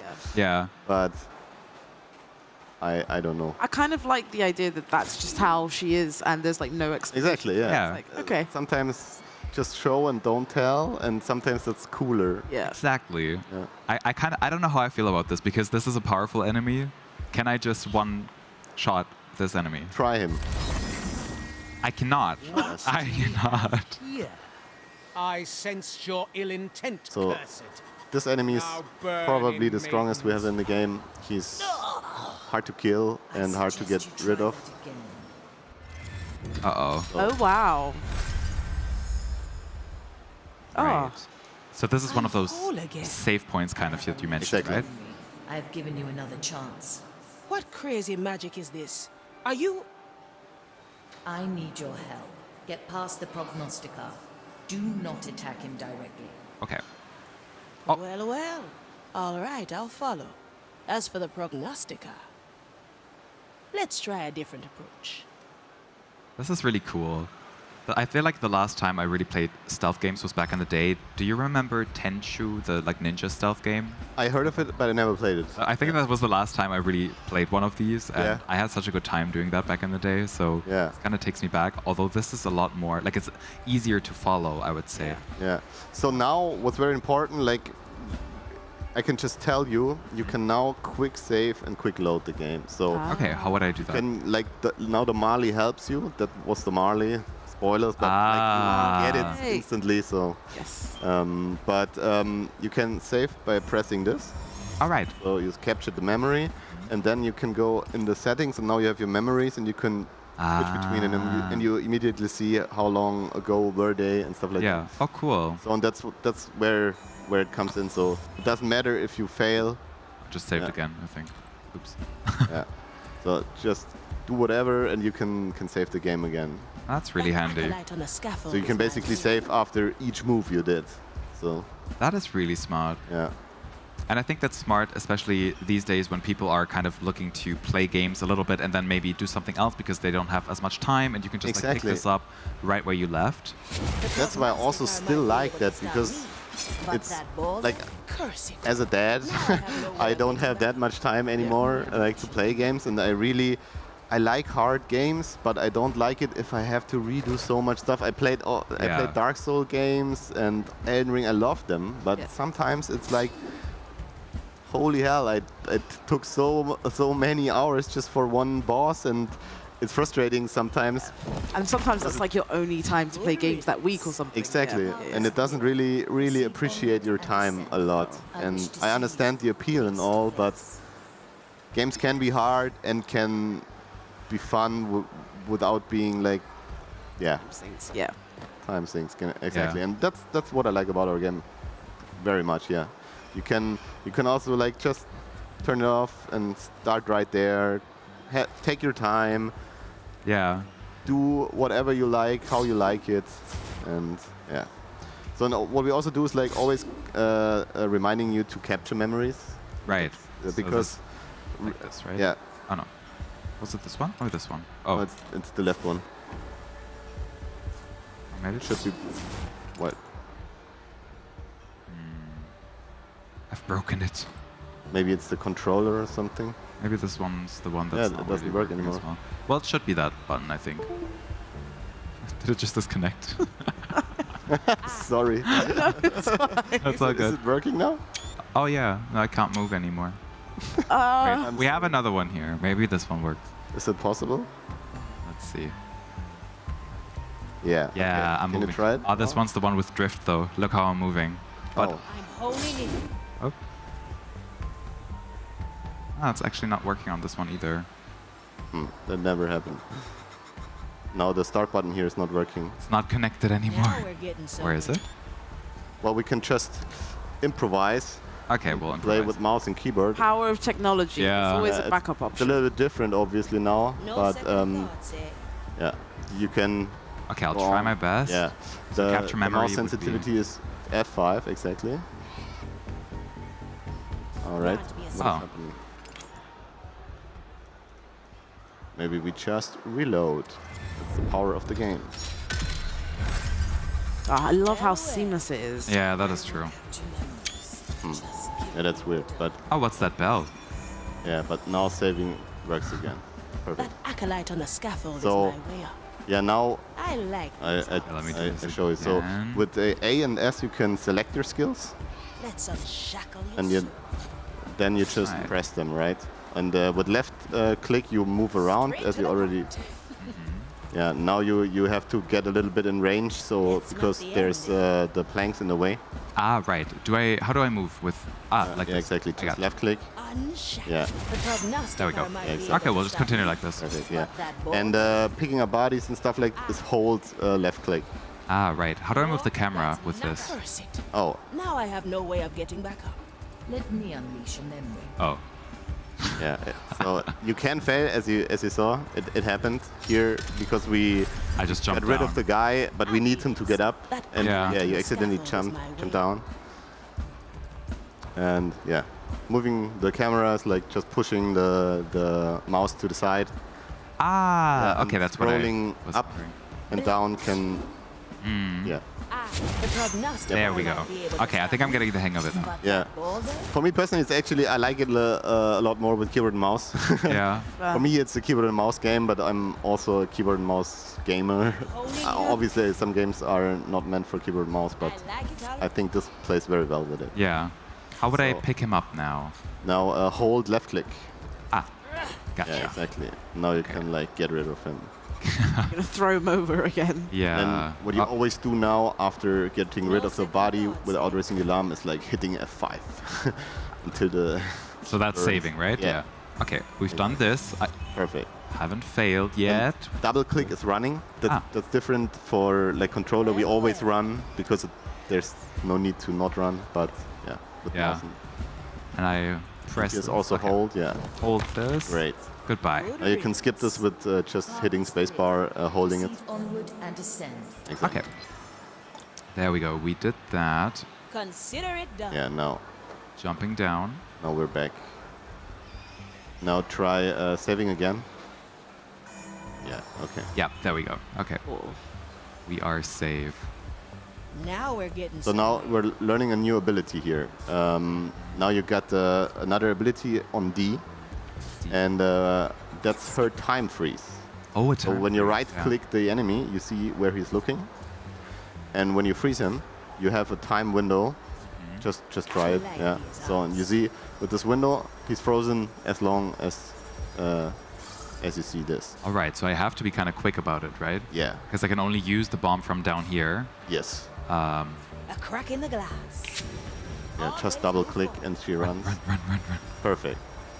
Now you can even save and save this. Ha!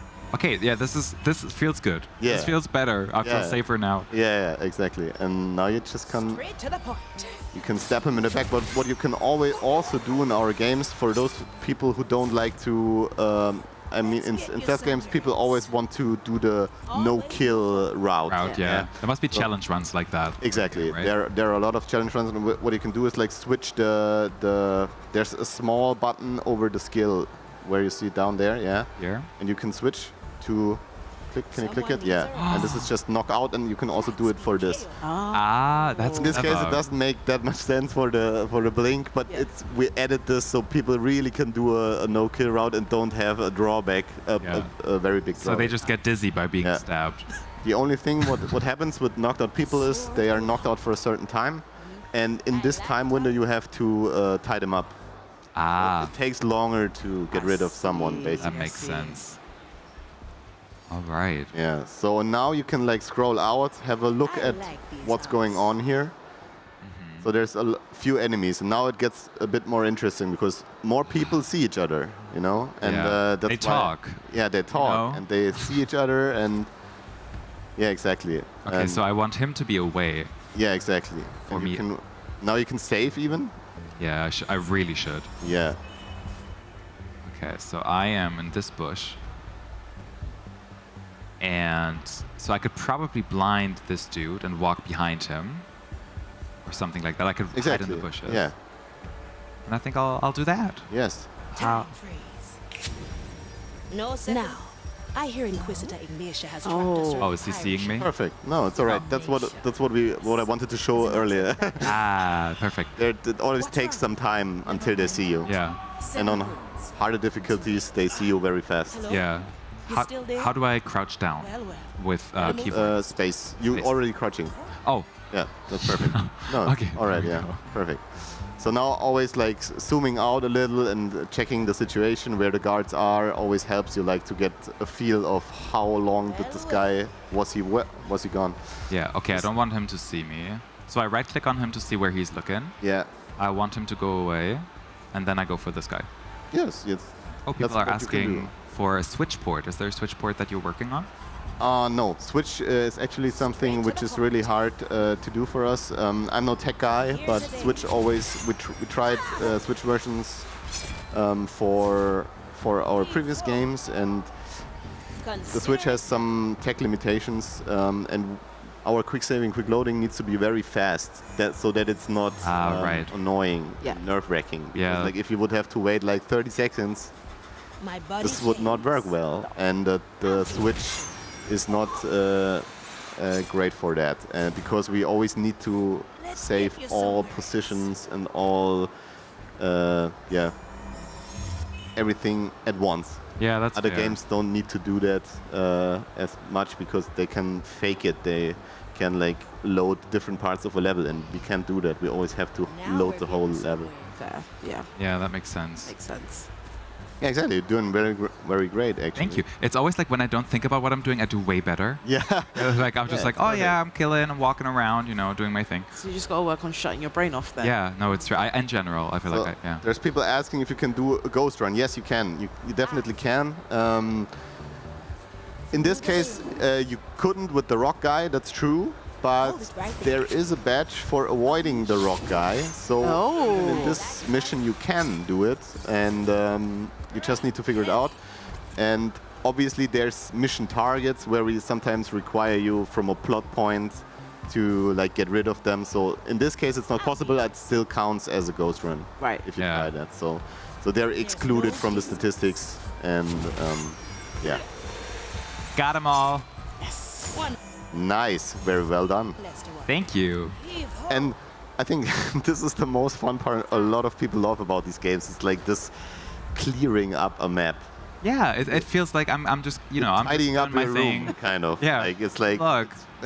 very satisfying to look at this map now. It's beautiful. Yeah. Yeah, but Luke kills them anyways, is what chat is saying. I mean, I'm here with a mission. Yes. I want to find my ship. Yeah. Always move forward. Is there something else that you would like to share about the game that maybe is this like a special intel, something interesting you would like people to know about it? I like Not a special intel, but what I can tell is like that what's really cool about, if you know our previous titles, they were very linear in a sense that you always played mission after mission, and we always as designers decided you're gonna have this character, this character, this character in the mission, and you can change that. Right. But with this game, we have a way more open, non-linear structure where you can choose which crew member you revive first, because your crew's dead and you have to revive them. Right. And in order to revive them, you have to shoot them a black pearl in their chest, obviously. And you can. That's a big choice you can do, because you can do whatever character you like first, and you can choose which to bring on a mission as well. Yeah. And you can also choose in the second act the mission structure gets way more open, so you can decide I want to do this mission first or this mission first on that island. Fun. Yeah, so that's basically a very good to know for this game. Yeah. It is really fun. I love Really it. fun. I'm wondering about the different characters' abilities as well. They all have special stuff that you Yes, can do with them, yes, right? like I mentioned, Gail, she can shoot people or shoot bodies and shoot also other members. And then we have like my favorite from a craziness point of view is like Quentin, he's like a treasure guy. He has his hat. He's carrying his hat in his hand.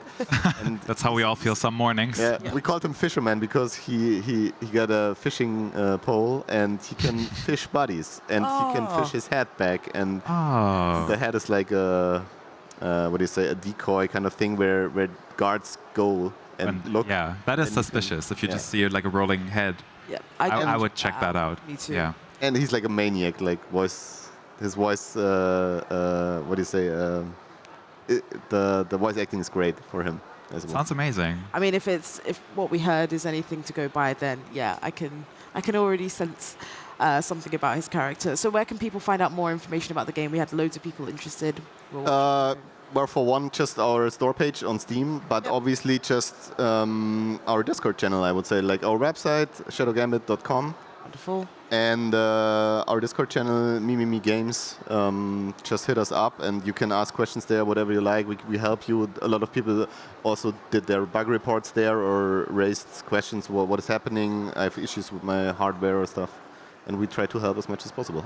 Perfect. Well, thank you so much for your time, Matthias. Thank you very much for having me. Watching. That was great.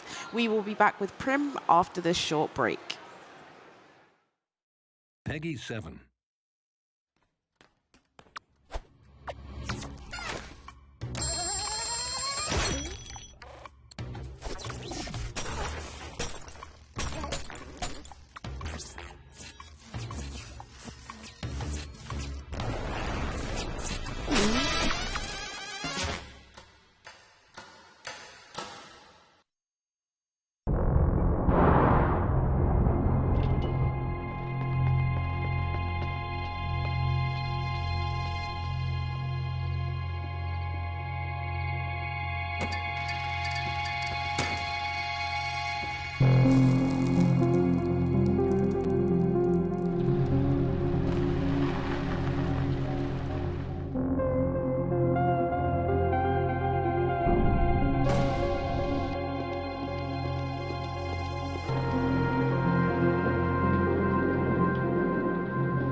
Okay, dear imaginary diary, here's the story so far.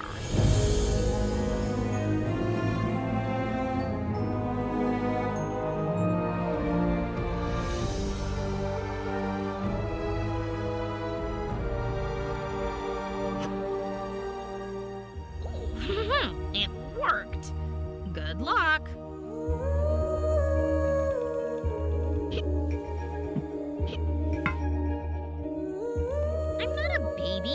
I'm much too old for rocking horses. And I don't fit into the saddle anymore. Not that I tried.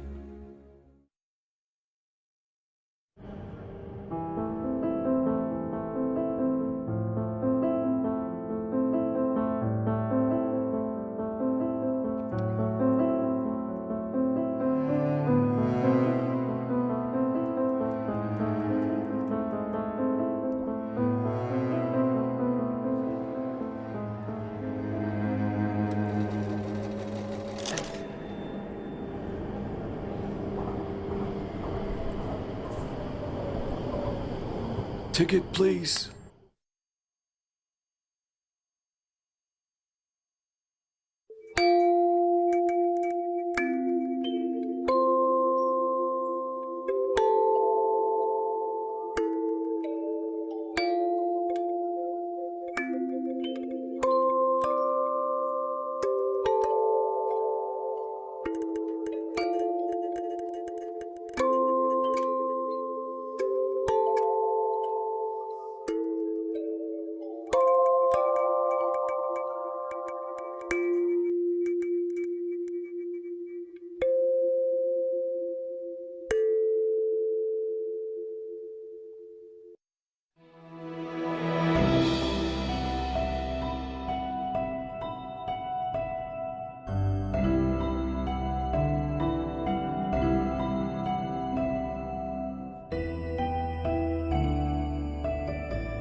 When the world needs a hero, only one man answers the call. Cut! Did any of you even read the script? Let's run it again, people. Could Pillar 1 hit its mark earlier, like we rehearsed? Action!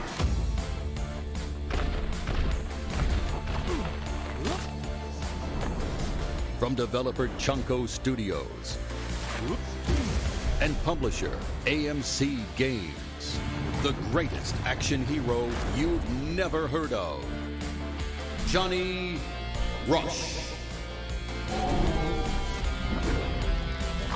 And you, the director. Cut! Come on, let's get this wrapped before the next millennium. All right, stick to the plan. Hide him from the big scary robot. Move these blades for cover.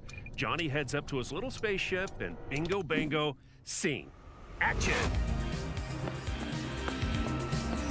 Think outside the box. Set up a foolproof scene. Wait, where's my elevator cue? What is wrong with you people? Cut! It's a wrap. Coming soon.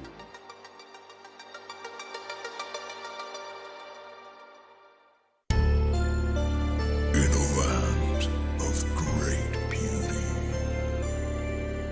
and chaos, become Super Bunny Man. Enter the bunny hole. Find the carrot. Embrace the chaos. Hopping good fun. Boundless bouncing bunny carnage. Multiply the mayhem with friends. Be the fast and furriest. So much bunny action. Bunny on a jet ski. Exploding bunnies. Bunny on a bunny. And burning hot dog. What are you waiting for? Embrace the carrot. Now.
And we're following on our creepy, spooky theme, and we're checking out Prim.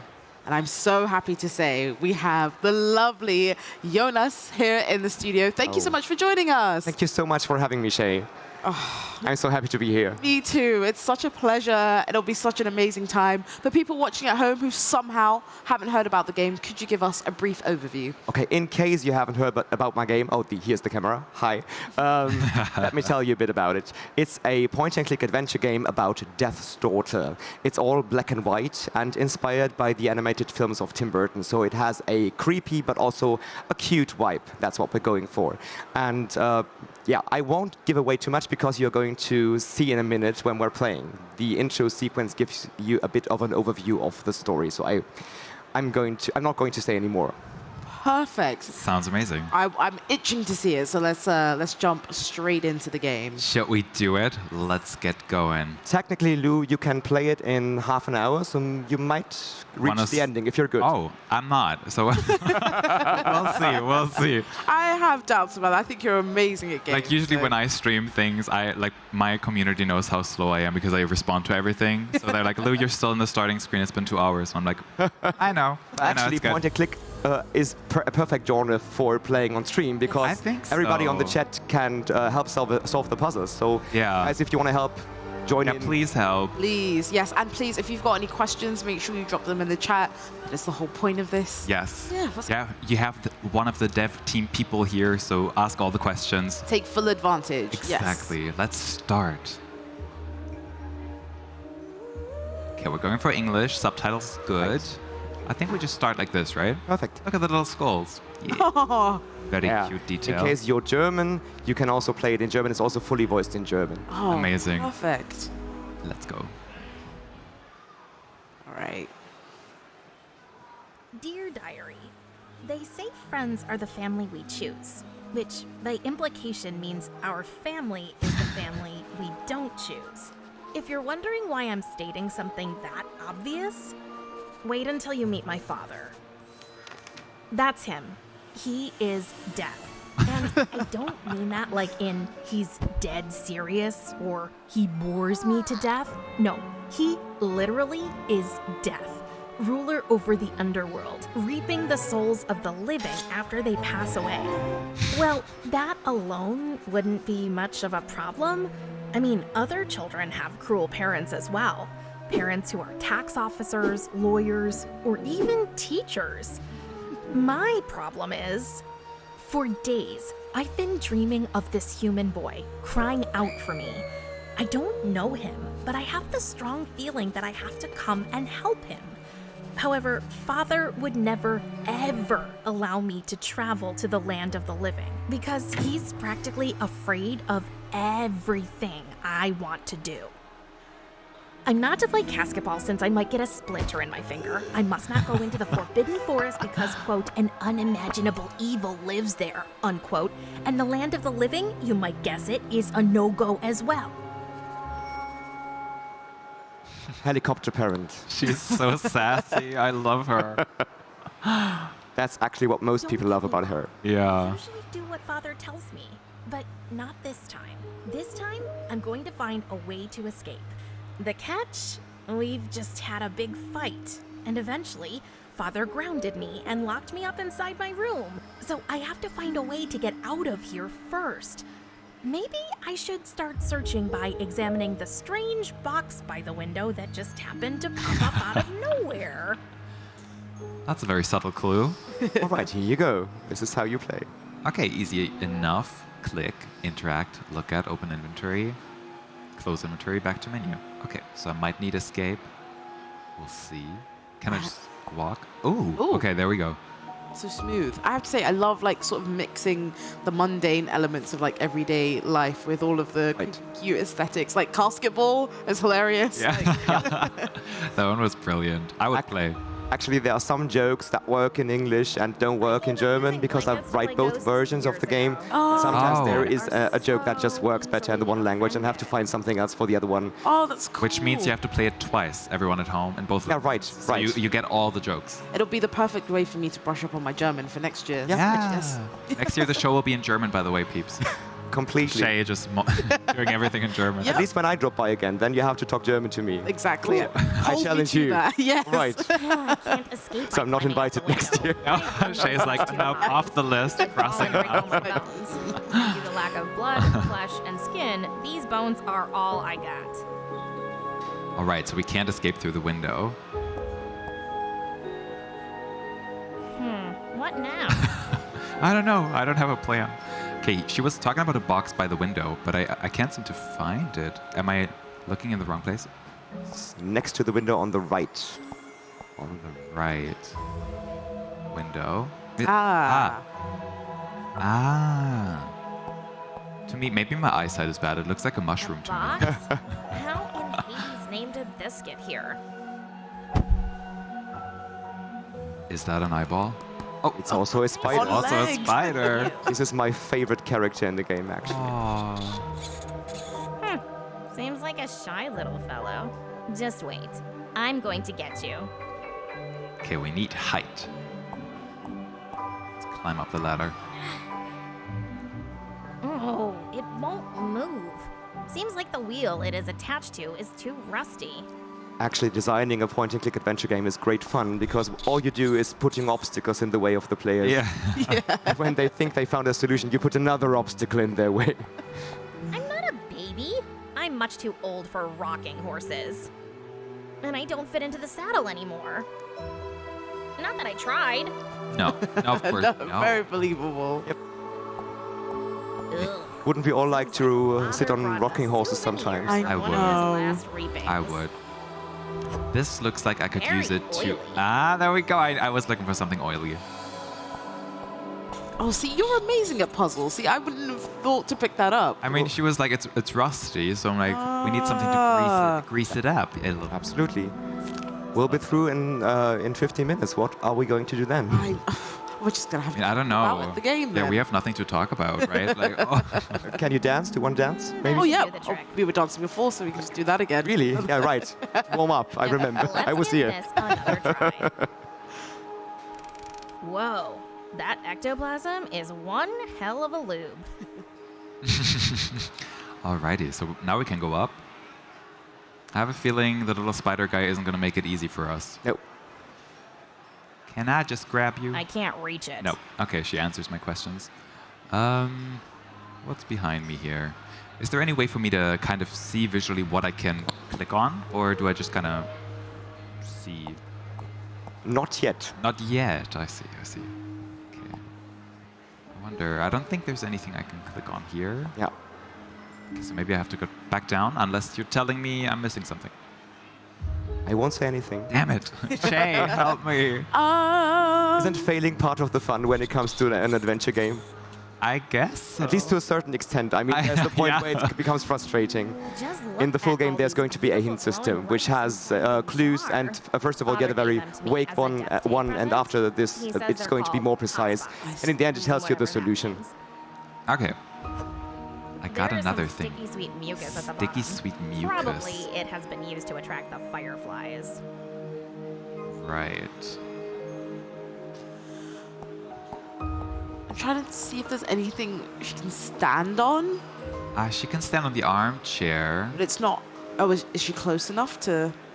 I've left. Hold Do you on. remember how to open your inventory? I do. Okay, perfect. Do you think the spider likes this? Oh.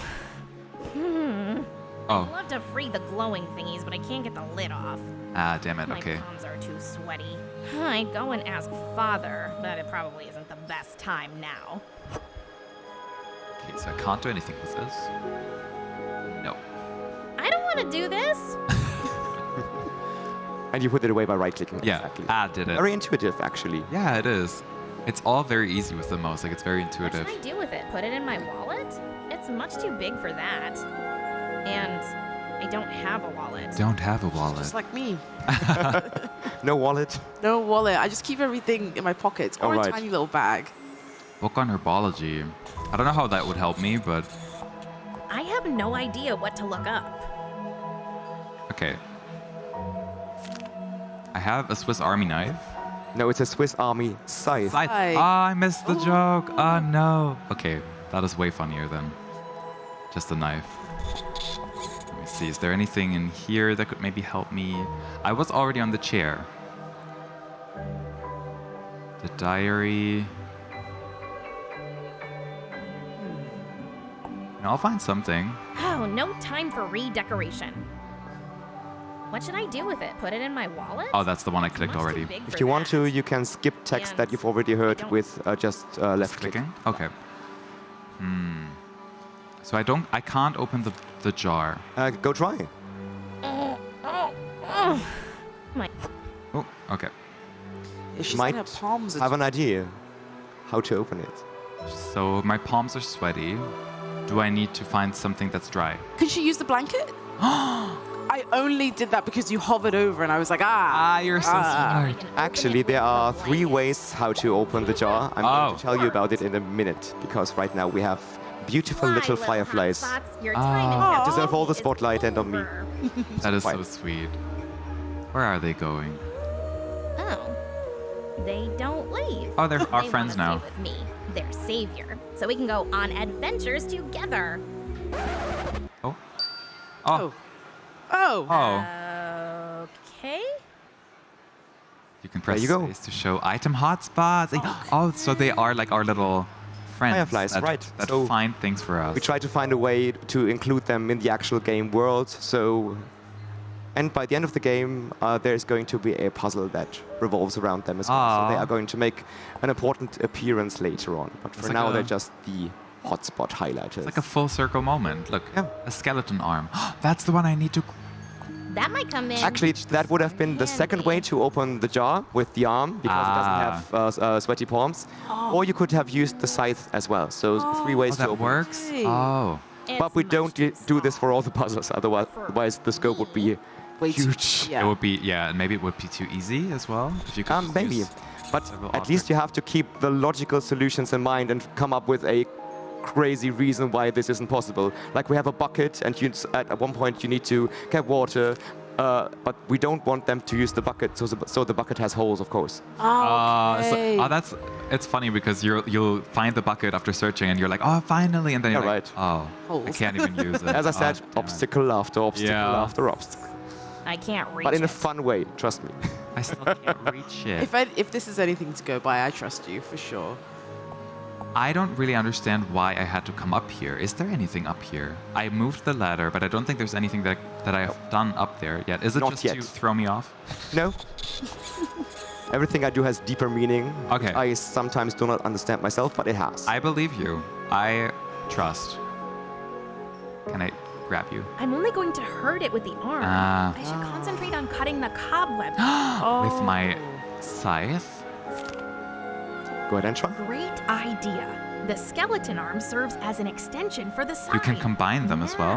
Just need something to use my new invention. In the full game, there is going to be a classic tutorial section before that one, actually. This is the second part of the game, and in the full game, there's going to be a first one that explains the mechanics a little more. So right, I have to pass here. No! Good idea, but the little guy escapes to the ceiling as soon as I get close. Obstacle after obstacle. So close, and then you're like, no. No. But you're doing good. Keep going. Thank you. I'm fast. The lid. We have a bottling jar. No, that's where we're gonna trap the guy. I'm pretty sure. Maybe. I keep looking at you for reassurance, and you're not giving me anything. I have practiced self-control throughout Gamescom because I've always watched people play, and the first instinct as a designer is going to them and saying, no, you have to do this, you have to do that. And that's the thing, right? You've probably gotten a lot of feedback from people playing your game. Yeah, right, and that's absolutely. Really, really helpful as Actually, well. I always have a notebook with me, and when I watch people play, including you, I always at least take a mental note to find out, okay, what worked, what didn't work, and there's always something to improve, to be honest. It's never done. It's just good enough. Oh, no, I'd say it's a little more than good enough. It's fantastic. Like, especially for people like me who aren't, it almost sounds like I'm terrible at playing games, and I kind of am. But so I was saying earlier on, city builders I struggle with, puzzle games I struggle with, horror games I struggle with. But no, you've given, at least for some of the puzzles, a lot of options. What was the kind of philosophy, the design philosophy that went into just how you approached all of the puzzles in the game? I think it was very much inspired by Ron Gilbert's philosophy designing the LucasArts adventure games. Like, be fair to the player. First of all, make sure that the player understands the goal. So what's my current mission? What's the quest I'm on? Second of all, try to give hints doesn't make sense. and hide them in a clever way, which sometimes works and sometimes might not work. I don't know. I try my best. And reward being curious and don't punish it. So reward exploration by maybe trying something stupid and finding a nice line that nobody else has found yet. Only Vampire X can keep vampires away. Vampire X. Whereas I found something new Marley with only the drives little off the people fireflies. love. I still think that's such a On the tag, genius it says, mechanic. warning, may May irritate the eyes. And we are dealing with a giant eyeball. How convenient. Well, okay, but where would I place it? What do I do with it? It's like a perfume. I can spray it. I love the bottle. I really can you make this happen in real life? Oh, this would be great. Actually, we have a card game in the game. So in the full version, you spot these tiny playing cards all over the place. It's a basketball card game. Oh my god, yes! And for all our Kickstarter backers, we ran a Kickstarter campaign 2 years ago. Yeah, 2 years ago, actually. we have a printed home can't version of the card game, so you can actually have something you can touch. So cool. Can I spray you? I can't reach it. No. I can't reach it. Okay. Try spraying from somewhere else. You find a nice spot, I'm sure.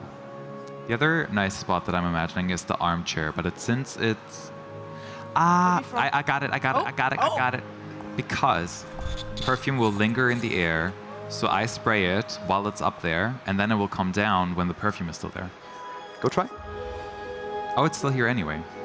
Okay, hold on. Grabbing Chanel number 666. Why didn't I come up with this? I don't know. Hire me. Do you mind if I steal it? You can. You can give me credit if you want. You don't have to. This doesn't hurt too bad. There you go. You ready for your date? Now it's distracted. Aw, oh no, now I feel bad about it. Okay. Grabbing my ergonomic skeleton arm. And now I want to put you in a jar. Yes. Yeah. An eye in a jar.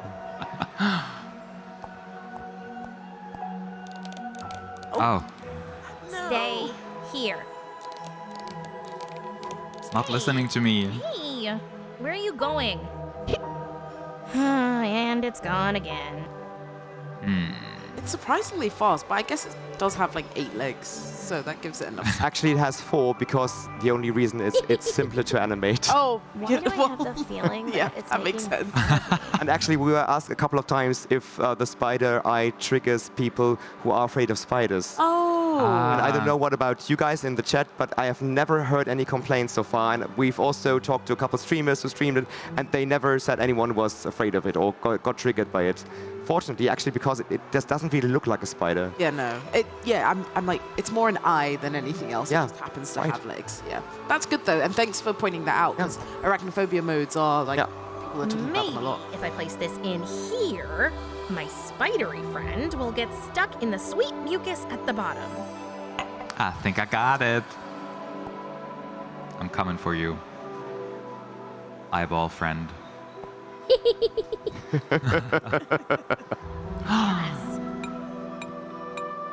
Are you actually stuck now? Is he gonna break out? No. Good. Eye proof. Oh, thank you. Now I need to put the lid on it. Well, if you like it, then you should have put a lid on it. Exactly. Gotcha. A Beyonce reference. Oh my god. Yeah. I mean, has that happened? No. No. I'm shocked I didn't do it myself. That was brilliant. I sometimes tend to sing when I pitch my game because the inspiration for the game came when I listened to a song sung by Frank Sinatra. You know, this everybody loves somebody sometimes. And I thought, when everybody loves somebody sometimes, what if Death loved someone? And what if that someone was his daughter? That was the initial spark of inspiration. Wow. That is beautiful. Oh, that just shows you games really can come from anywhere. Like Right, absolutely. And by coincidence, I started working on it when I found out that I would be a father to a baby girl. So I started thinking about being a father. Yeah, and building that relationship. Yeah, absolutely. That is beautiful. Awesome. That's so beautiful. Oh. I have a spider eye in my inventory now. Don't know what to do with it. Actually, the fun thing is, I'll send your main goal is get out of the room. I'm sending Do you him think out. that anybody tries the door? I have a mission. No. Nobody tries the door. Please don't tell me I can just open it. No, you can't, but nobody does. Yeah, because it's way too obvious. I'm sending him through the crack. Goodbye. I should keep an eye on this eye. I am sorry for this line. It's great. I love it. It's my exact kind of humor, so Perfect. It's welcome here. That's Dad. So Dad, oh, we're the eyeball now, right? Yes. Do we have an inventory? Oh, we do. But it's empty, of course. It is empty, but The eyeball is going to accompany you throughout the whole game. It's going to be your sidekick. It can go everywhere Prim cannot go herself. And later, it can also see things that Prim cannot see because it's an eye. It's a magical eye. If Death is our dad, who is our mom? We'll find out when you play the game. Ooh. Next year, Q2. Very exciting. Noise. Let's listen to some tunes. Ah! Who are you? Why are you doing this? Ugly gargoyle? So mean. Okay, so we don't want to interact with Ugly Gargoyle, apparently. Actually, these passages are fun to design because our spider eye doesn't talk, and we have to find a way to communicate with the players non-verbally and find clues. I mean, he makes little sounds like mm-mm or Yeah. But that's basically all. That's so cute. I'm grabbing some herbs. Don't mind me.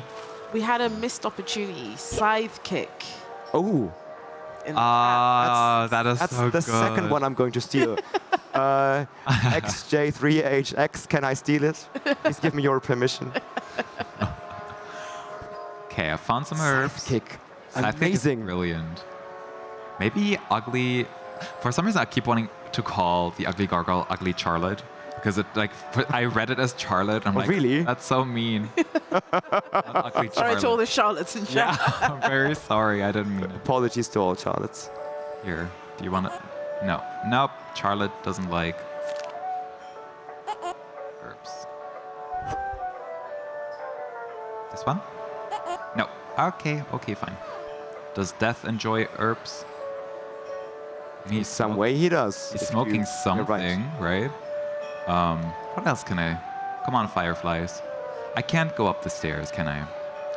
But there's a hotspot highlighter on the door frame. Dum,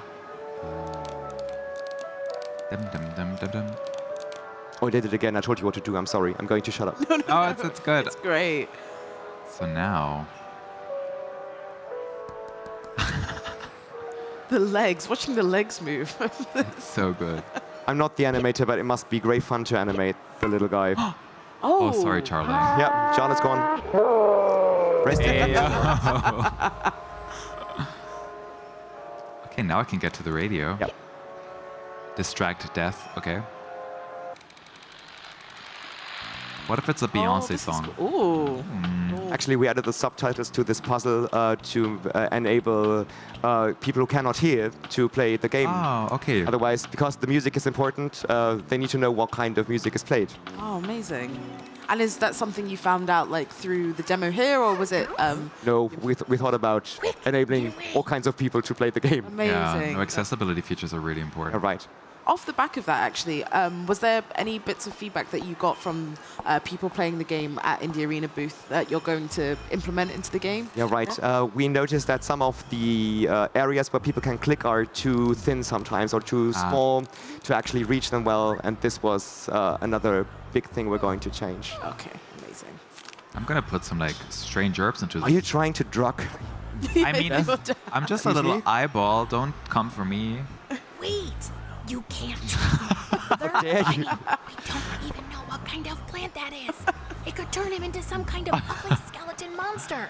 I mean, No, seriously, let's find out what these plants are before we do anything stupid. I like that she. And now you should remember something. Yes. what? Now the pressure is on. Wait, what do you mean? Huh? Do you remember? I don't actually. Okay, because you were like, no.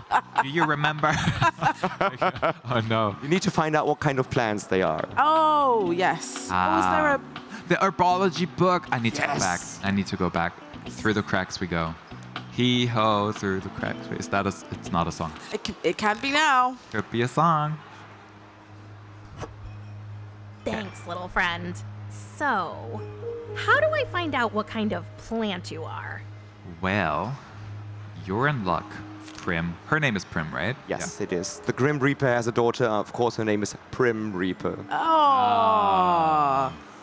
That's so clever. The unfortunate thing is, as soon as you Google Prim, the first thing you stumble upon is Hunger Games. of course. Primrose. Oh yes, Yeah. of course. Okay, what is this one? Ooh, let's see if I can find my two planty friends in here. Oh yeah, they're going to be Magical mini games identification sometimes. tool. Oh, okay. Well, that's what I call a coincidence. What is the color of the blossom? Black. Can I click? Yeah. What is the shape of the blossom? Oh god, do you remember? Tubular? You can open your inventory at any time. Oh, I so can. You can just cheat. Okay. That looks like a radish. Yeah. So tubular? Yes. Ah, what is the shape of the stem? I don't remember, I guess. Jagged? Ah, yeah, that looks jagged. Oh, this one. Ooh, this is it. This looks exactly like the plant from Father's study. Got it. Acheron Swamp Trumpet. Famous for amplifying the subject's perception of music, and therefore used as a party drug by the river spirit. Probably for the best we didn't put that in the pipe then. Yeah, I think I did attempt to like use the white one, but I'm not sure what this one would be. Let's find out. What is the color? It is white. Shape is jagged. Isn't it great that we have a black and white game and still manage to include color puzzles? Yeah. And it's like a rose with thorns. It's straight and it has thorns. Is this it? Here goes the second one. White Widow, also known as Hypno's Finest. Known for its narcotic effect, which is, unfortunately, so weak that it only kicks in when the subject is already very tired. Right. Perfect. Okay, so we got those down. So one of them makes him tired. One of them is like a party drug. Resume. Sorry. There we go. It's much too small. All right. One more thing we're going to change, since most people try to click on the crack after being in the second room. One time we are going to enable them to do this automatically without using the spider eye. Yeah, maybe that makes sense because it's like an item. Yeah, right. That's used a lot, right? So do I now wanna? Okay, I need to do this again. Our dad is mean, but he's got some funky moves. Like, Oh, yeah. watching him like dance in the front there. He knows how to move. So I would want him to fall asleep, right? Is he already tired though? That's what I can't tell. That's the question. I don't want him to. Can you make him tired in some way? Because we have only 2 minutes left. You might want to see the highlight of the demo. I do. Okay, tell me. And make him party. I want to make him party. This is the party drug? Oh? Okay, you waited too long. No, there was a timer. Okay, we still got this. We got this. Closing. Damn, he's got some moves. The radio always looks like it has eyes and like. Right. It's a creepy radio. It is cute. Looks slightly derpy. Okay, now we gotta be quick. When you're drugging death, you gotta be quick. I'm learning so much today. You all know the saying. But don't Yeah, I mean, who overdose doesn't? him. Put in just enough for one drag. Yeah, that's fine. It's the little eyelashes on the top. Yeah, right. It's so funny. We needed to find a way to somehow give it emotions. And how can you give an eye emotions? Hopefully. And now we can dance if you want to. Oh. Is the dance break happening Ending on the now? dance break? Oh.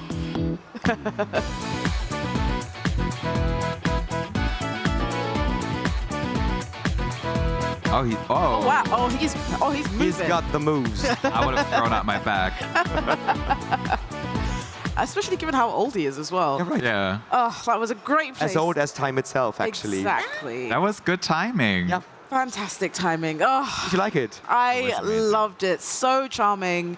She's a wonderful character. I'm so curious about what their relationship is like and how it develops. The art is gorgeous. It is such a lovely game. Where can people find out more information? You can actually wishlist the game right now on Steam. The demo that you've just seen is also available on Steam, so you can see how it ends. And you can also follow us on Twitter, prim_adventure, and the same applies for Instagram. And then we share everything we do. And sometimes it's interesting, sometimes it's not. I think it's interesting all the time. Every single tidbit you told us about the game today has blown me away and made me so happy. So thank you so much for your time. Thank you for stopping by. It's been such an honor. It was a pleasure. Thanks for letting me play and thanks for helping me out. You did very well. Thank you. Yes. Thank you so much. And now Lena is back with another interview and we will see you for another gameplay demo. Check it out. He's on the phone right now. Well, one spare point. Does he want some stickers? Hey, welcome back to the best interview on Gamescom. That's pant-rippingly good, am I right? I don't know if that's still good with Twitch, but I think so. Happens, right? But this next game is worth it, I promise. We're actually going to talk to the dev of Zero Zevert, and I hope he doesn't notice that you can see all of my leg. Awesome. Hello. Hi. Nice to meet you. Nice to meet you. Let's go over here so we can see your great booth. So, we're here at Zero Zero. Pitch me your game. Right, so the way I've been telling everyone about the game this week is imagine Stalker had a very indie pixel art baby with Escape from Tarkov. The basic conceit is you're a little guy living in a bunker, you go out on raids into a dangerous extraction zone, you pick up loot, you complete quests. If you die during the raid, you lose that progress. But if you survive and extract, you come back to the bunker, you can upgrade your guns, you can collect new quests, and then you can do it all over again. Sounds great. Why is it called Zero Zero though? So sievert is a measure of radiation. So it's like a Geiger counter measures sieverts, I think. And the game is essentially called Zero Sievert after that. In lore, the bunker the game takes place in is called the Zero Sievert. I have a personal question. Can you rip your pants in the game? Can I what, sorry? Rip your pants in the game? No, not at the moment, but the game is in early access, so maybe. If we put a feature request in, we could, yeah. But feels like a thing that could happen in that game, maybe. So you did a Kickstarter campaign, and how does that change the development process? Right, so it's just one guy developing the game, and he started this as a student in Italy, making the game in his part-time. He found some success on YouTube with people just being interested in the game, so I thought maybe this is like a product that people want. So he put it on Kickstarter. Like any good developer, he put the game for free on Kickstarter, even without funding campaign, and people downloaded it and they responded really well to it. And it was around that time one of our publishing scouts found the game on Kickstarter and just reached out, and that was the start of our relationship with the developer, and probably also the start of like the game being noticed by players. Sounds great, actually. There's different tiers in the Kickstarter where people can be an NPC in the game. Do you have is there any restrictions to that, or any funny stories coming out of that? Oof. I'm actually not sure. So this would have happened a while ago. I would need to reference some materials, but probably. There's tons of NPCs. It's very probable that Igor, the friendly NPC that people seem to be keeping alive this week, is one of those NPCs, but I don't know. Okay, great. So what was like... I'm still nervous that I ripped my pants, guys, sorry. So what was the feedback like at Gamescom here or through the Kickstarter? Like, what kind of feedback did you implement in the game? It's been incredible. I'll start with Gamescom. So I was a little bit nervous because the game is very difficult, and it's a sort of game that takes a few hours to get used to because you die a lot. And when you have a game for like 15 minutes on a demo on a show floor, you think like maybe it's too difficult. But feedback's really good. People are liking it, especially players that come with the experience from Escape from Tarkov and Stalker. So like they seem to respond really well. And in terms of Kickstarter and players online, like the game's been out in early access since November, and we try to get as much of that into the game, and yeah, it's just really great, really great. You said it's like based on Stalker and Escape from Tarkov. Like those games are pretty hard. So how beginner friendly is the game? Like how long do you need to actually get into that? You said it's fine here, but how long do you usually take for that? It probably depends player to player. I would say for me, 2 to 3 hours the first time. So it is a little bit of a learning curve, and like it completely depends on how stubborn you are as a player. Because like if you just do one thing and extract, you'll have a much easier time than if you try to do 5 things and extract. Because everything you stay for is just 1 more minute in a dangerous area. Yeah, probably 2 to 3 hours to get onboarded. What we're finding though is because compared to Escape from Tarkov, it's PvE instead of PvP. It acts as kind of like an accessible bridge between the games. So people who are like kind of a bit scared of going PvP with Tarkov find this as like a more accessible entry point. Makes sense. Is there any plans for a narrative part of the game? Is there going to be an end game? So there kind of is already, since it's a single player take on the genre. There's like a full quest line with different factions. Depending on which faction you join, you get a different set of quests. Something we're working on, behind the scenes for updates to come is how to expand the end game for players that finish all the quests and have all the strongest loot, but don't really have the game to use it on yet. So yeah, there's plans for that. What they are, I think the marketing people would yell at me if I tell them now. So. Okay, great. I have a question that's probably good for Chad. Like when they play your game, what should they be snacking on? Snacking on? Ooh, if you want to be lore accurate, probably some like rotten apples. But but if you want to just have a good time with the game, probably something that's not going to ruin your keyboard. So like, I don't know, some fresh apples would be good, or just like some peanut M&Ms. That's my choice. Okay, and what would be the perfect goodie or merch for the game? Probably a cool gas mask, I think, or like a full hazmat suit if we're going all out. Right now we're doing tote bags, but maybe in the future we'll go aim higher. You actually have community contests on your Discord server, and what's your favorite one, and what did come out of it yet? Ooh, so there's probably two. One of them is pretty well known, and we brought it here to Gamescom. So like I said, one of the NPCs in the game is this guy called Igor, and it's actually just this guy right here. He's an old man that lives in the forest. He can give you quests, but you can also choose to kill him instead. Players find that going down that path is quite cruel, and players in the Discord really love Igor.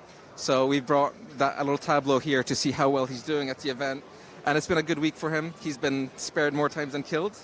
So that's a good meme. And also a personal favorite of mine that's kind of niche in the Discord is someone wrote up a full fake lore for the game, and it's about like John Zero and his arch nemesis, like Timothy Sievert, and it was a whole thing, but I loved it a lot. That sounds awesome. So people have to go on your Discord to read that? Yes. Okay, so where else can they find the game and information about the game? So Discord's a great place to start. There's about 40 to 50,000 users on there. They're all super active. Other than that, Twitter is a good place, but most of all, just go to Steam. We're super active with updates and very communicative about any changes to the game. So anything that's ever happened in Zero Sievert, there's a big database of things to read there. So another question for you is, if you had to implement a weapon into the game that's traditionally not a weapon, what would it be? Traditionally not a weapon. I think maybe a mode of transportation in this game would be cool. So like, I've been riding e-scooters in Cologne this whole week. So having one of those in Zero Sievert and you could run over your enemies with, I think maybe that would be my answer, yeah. That sounds awesome, actually. I mean, it would look really cute in the pixel art style. Do you know why you picked the pixel art style? So like I said, the game started as like a side project for a person who had never shipped a game before. And like the go-to engine for that was Game Maker. And, Game Maker was well suited for pixel art, and it was just a good match at the time. So who should play your game? Who should play a game? Everyone. But no, anyone who's got any passable interest in like extraction shooters, looter shooters, or even just like this kind of Eastern European survival vibe like Stalk or Escape from Tarkov. I think, there's a good Venn diagram of players there. Okay, and for the last question, do you have anything like a fun fact about the game or some Easter egg that people should notice? Yeah, I mean, like, if you're an Escape from Tarkov player, there's tons of references to that game. So in the mall map, that's not in the demo we have here, but it's in the full game, you can fight a guy named Kiba, which is very much taken from the Killa armor in Escape from Tarkov. And, like, if you kill him, you can loot his armor, and it's a cute pixel art representation of the same thing. Thank you so much for telling us about your game. That was so much fun. So that was Zero Sievert. Check it out on Steam. And back to the studio. Without I get myself back, but I really enjoyed that combat roll. The combo roll. The combo roll menu. That later did. I don't think I'd be able to move that quickly. My knees don't work as well as they used to when I was younger. I feel you. But that's fine. I don't need my knees for the next segment. We're checking out The Last Faith, and we have Naman here in the studio. Thanks for joining us. Hey, thanks for having me. Amazing. How's it been, Gamescom-wise? Been great. Yeah, we've had a lot of people come through, play the game at our booth. We're in the arena booth, and it's been very exciting. It's a difficult game, so people have been dying a lot, which has been great. But that's kind of what we're going for. Uh-oh. Okay. Nice. So, expanding on that a little bit, can you tell us some more info about the game? Sure. So the game is a gothic Metroidvania. It has kind of Souls elements to it. You're going to be exploring a lot of different landscapes, fighting massive bosses, finding a lot of cool weapons with specials and things like that. And, it has a lot of kind of RPG systems to it. So when you start, you pick a class, and you'll have different stats you can invest into, and that kind of changes as you go throughout the game and decide what your play style is, whether you want to go with more spells and magic, with guns, or with kind of melee combat. So a lot of different stuff going on. Yeah. I was magic say, all the way. Magic, that's what you're leaning towards? Yeah.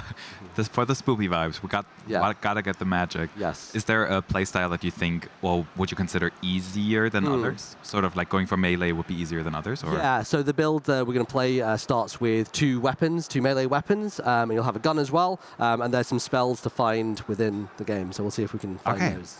Wicked. That sounds good. Awesome. Do it. Let's get started. Right. Alrighty, so... A to start, yeah. Confirm here. Control... Oh! There we go. Good. Ooh. So these are some of the classes. The final game, you'll be able to choose from them, but we're just going to have the Brawler here to begin with. Brilliant. Yeah, so we have the Rogue, Stargazer, and Marksman as well. Awesome. Already very into the look of those character designs so far. Yes. Looks gorgeous. The pixel art is something that really stands out about this game. Developers spent a lot of time kind of just perfecting it and making it look amazing. Yeah, the movements seem really, really smooth. Can I already go into the menu? I'm always, like, whenever I play something for the first time, I'm like, I gotta see the menu first. Yeah. So you have your two weapons, sword and axe, and you can switch between them on the D-pad, on the right D-pad, and then on your left hand, you'll have the gun and potentially a spell if you find it. Right, and I have some items that I'm assuming this might heal me. So that's a heal, yep, and you can do that on your left trigger. And that's a bomb, which you can throw, and you can also regen your focus with that, which is kind of like a mana bar, basically. Which is what I would need for the spells. Yes, absolutely. And what is the stigma? So this is a parry. So if you hold RB and then press Y, you can parry enemies. Yeah. Timing is quite tricky. Okay. We'll see how it goes. I believe in you. You got this. And if you hold RB and press the attack button, you'll do a special. So if you, so this one, and press the attack button, you'll. Oh, it's quite loud, I think. Yeah. Or is it only loud on my end? It is, yeah. If you want to go into the menu, you can turn the effects volume down into system. So RB across. Okay. I think we're getting help. All right, great. From the outside. Excellent, okay. Okay, so holding this, and then this is going back. There you go. So that's the attack button. So if you let go of it, so that's your regular attack. Right, okay. And if you hold RB and press it, it does like a lance attack. Oh, and that does actually consume my It does, my yeah, it stigma. consumes it, your focus, yeah. Okay, sorry, okay. And it doesn't recharge automatically, I would have to. No, so you have to use your item that's in your hotbar to recharge it, and that's on the D-pad up. So if you go up, you can cycle through. Right, okay. And then you can just press the trigger, so now you'll use it and you get a bit more back. So. All right. There you go. Okay. And I swap weapons by going like this, Yes, right? exactly. Do I also the have axe is slower, does more damage, and has a very cool special. That is really cool. Yes, yeah. That looks really powerful. I kind of want this. I think I feel safer with the axe. Okay, great. But it might not be as fast. Yeah. You can also throw objects. You should be able to pick that up with Y. Y does it. Is this Y? This top one, yes. I think it's in German too. Yes, yeah, I don't know why that is. Maybe we should. Oh, no, it isn't. Huh. I don't know why. If you go to system, maybe it's audio. Gameplay. No. Oh. Audio. Well, it's only that one word that's German for some reason. I'm not sure why that's happened. Maybe that's a choice. Yeah, you know? yeah, it could be. Just creative choice. It sounds better that way. Do I jump? You can, yeah. You're safe. Okay, I don't. Yeah. So if you press this with the boxes, you will throw them. Like that. So you can use that to stun enemies. Yeah. You'll find chairs around as well. So you can do a bit of stunning. I really like how everything's animated. It looks really smooth. Yeah. Is he friendly? He is, yes. Again. My instinct was to be like, go smash him. Yeah, I know. Your wares are of no interest to me. Pity. Surely you require an instrument to protect yourself. This place is an unforgiving one. My darling daughter was not so fortunate. She was taken inside that place. My heart is weighed down with my grief. Nevertheless, it is a heart that would surely be lightened with a purchase. Regret is not something you will feel. What is your daughter's fate to be? It is a heavy price, but one demanded by the Church. A church with prejudice against its own congregation, sucking the hope out of us all. She is in the chains of these wretched people.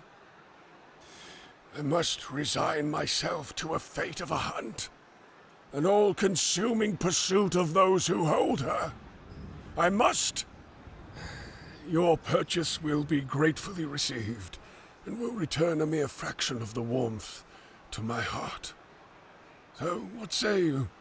But be quick, my time is limited, and I must relinquish my daughter from the hell she's in. Feels like when someone's selling you like an insurance or something. Yeah. They like pull out all the tricks and they're like, absolutely. Yeah. So a lot of interesting NPCs you'll come across in the game, and they'll have kind of mysterious quests for you in a kind of a Souls-like fashion. You kind of have to do a bit of figuring out yourself. Yeah.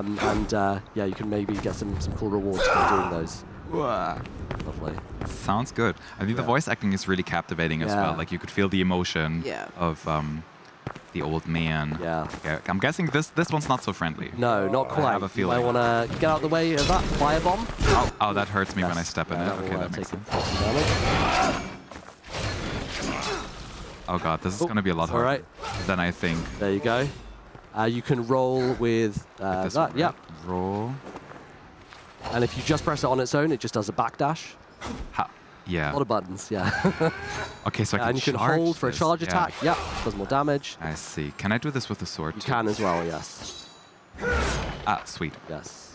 There you go. Is there a way to like dash or run faster? No, just that's the full movement speed, yeah. I usually like to jump a lot when I run. Yeah, the old classic. Yeah. So how long's the game been in development for? So it was kickstarted back in 2020. Developers have been working on it since around then. Yeah, it's coming out in November. Oh, wow. Oh, very soon. Yeah, very soon. That's good timing. Yes, and people at home can play this on Steam. The beta is available. So you just go to the Steam page, click on the playtest button, and you'll be able to play it yourself. Awesome. And I have to ask, because I know people are going to ask, are there any plans for console ports? Absolutely, yeah. It's coming to everything. Oh, Day brilliant. one, Switch, PlayStation, Xbox, all the consoles, as well as on PC, of course. So. Brilliant. Sounds good. Yeah. Okay, so I saw the map as well. So it's kind of like a system where you can see what maps connect to which rooms and Exactly, stuff. So kind of from other games. And you can place pins on it as well if you want to go back to something. Right. Are you saying that there might be things that we can't see yet that we have to go back for? Absolutely, Yes. absolutely. Okay, sounds good. So, music's kind of starting to come in here. Yeah, I was gonna say at the beginning it's quite, you're just focused on like the special effects going on, and now beneath the monument, but it's too heavy to move. I feel like we might have to put a pin in this. Maybe, yes. And potentially come back. Yeah. This is one of my favorite areas from a pixel art perspective. Just the trees in the gorgeous. background, the parallax. It's stunning stuff. Looks awesome. Yeah, I mean, from being kickstarted in 2020 to this point, given like all the detail in the game, this is a phenomenal effort. Like, Absolutely. Yeah. You can go back and look at some of the older trailers. There's a huge glow up that the game's received over that period of time. They've been working on it very hard to get everything pixel perfect. So. I Did you see say what you did pixel perfect? there. Ah, yes. Did not fall on deaf ears. How big is the development team? So there are about 12 people. The heads of the studio are two Italian brothers, Rick and Giulio, but they live in the UK. So they're based in the UK, but from Italy originally. You can grab hold of ledges. So if you jump up there, you'll be able to hang and then grab yourself up. Oh, I can jump quite high actually. Yes, yeah. No, I don't want to jump get hit there. by the fireball. Maybe come from behind. There you go. Nice. Yeah. Good stuff. I just wanted to assert dominance. There's no reason. Can I wall jump or something? No, not at the moment. Potentially. There's a way to do that later. Oh, good shot. Oh, nice. Great. Oh, he's fast. Oh, he's fast. These are Tiny. my least favorite enemies, these guys. They will jump over you and cause you pain. Oh, God. Okay. I just want him to go away. Yeah, I know. Okay, there we go. Faceless one. Lovely. Oh, narrowly avoided. That was... Like, they know how to aim. They know how to throw stuff. Do I just ignore him? Do I get past him? Yeah. Do I get EXP? So you Do I get level up? Nightcrux, which is in the top right corner. So that is your currency. You use that to level up. Yeah. In the full game, you'll be able to travel to the manor, which is kind of a place where a lot of the NPCs congregate. But here, it's not available for leveling up. So. Okay. Yeah, I couldn't just leave him walking around like that. I had to take him up. You're doing well so far. Haven't taken too much damage, so. Thank you. I'm proud of you. Thank you. I need to stop putting myself down. I'm not that bad. You do. I just need to stop focusing and just like do it. Yes. Like, that's what I've learned. You're a gamer. It's in your bones. So Oh. Did I hurt it? Oh, I did. Yes, yeah. Oh. That dog is not as friendly as the dogs we've met in other games today. No. Oh, what is... They're pretty tricky. They are. What is he leaving behind? Yeah, some red pus there. How? It's not quite nice. So on your left trigger, you do have your heal available. You wanna pull up? Oh god, I am dying. Yeah. There you go. Okay, so he likes to throw things. He does, yeah. You want to maybe jump over him, get behind him before he runs. And you can also get him from ranged on your other trigger. You can shoot your gun. Ah, true. So R, right? Yes. There you go. Ah, yes. I gotta make use of that more, I think. Yeah. A little bit of a blocked path. Oh. Oh, right, I can't go. Up and over. There you go. So does every build kind of start off with the same amount of weapons? Yeah, so it's a progression-based thing. So you'll find weapons as you go through the game. And yeah, you'll get more and more as you go, and you can kind of pick and choose your favorites. You can also level the weapons up individually, so you can kind of lean in whatever direction you want. There's items that will let you upgrade those as well. Oh. I think I've ran out of ammunition. Yes, you have. So you can pick up more bullets from the boxes and things like that. Ah, right. So they'll hopefully show up. He won't attack now that I'm here. No. I'm just waiting for him to like... Yeah, no, he's not going to wait for you. He's on his own schedule. I think what is hardest for me right now is getting the distances right, because I'm always like, I'm standing inside the enemy, or like super close to him, and then I can't hit him anymore. Ah, that's tricky. I need more ammunition too. Oh, where did that come from? Yeah, someone up on a balcony somewhere. That's rude. Yeah. I can attack while jumping, right? You can, yeah. So you could. I make use of that often. The axe is quite good for this guy as well. Oh, do I take fall damage? No, you're all good.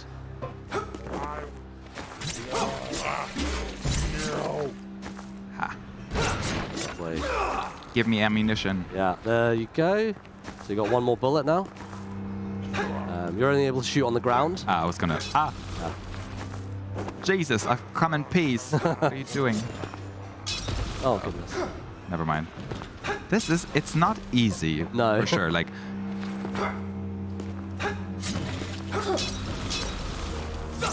Ah. Oh, there you go. I need to heal me. I need to heal. Nice. You, out there. I must unshackle myself from these walls. Oh, you're a dead man, all I am right. caged in, unable to spread my wings. I need assistance. Ah. Damn it. Good. So someone back there who needs your help. That story sounds a bit familiar. Yes, yeah. We heard earlier on. Absolutely. Ow. How rude. Oh. I'm so... Okay. Bear with. Yeah. Going back up. Yeah. Going back up. We got this. So as you mentioned, it's not an easy game. No. It very much feels like a love letter though to fans who are like hardcore fans of this genre. Yes. Like sort of all the different influences Absolutely. from the Metroidvania to the Souls-like elements, Definitely. right? Yeah. Is there difficulty options, or did you choose to like not include any and just make it one so experience? it's a singular experience, so you'll just kind of start as it is. But obviously you can, because it's an RPG, you have levels. So if you want to, you can go and grind Nightcrux and level up, kind of like in Souls games, right? Yeah. And you'll make it a bit easier for yourself. So I guess it's difficulty in that way. So. Is there already something I can do with my 366 Nightcrux that I'm very proud of? Yes, having it's very good. The mana is where you would go. There's an NPC there who trades in Nightcrux for level up points, but that's not in the demo. Right. I got you. Let me show you my eye. Okay. Uh-oh. I can feel enemies. I can...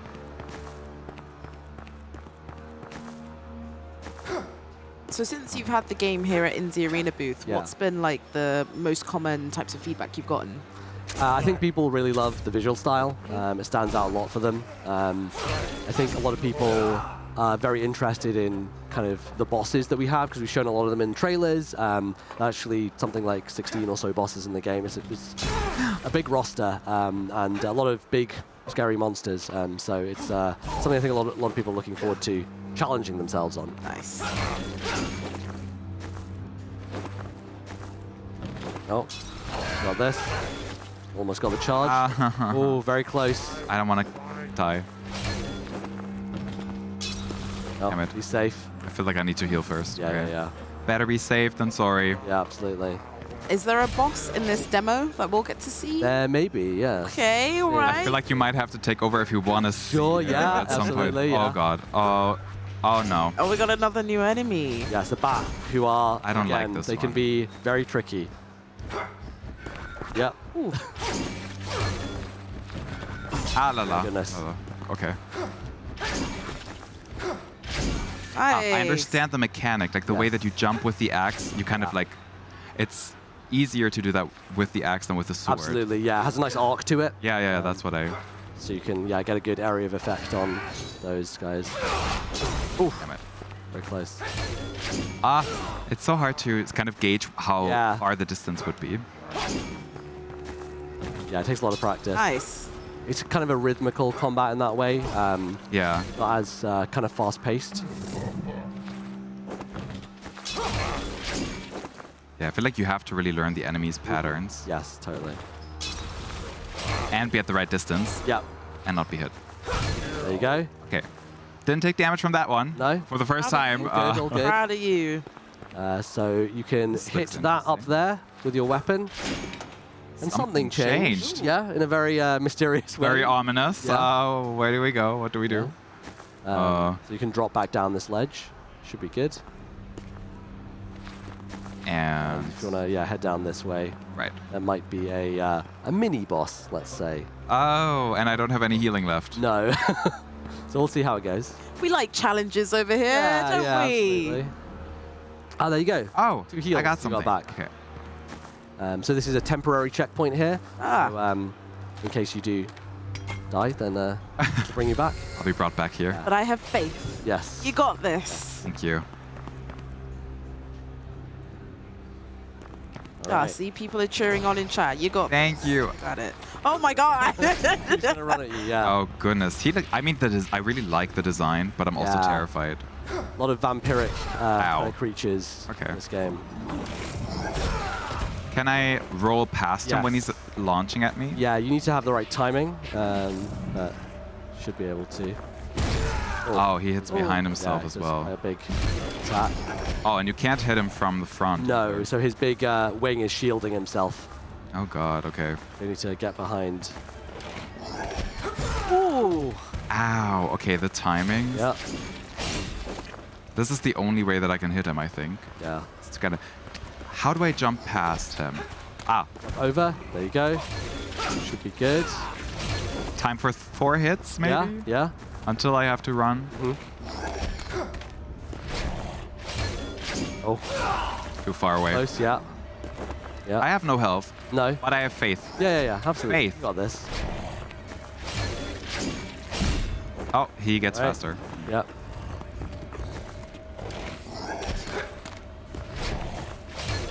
Oh, Damn it. just slightly missing the... Yeah, that's the there. distance. That is the difficult thing to kind of... So can you interrupt their attacks? So I'm not sure if you can parry this one. I haven't tried it, but sometimes there's the ability to do that. Where you Oh, the parrying. I haven't even tried that yet. Yeah. This is what happens in games like this with me. There are so many mechanics and so many different elements that you sometimes forget You stuff. forget what you have access to, Yeah. right? Yeah. A lot of that. You're taking the slow and steady approach, which is good. You're almost there. Oh no, he's doing other attacks now. Yeah. No, I was so close. Yeah. I almost had it. Please don't do the other attack because I don't know how to deal with that. Okay. You got this. Nice. Oh my Killed god. that. Oh, thank Done. goodness. Okay, well that one had like 1 attack, so Yes. it was easier to figure out. Yeah, definitely. It's kind of teaching you the basics. I used to play a lot of Castlevania when I was younger, but Okay. it's been a while. So, and I always found them really difficult as well. There's obviously different kind of difficulty levels to them, but definitely. oh, what are you? Oh no, oh no, I don't like you. Nasty creature. I don't. Oh. Gonna chase you down. I don't want to be your friend. No. What?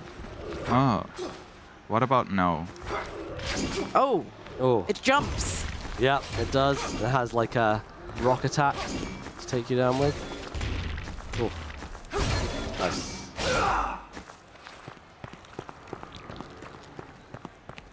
Okay. And hey, if you drop that, you're gonna loop back around Yeah. to where you started. You've done a nice little circle. So there we go. shortcuts opening up, and you can heal yourself here. Ah, thank God. Sweet. So I can show you something else as well. Yeah. Go ahead. So there is a secret weapon that if you've been paying attention, if you go through here, you'll notice that there is a room above here you weren't able to access before. Yeah. And I know a lot of people, when they play these types of games, like to hit walls to see if there's anything hidden. Oh, true. And if you do that, hey, presto. Is there any indication that that is a breakable wall? So yeah, the idea is that you look from the previous room and you notice there's something above. Right. And so you have a way to Okay, but like visually, you wouldn't be able to tell that there's... No, it's using the kind of context clues of the environment to find it. And here we have a very, speaking of Castlevania, a whip, which is a very fun weapon. So I'm going to swap out the whip. And there we go. So has a bit of a longer range. And it's super fast as well. Super fast. And it also has an awesome special where you rain down arrows on your foes. Where are the arrows coming from?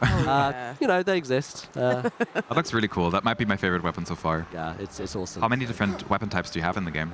Oh my goodness, there's quite a lot. I would say 15 maybe or so.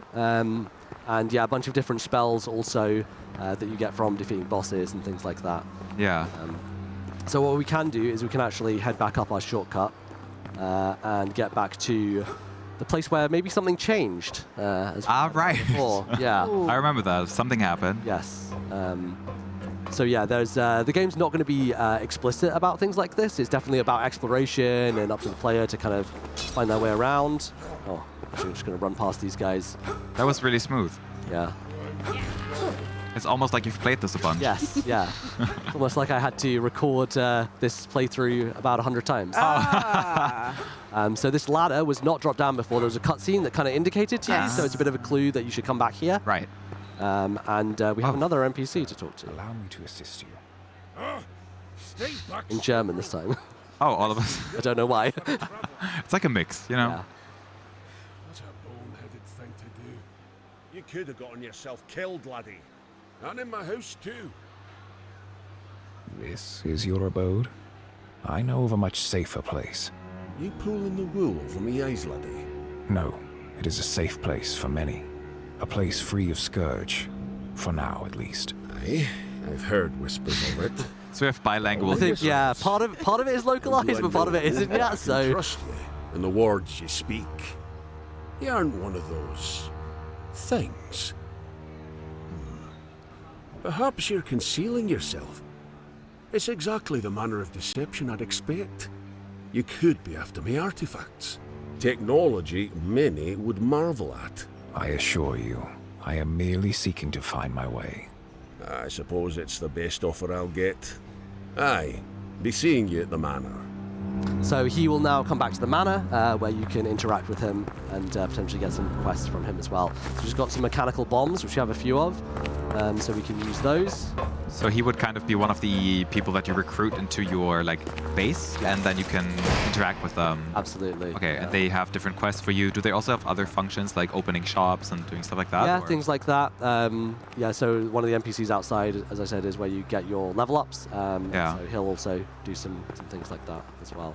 That person looked cool. Who was that? Yes, someone mysterious. Yeah. Who may show up again. I was later. like, their design looks amazing. Yes, so this guy is a bit of a pain, so I'm just going to do that to get rid of him. As you can see, you can throw the chairs as well. Look at that. That was smooth again. Amazing. And let's see if I can get this guy down here. Oh, yeah, dodged my bomb. It's tricky to, yeah, keep missing with him. These guys probably not the best to use that on. So fast. Ah. Oh.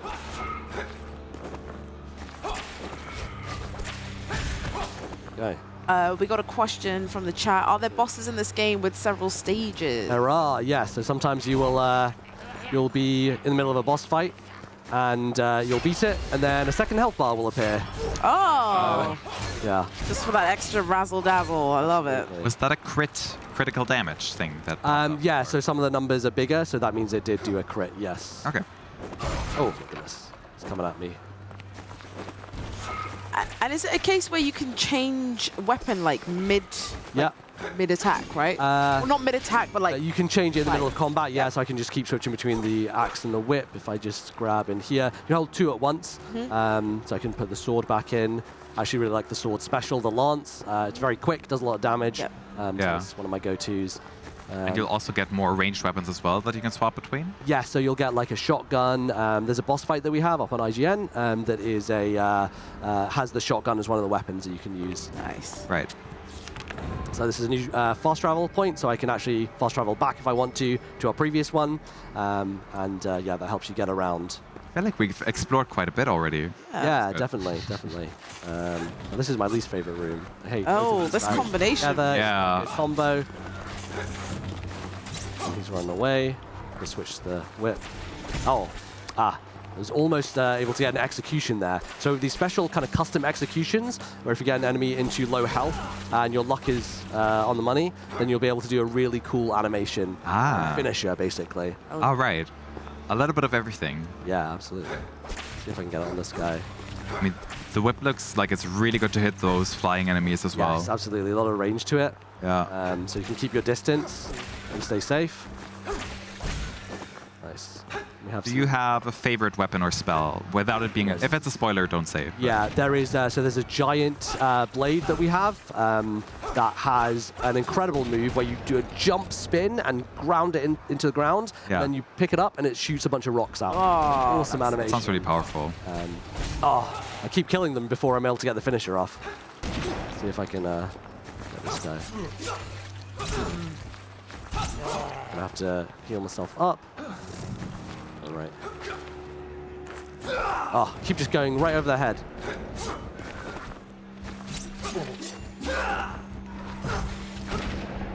Yeah, what I'm noticing is that you have to be really precise about your movement and also the way that you throw things and how close you are. Yeah. That is tricky. Takes a lot of understanding of the distances and where things move. And so we should be able to find a spell here, which is hopefully going to help us out.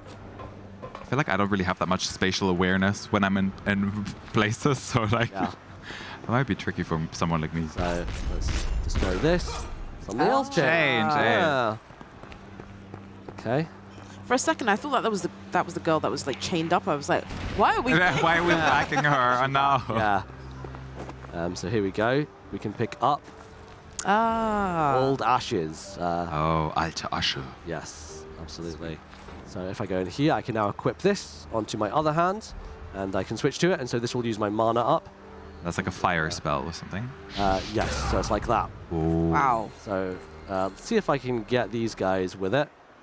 Be nice. They're always a little... There we go, got them both in one. I look powerful. It is very powerful, yeah. So, all right. Oh, and let's see if I can get this. It's an execution for you to close it out. Brutal. Very brutal. What? Way to end that demo. Oh my God. But so slick and so stylish still. Right? Absolutely. That was fantastic. I was like on the edge of my seat watching you take down that boss. I was like, I was so convinced I couldn't do it because I had no health left. And I was like, no, he's gonna get me at some point. Thank you for actually taking over to like actually show some other stuff as well, because I might not have gotten there on my own. Happy to. Where can people find out more information? They can head over to Steam, where you can find Last Faith. The beta is available now, so you can download it. Full game comes out in November, and check it out for yourself and see if you can, beat the boss and get through and get to the end of the demo. I was going to say, what do they win at the end for getting to the boss? But I suppose the satisfaction is Absolutely, enough? bragging rights. Yeah, overcoming the odds. Yeah, it's all about that. Well, thank you so much for stopping by the studio. Thanks for having me. Amazing. We will be back with 2 more gameplay demos right after this break. We join this axolotl on a hunt. Are they prey or predator? Will they overcome the immense challenges of the wild? Apparently not. Perhaps being armed to the teeth will help their climb up the food chain.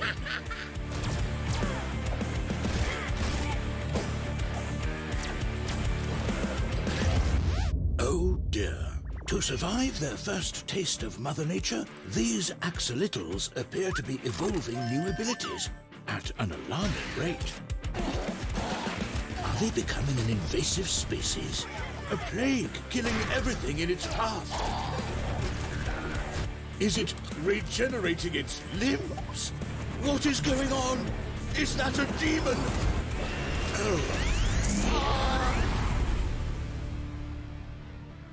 Axolotl.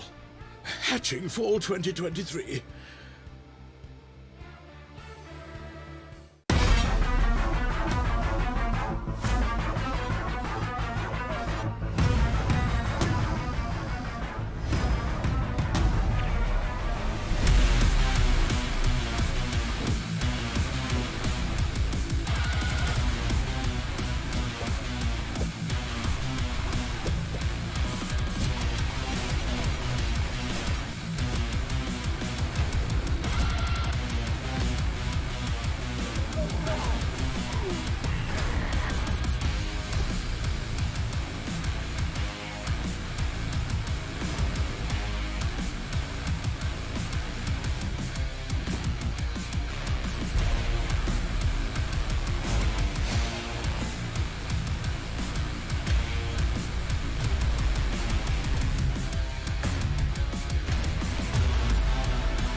Wishlist on Steam.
Is there a certain time it's going to start again? Or We are winding down the day. It is our second to last gameplay segment of the day. We're checking out Cryptmaster, and in the studio we have Chris. Hello. Thank you so much for joining us. Yeah, it's a pleasure to be here. Thank you. How are you holding up nearing the end of Gamescom? It's a great question. the part of me that is on camera is like, yeah, I'm doing great. The part of me that's like, between you and me, I'm dying. Relatable. I'm sure we can all relate to that here in the studio. But we still have a game to play. Could you tell us some more about Cryptmaster? Yeah, of course. Cryptmaster is going to essentially be a first-person dungeon crawler with a lot of like text-based adventure game qualities. So the way that I kind of describe it is that it's a Dungeons and Dragons meets Words with Friends / Scrabble, where all your friends are actually just undead heroes. Oh, I love that. So essentially you're going to be guided or narrated by like the dungeon master, or rather in this case, the Crypt Master. He's going to constantly be talking to you, trying to gauge like how you're feeling, what you're up to. And what's fun about it is that you actually get to respond to him directly. And so you get to type your responses to him, and he's always changing. Like, depending on what you say, he's really listening. And so he's like a friend. Sure. Let's go with that. And so as you go through your journey, he's going to be helping you along the way in various capacities. But honestly, the way I keep telling people, like, I could talk about it, but I think the best way is just to see how it unravels. I think so. Well, let's take that cue and jump straight into Cryptmaster then. Let's do it. You ready? I am ready. Alrighty. So, remember, it's all go all keyboard, Yeah, right? all Okay, keyboard. okay. We have the option to just go keyboard, and then Oh, we got some options. We got real-time and real turn-based. time is recommended. Tell us about these options here. Yeah, so essentially, there is going to be combat in the game, and so the difference between real time and turn based is just like how much you want to stress out during that combat, and we recommend you be stressed out all the time. Okay, perfect. I love Great being place to stressed. start. Yeah, just always panic mode. We'll go for it. Great. Shay will jump in if I'm too scared. Perhaps. You hear me? Okay, now's your first time to interact with the Crypt Master. Oh. Oh. Good. His I'm eyes. calling to you from beyond the veil that separates the living and the dead. You're on the dead side. Oh no. Now, how are you feeling? Can't say I'm feeling super comfortable or like super welcome right now.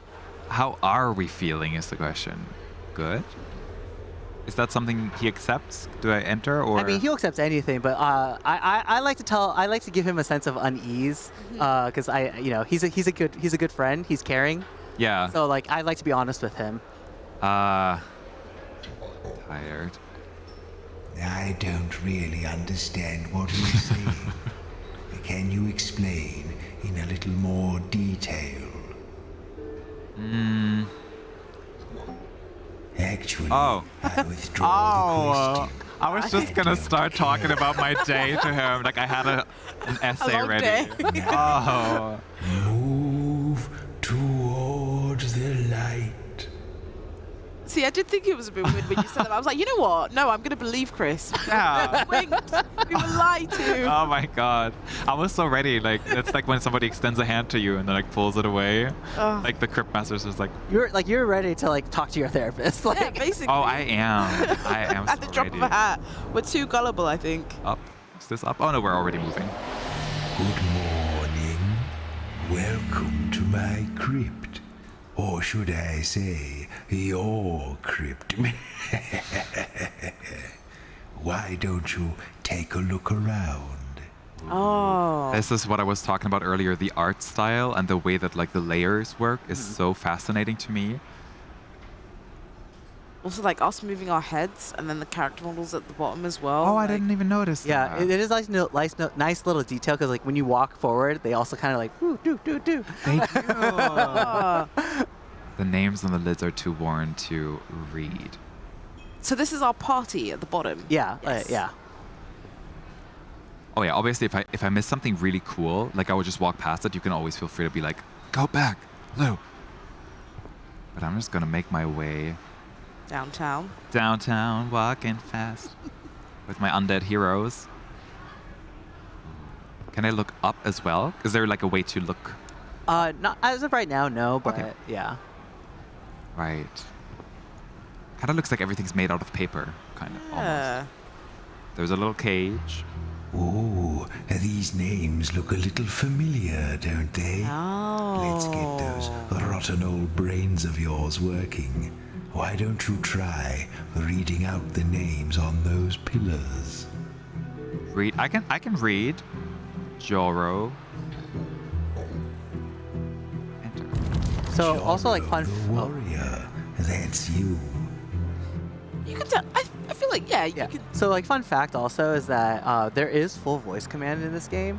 So like in instances where you don't have a keyboard, or say like if you're playing on PC, I'm not sure why you don't have a keyboard, but like let's say you don't, you can play in full voice command, so that way like you can actually speak your responses. Oh. You could also like even do a thing where you're like forward, forward, forward, and like you. Oh, interesting. That's a great like accessibility feature. Like Yeah. Oh, that's amazing. You're saying accessibility. I was thinking like, oh, you can have one drink in one hand and like chips in the other, which is way like, oh my god. Okay, mean, the accessibility way is way more important. I don't know why I'm thinking that. They both work. They do. No. Anyway, okay. Alright, let's keep going. Sin. Deadly sin, thief and assassin. I like Sin. Yeah, I'm loving the character design already. Maz. Maz the melodious, renowned bard. Oh. And we have Nyx. Nyx, the sea witch. There you are.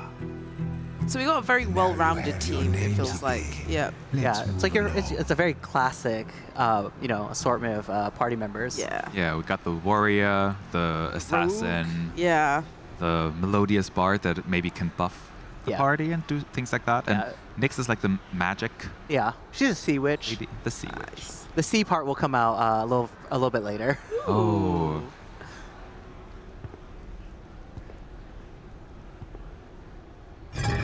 Oop. Save point created, so it auto saves, which is nice. I can see a chest. I smell treasure. This is gonna be one of my favorite parts of the game. Oh no, I'm not ready for this, Chris. Like, what is what's gonna happen? We've already been lied to. Yeah. once, so. Open the chest. I feel like something really bad is gonna happen.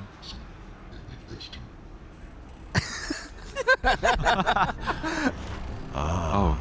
Now these chests contain objects I've long since forgotten. I expect you have too. But maybe, if we can remember what they were called, it will help to restore your memories of life. Now, Joro, I think this is something you used in your days as a warrior. Got it. Tell me what I should do to it to find out what it is. Got it. I'm thinking some kind of weapon. Yeah. So this part's really fun because essentially, like, you are prompting the Crypt Master to try to help him give you hints. So like you can type in like, like what does it look like? What does it sound like? What does it sound like? What does it taste like? Taste like is always my favorite one. I want to. Start with taste. I want to go with smell and taste. It doesn't really smell of anything. Well, that doesn't help now, does it, Crypt Master? Thank you for nothing. I'd break my teeth if I tried to bite. I knew it. It's my sword. But when I lick it, Okay, so the other thing to keep in mind is that you see at the top Yeah. there's like 6 spots. That tells you how many letters the word is. Oh, okay. It's not a sword. Swords. Swords. Another really helpful one to type for the hint is remember, because it gives you a memory. Oh. I think I've worn one of these many years ago. Helmet? You put it on your head. Smart. I was gonna say crown, but yeah, I think it makes more sense. What shall I do with it? Helmet. A helmet. Heyo, Shay! This is your old helmet. Now let's move along through that door. So what's happening with the letters Yeah, at the so, bottom? Does it spell hot or hat? Yeah, so like whenever we encounter these like chests or boxes, once you like, if you successfully get the item, whatever the word is, the letters get dispersed to your team, and it gives you hints for like the forgotten spells or attacks that they have. In the next part, like just follow the path, and then it'll prompt you like Joros to get his first attack. Am I going that way? Just go this way. Okay, so here it'll say like, it'll tell you that like your first attack is gonna be hit. Oh. So like now, when you go into battle. Did like to hit the things, didn't you, Joro?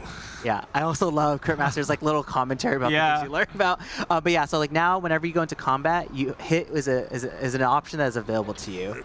And so, as you learn more abilities and more skills, you will have to memorize them, and like because they disappear. Yeah, so you have to know all of your entire kit for everyone. And so it does get a little bit hectic in that sense. I can imagine. Which is why we recommend real time. Oh, that's why. You're going to be in like battle, like trying to remember what's hit, dodge. Yell. It's yell one. I feel like yell. Should I try? Yeah, try it.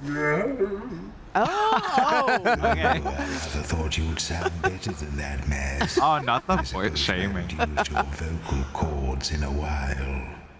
Yell. I love this little like. Some of them are pretty funny. Like the other day, I was just like kept doing it over and over again because of like the voice acting. Like, this is so fun. Is there like if I theoretically already knew like what Sin could do, like I could already type it in? Yes. Okay. Oh. So we could take wild guesses and maybe it would work. Honestly, you could, but it is in a specific order. Oh, it might be something that is in their kit, but like because you haven't like unlocked the first like 3, it like won't unlock yet. True. So we would have to go with a 3-letter word first. That is for Sin, and then. Yeah. Yeah. And so again, the best way to get those letters are by opening more chests and boxes. Yeah. Oh, look. More of your old junk. Yeah, so there's a chest. There's that chest on the right. Yo.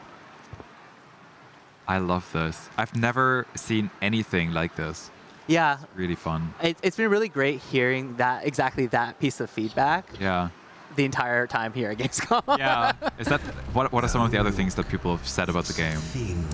I mean, I had a mother talk about how like she's like, I really enjoyed this game. It makes me just want to like review my English so I can like better enjoy it. But then also it was her. She's just like saying like, I also feel like it'd be such a great thing to like in schools to try to like improve language. Yeah, I think so too. I want to taste. I went to go and get a pen. Thank you. You're keeping track. What did he say? Remember. I remember when I was alive. I owned thousands of these. They covered the walls of my little study. What could cover a wall? A tile? Oh. Why did you say tile? I don't understand. Oh. But he does.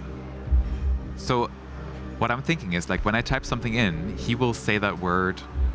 I don't know how I'm trying to how I'm asking that. You know, like I type in tile, and he can just say it back to me, like recognize. He's listening. He is listening. It's kind of creepy. I love it. That is so freaky. Okay, look. It's sort of rectangular. It's not a brick. No. It's not a stone. So, did you notice what was on the walls before, like in this room? Bone. Oh. Why did you say no? Bone? I don't understand. Okay, let's see.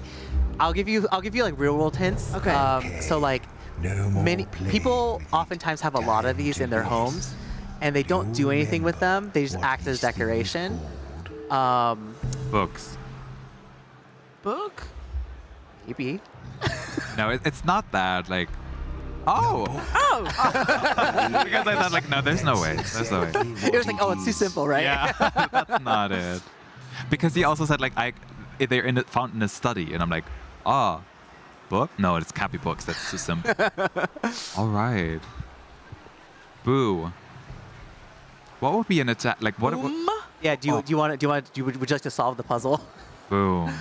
Why did you say? Oh.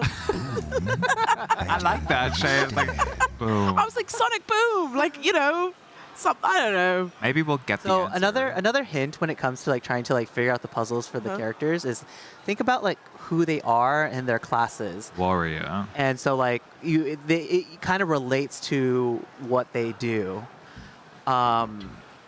Exactly. Oh. I'm still doubling down on Boom. It's gonna happen at some point. And like for Maz, like I love guess games like this. So like for Maz, I'm already in my head like, what is like a singing thing with two O's? Yeah, I've written it down. I'm trying to make my brain work. This is like really good for the brain right now. Oh, is it chest or is it box? It's box right now. Did you say chest? I'm sorry. I don't get it. Ooh, this little fellow looks strangely familiar. What do the cards mean in the top? Oh yeah. So the cards represent like how many hints you can use before you're forced to solve the puzzle. Okay. Okay. So they will help you, or is it like lost if I can? So like every time you do like look, taste, remember, it uses one of those. Oh. Mood lighting. Oh, hello. I guess it adds to the like. It's getting spooky. Vibe.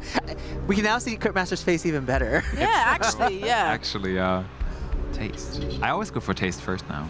It's a great choice. It is. Taste furry and rather disagreeable. Is it an animal? It's an animal. Okay. Animal.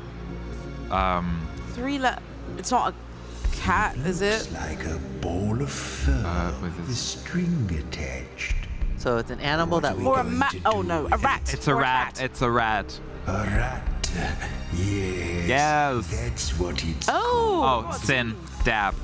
It's just gonna be straight up dab. Wait, no. What every assassin does. Yeah, exactly. Is it sap? What is sap a word? No, sap. Sap. Sap. Yeah. That's not it. Dab. No. So, You want me? Oh my god. I like to imagine that he's just doing it like off camera. Oh my god. Nab. That's a pretty smart guess. Thank you. I see where you were going with it. So like think of like a motion of like you have like a knife, right? Like he's gonna attack. So like jab? Maybe. Jab. Jab.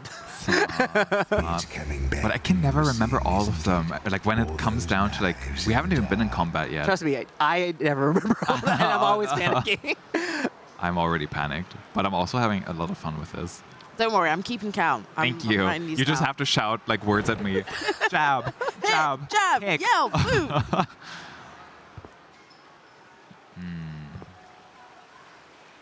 I really want Nyx's first attack. I'm really curious. Yeah.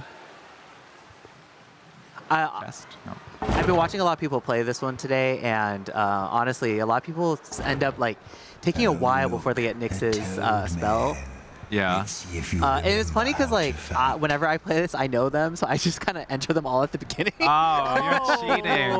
You know, I'm a professional speedrunner. What can I say? Oh, okay. No, I'm joking. Only the context of this game. I'm so confused. You're so gullible. You can't do that to us. Like, now I'm kind of like, I want to find out what the spell could be. It's only 3 letters. It can't be that hard. Okay, so yeah, let's think of like spell things, right? So when you're out on the sea, there might be a lot of storms, right? So there's lightning. So zap. Good. Oh, that's the best cool. one. That's. Oh, and you also already did damage to him, so. Oh, Hit. Nice. So congratulations. Unintentionally, we won this battle. Just by playing around, like. That was so good. Oh. Yeah. So every enemy has a name, and so once you've defeated them, you get to take a letter from their name to like. Oh, I can act as a hint. choose. Yeah. Are both of them going to be useful to me, or is only one of them useful? It kind of just depends on like where you are in your skills. Because like obviously like we already knew Zap now. Z would have been good. Yeah, Z would have been the hint. I'm gonna say because we already have O's there. But O's are more common than Z's, so I'm gonna go with O. Well, Nix, No. that was splendid. Oh. Oh. Yeah, I'm still confused on that. I'm like, oot. Ootle? Yeah. Like, that's not a word. What could Maz's So, next one be? I mean, I can give you hints if you'd like. Yes, please. That's like my favorite part about the game so far, is just like guessing the words. Honestly, it's really gratifying. Yeah. Yeah. So like, bards tend to be like very restorative, right? And so when Sooth. Sorry, I gotta let you guess too. No, you got it, which I'm really embarrassed to say that would have taken me a very long time. But yeah. So now that's a great ability to have because now Maz can act as like your healer. So I guess since we haven't gotten damaged yet, it wasn't necessarily clear. We haven't gotten damaged yet. Which is perfect. You're so good. So if you notice everyone's name, right? Yeah. That acts as their indicator for health. So like when they get damaged, they lose like letters of their name. It's kind of like this idea that like they become forgotten, right? And so Maz can soothe them to restore their letters. Oh. Okay, so like he chooses automatically who to restore health to, or Yeah, I think it does. I'm not sure like what determines it, but like maybe if it's like it's based off who has the least amount. right? And how does it determine who gets attacked? I think it's random on it. Oh. Okay. Yeah. It is the Eye Stone, an ancient sentinel designed to keep the restless dead in their tombs. I missed To pass something beneath his perilous gaze, you must convince him you are among the living. Have 8R, Joro. Oh yeah, and then for the purposes of the demo, which also is available on Steam for anyone that has had a chance to check it out, you can only unlock up to the first, I believe, 3 skills per character. Okay. Smell. It doesn't smell unusual. Thank you. What should we do now? That's great. What does that mean? Thanks, CM. It doesn't really taste Oh, all right. What now? I want to feel it. Smooth and very hard. What? I mean, that doesn't really. A pebble? It's a pebble. flat piece of metal. Oh, A okay. shield, maybe? Oh. Now what? Ayo. A lovely. Okay, so not a pebble, right? I mean, a pebble could have been. Oh. Honestly, that was a great word for Maz right now. Guard. That's true. Guard. Okay, now we can also guard. Yeah, so guard is gonna be helpful when like, say, so like we didn't really experience like full combat yet, just because it kind of just happened. But like, so your attacks will go on cooldown, and so sometimes you might not have much available to you for some reasons. You can So guard. yeah. Okay, interesting. What is this word that begins with I? Shay is really like racking her brain right now, just like. It's reinforcing like how few words I actually know. So I'm like, oh. No. You're fine. It's like that game where you're always just like trying to reshuffle the letters, trying to find the word. No, dead may pass. Are you dead? No. You say you aren't dead, but neither do you seem to be living. I can't detect a soul anywhere. You may not pass. Well, I don't like to say I told you so, but I told you so. You need to get my soul stone before you can pass here. Where's Soul Stone? Oh, I can move more smoothly. I've been just like. Should I go back? I believe there's another door along like around here, or another pathway at least. Maybe around here. Oh yeah, there's a little bridge. Is there a bridge? Across the pole.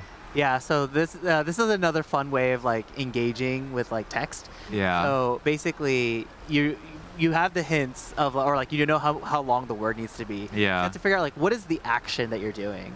Across the pole. so we're not swinging because that's too long.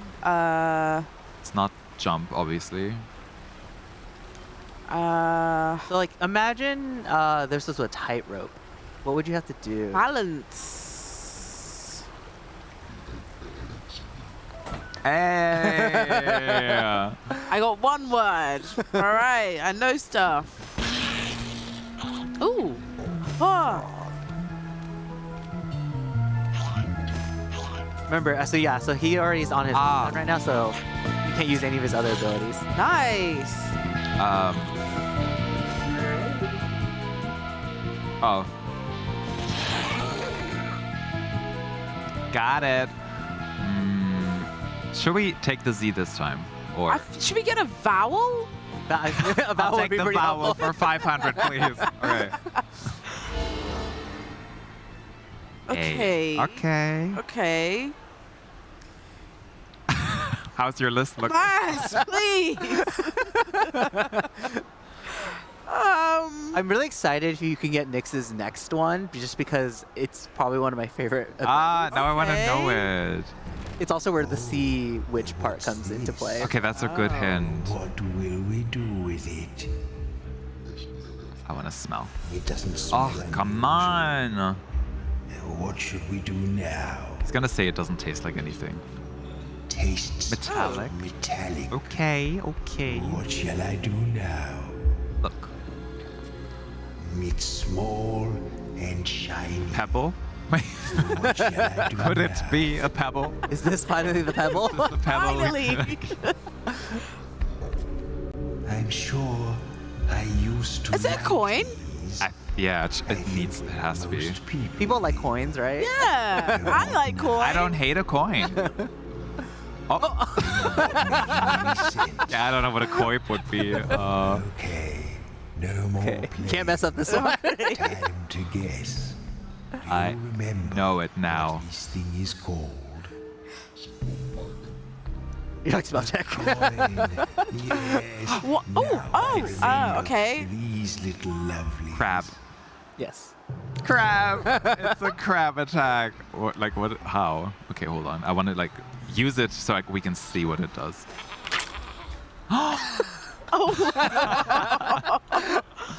So there are little. I was gonna say there are little prawns instead of pawns, but they're not prawns. Okay, but It's so that's silly, but I love it so much. It's so good. Oh, it's amazing. Oh, I'm sad that this is the last day. I could watch Indie Arena Booth every day. Oh, this thank you. So much fun. What a fun way to sort of end the day. We're not just finished yet. We still have one more gameplay demo after this, but this is shooting up. It's like at the very top of my list now. So Same. I am blown away because it's so much fun. I see someone in chat mentioned about it being like educational. So I was just telling everyone before we got onto stream that like the entire time we were here, we were joking about making Cryptmaster Jr., which is all about like it's taking this gameplay and just making it like educational. Yeah. No, honestly, I think it's a genius concept, and you got another great idea on your hands. So That is so smart. Also, like for translation and stuff. yeah, exactly. It's been this so many ways. Inspire? I think that's egged. That's inspiring. Oh my god. Here, we don't get along. Oh, it damages Maz though. Oh, he sacrifices. Oh. But he can also heal himself too. So. Oh, okay. So Yeah, but it's- he will be on cooldown. Yeah. Yeah. But, yeah. So. Oh, I'm crabbing the crab out of I think him. you need to be a little bit closer though. Oh no! Come here. Come here. Yay. Oh.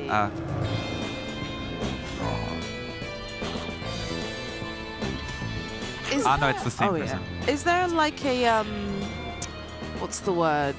Is there like a cursor so you know like how far the enemies are, like so your attack can actually hit?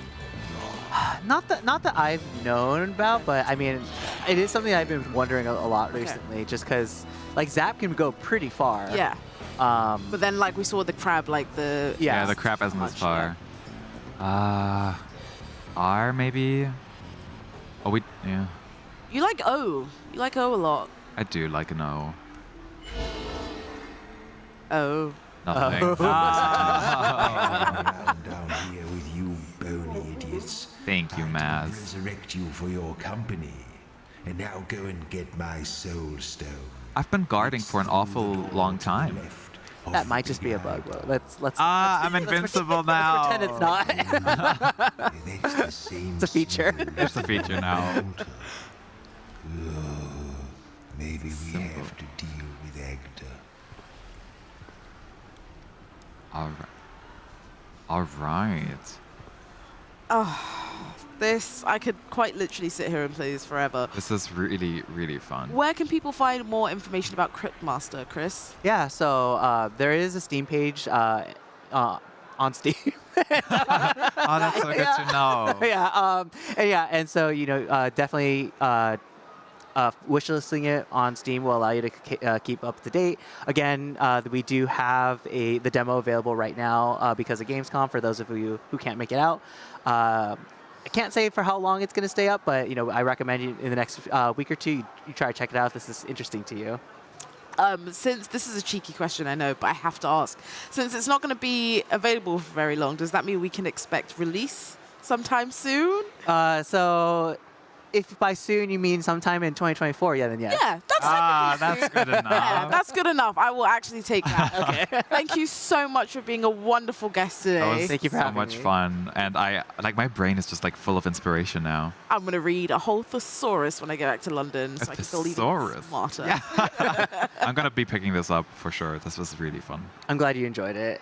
Thank you for showing us. Of course, it was an honor. So we're approaching that time of the day. We have one last gameplay demo for you. We're checking out Rip Out after this very short break. Bye.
Oh, this is an English stream, so I'm gonna say oink oink. Hello and welcome back to the stream. Now I'm sitting here instead of standing outside, but that's okay because I'm still here with our Death of the Next Game for Spindle. Hello. Hello, my name is Tom, and is oink oink the official thing to do here? No, it's because, your game has a pig. That's true. I thought I did not forget about it. I would make some pig noises Yeah. to set the mood right. Yeah. So that maybe makes sense more for the people at home. So what is your game? Spindle is I would just say it's a Zelda-like. Like in the old times. 2D, top-down, dungeons, fun, and a pig. And you are the new Death. Okay. Yeah. Okay, so how did you get the idea for the game? That is an interesting story. Once I was a YouTuber, and then I had an idea that I want that my audiences are deciding what I have to do, what I have to program. So I let them choose. And there was, for example, a poll. So what would be the main character of my game? And they could choose between the death, a pig, a cross arrow air, what is it? And Asian schoolgirl. Okay. And to my surprise, it was not the Asian schoolgirl, it was the death and the pig, and they were heads up, and so I decided I take both. So it's just by accident. Okay, but there's also something deeper in the game, right? Why you did it? Yeah, that's I did that project at the time where my father died, and it was not my intention to use this project as some kind of what is it, Verarbeitung? Processing, process. yeah, exactly.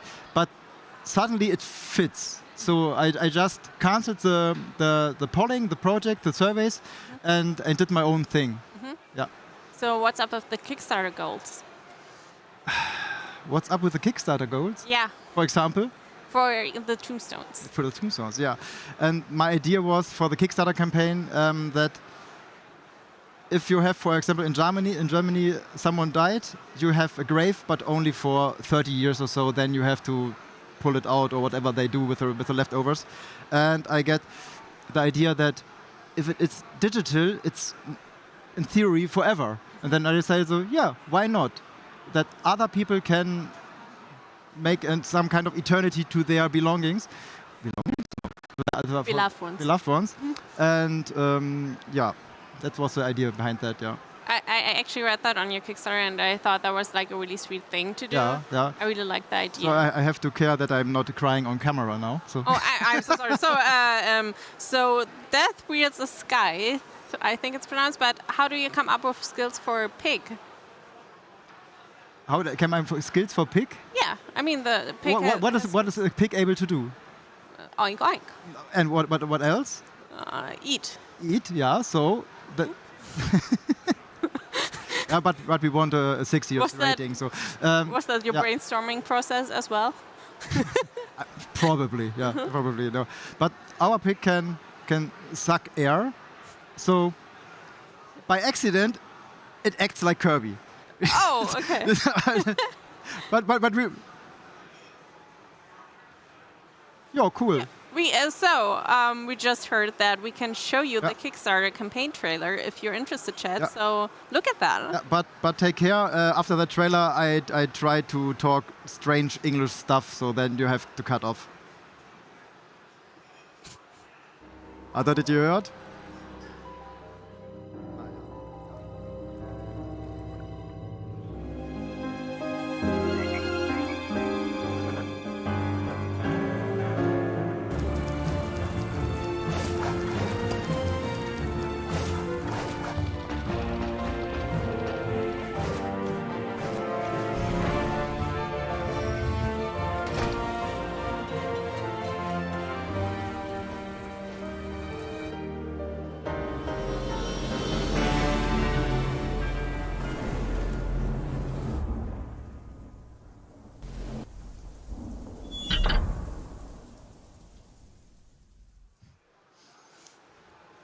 So that was your game, and it looks really cute. Thank you. We saw some dungeons, I think. Yeah. And I was wondering, is the focus on the game more on puzzles, combat, or the overall story?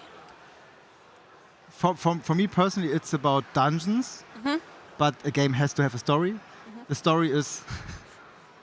we had several approaches to the story, like doing some secret layer story and meta story and so on, but at the end we just said, okay, you are the new Death, and even Death must learn how to grieve, and what is grieving, and what are the stages, what is the psychology behind that, but also we don't want to make it artsy-fartsy, so it must be fun, and we're trying just to guide the player and the Death to all the stages of grief. Okay, that sounds really... That's so cool. And there is a boss at the end, of course. Yeah, like in life, of course, there's a boss. There's also a lot of mini games in the game and a lot of hidden things. What's the one thing that you want people to find that is hidden? Of course, the developers. Sure. Yeah. You have to put yourself in the game, obviously. Why else would you do that? That's what indie gaming is for. Put yourself in the game. Everything does not make sense, yeah. And try to get all the fishes, because everyone loves fishing games, and no indie game without fishing game. Yeah, true. That's the rule. Yes. You have to sign that contract of indie games. Fishing game is a must-have. But in the end, since Kickstarter, there are 2 years now or so, we decided to not put stuff in it and more stuff, because, for example, in the latest Zelda, I played it and I loved it, but then it was too overwhelming. Collecting 1,200 Korok semen or so, or poopies, it was just too much, and so we decided cut off a lot of stuff, concentrate on the main thing, and doing that right.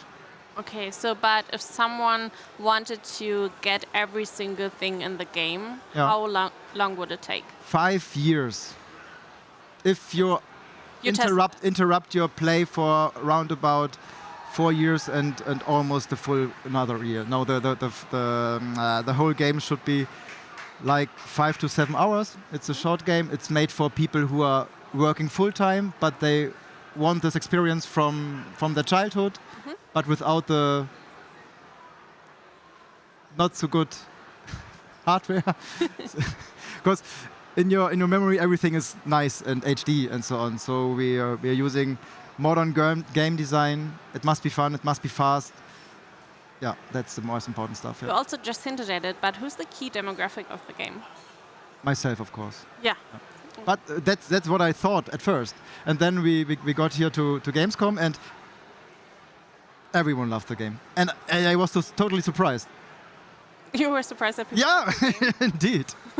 Okay, I think someone in chat said that they really loved the demo. Nice. But you didn't just have one demo, right? You have two, kind of? Yeah, Why did you do that? We prepared 2 demos because the start of the game, it's a bit different than last time, but it's the start, so everyone understands it. But a lot of people want more challenging stuff, or after 1 year, new demo stuff. So we decided we put back in to play as a pig in the later dungeon, so not the whole dungeon, but like a third of it. And playing as a pig is one of the key features, so you have to do it as well, yeah. Okay, so how important is fairness in a boss fight, and how hard is it to balance? Hard. We have this process, like one of the designers, so I'm one part of the design team and there is another. We're designing the boss, just thinking about what could be fun and what fits into the dungeon. And then the programmer is implementing it. And because it's a programmer, it is super hard. Makes sense. Because if you're programming something, you exactly know what your monster is doing. So then I play it, I complain, I change all the values, and then a baby could do it, and then the other designer makes it right. It sounds like a good process. Yeah, but the most important thing for a good boss design is readability and no coincidences and random stuff. Like bullet hells which are not timed correctly, and that's just unfair. And if you're dying, you must feel like it's your fault. So Death can die? He's exhausted. Same. And probably travels a bit back in time. Oh, So, okay, yeah. I see. So when will the game be released and on what platforms? The release it's not pointed now, but it is in the first half year of next year. And the platforms are Windows, Mac, Linux, and Switch. Oh. Probably more, but not for now. No. Okay. Sounds like a great Switch game, actually. Thank you. So, Thank you. I'm really excited for that. Thank you so much for telling us about your game. Yeah. It was really a fun interview, actually. Nice. I'm going to sleep now. So, chat, that was the interview to Spindle. Check out Spindle, wishlist it, do everything you need to do. And we're going into a quick break, and then Shay will be back for more.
Might get distracted by it. And we're back with the final gameplay demo of the day, of the week even. Of everything. Of everything. That sounds so dramatic. It really is. Yeah. This is the last one. The last So one. I hope that you will enjoy it. We're going to go out with a bang, folks. It's a lot of shooting that you're about to do. Oh, goodness. I understand that you're not quite the first-person shooter expert yourself.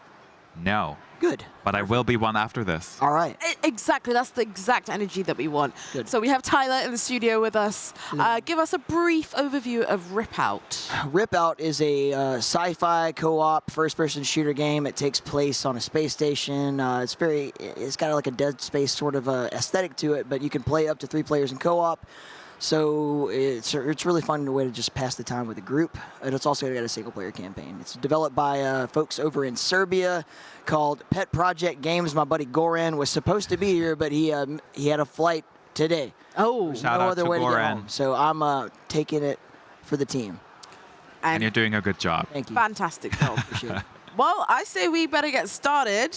I'm very anxious to take a look at this game. And I'm just anxious in general. But also like... The game is supposed to make you anxious. That's Okay, well, that's good. I'm already feeling it. So good. game is doing Sure, a it good has job. nothing to do with anything else. No, not at all. Not at all. Do we have sound? I think so. My golly.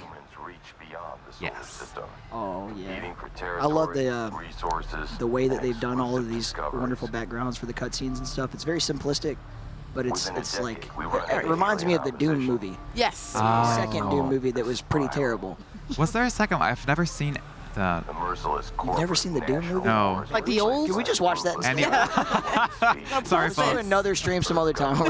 Sorry, folks. This is it. As long as it benefits the economy. CEA, Corporate Earth Alliance, and EIF, Earth Interplanetary Forces are formed. So we're setting the scene with what we can expect story-wise. Oh. Human scientists. I told you H.R. Giger before this, right? Yeah. A little Beksinski influence as well. Yeah. Dang. Body horror. That looks unpleasant. Some people find unpleasant pleasant. I mean, yeah. It's a diverse group of people. This is my version of like cozy and wholesome. Weird enough. Yeah, I mean, Yes. what is there? It's a wholesome family game, right?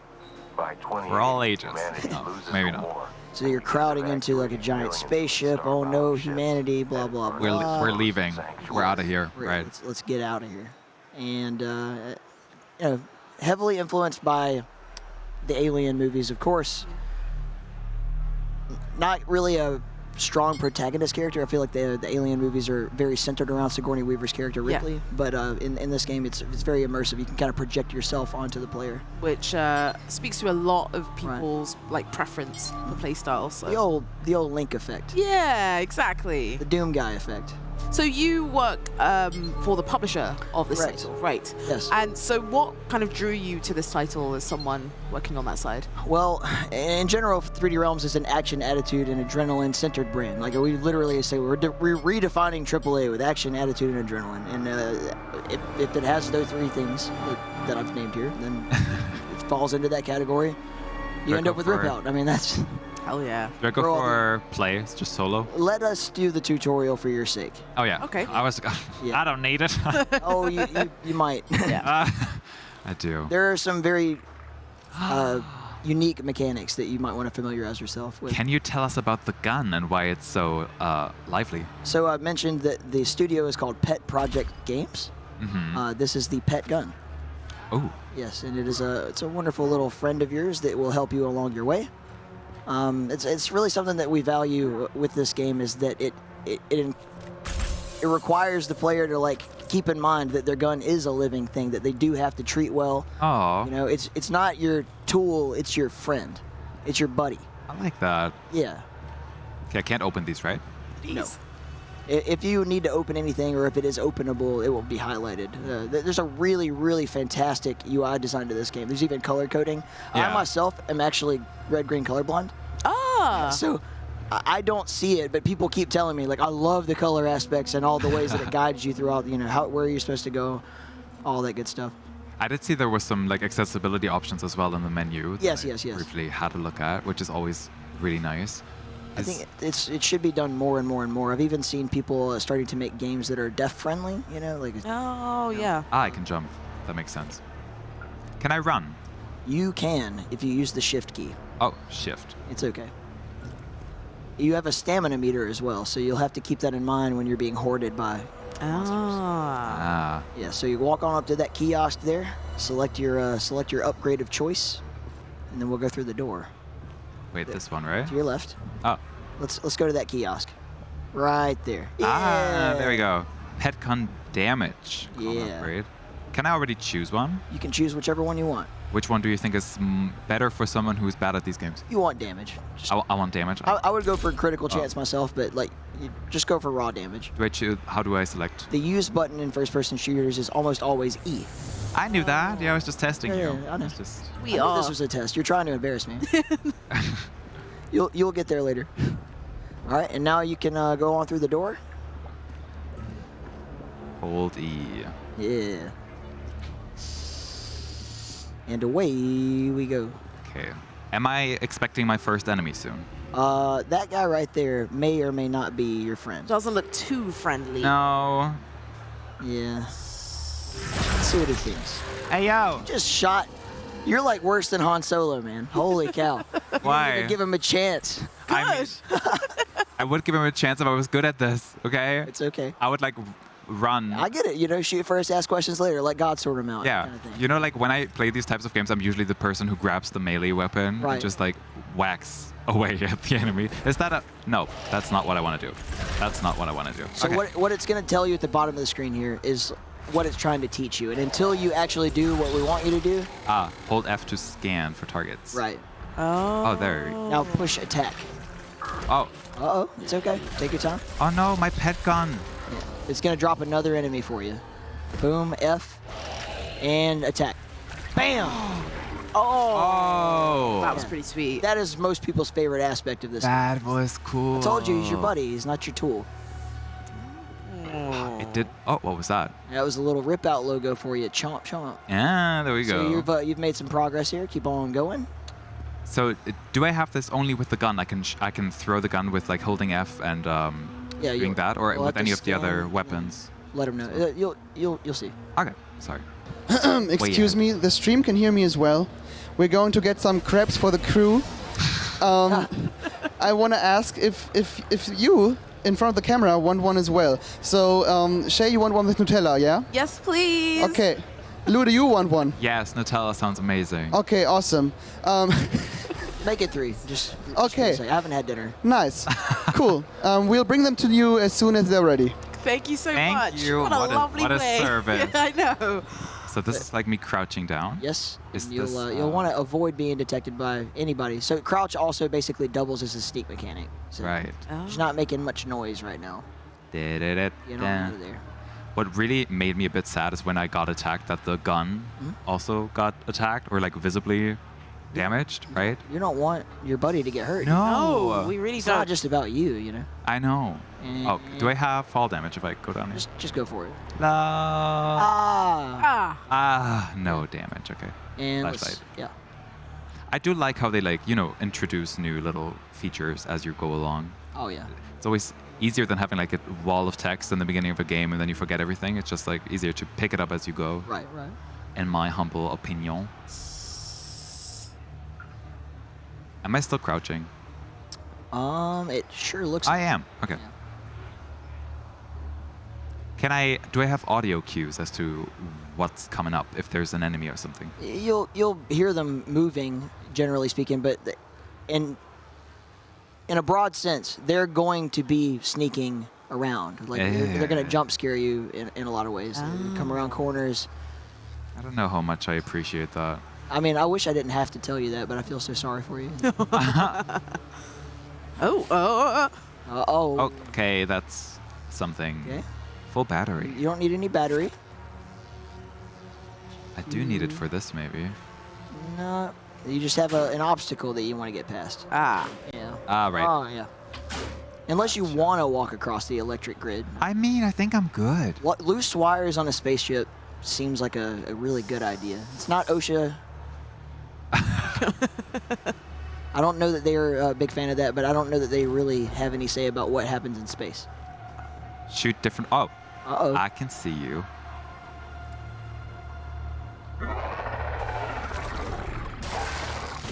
Oh. Go. I don't know about like.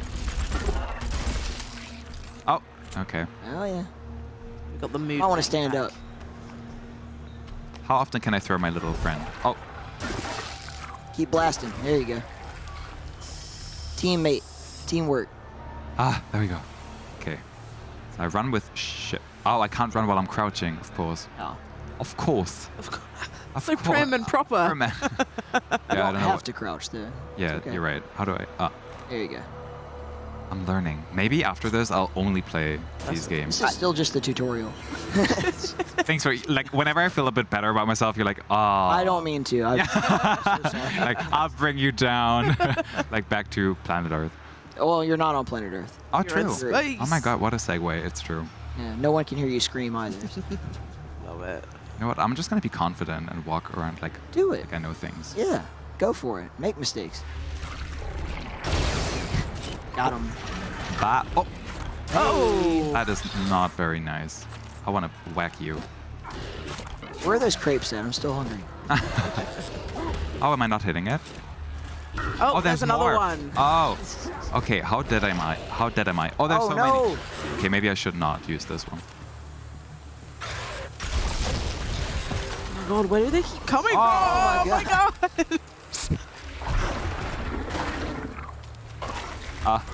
Okay. Blast him. Blasting. Yes. I just want to compliment the animation team for Yeah. for, I mean, it looks really good. yeah, creature animation is very difficult because you have no reference for what they would move like. Oh, true. Of course. God, I didn't even think about that. Yeah, what would the bone structure be of such a thing? Yeah.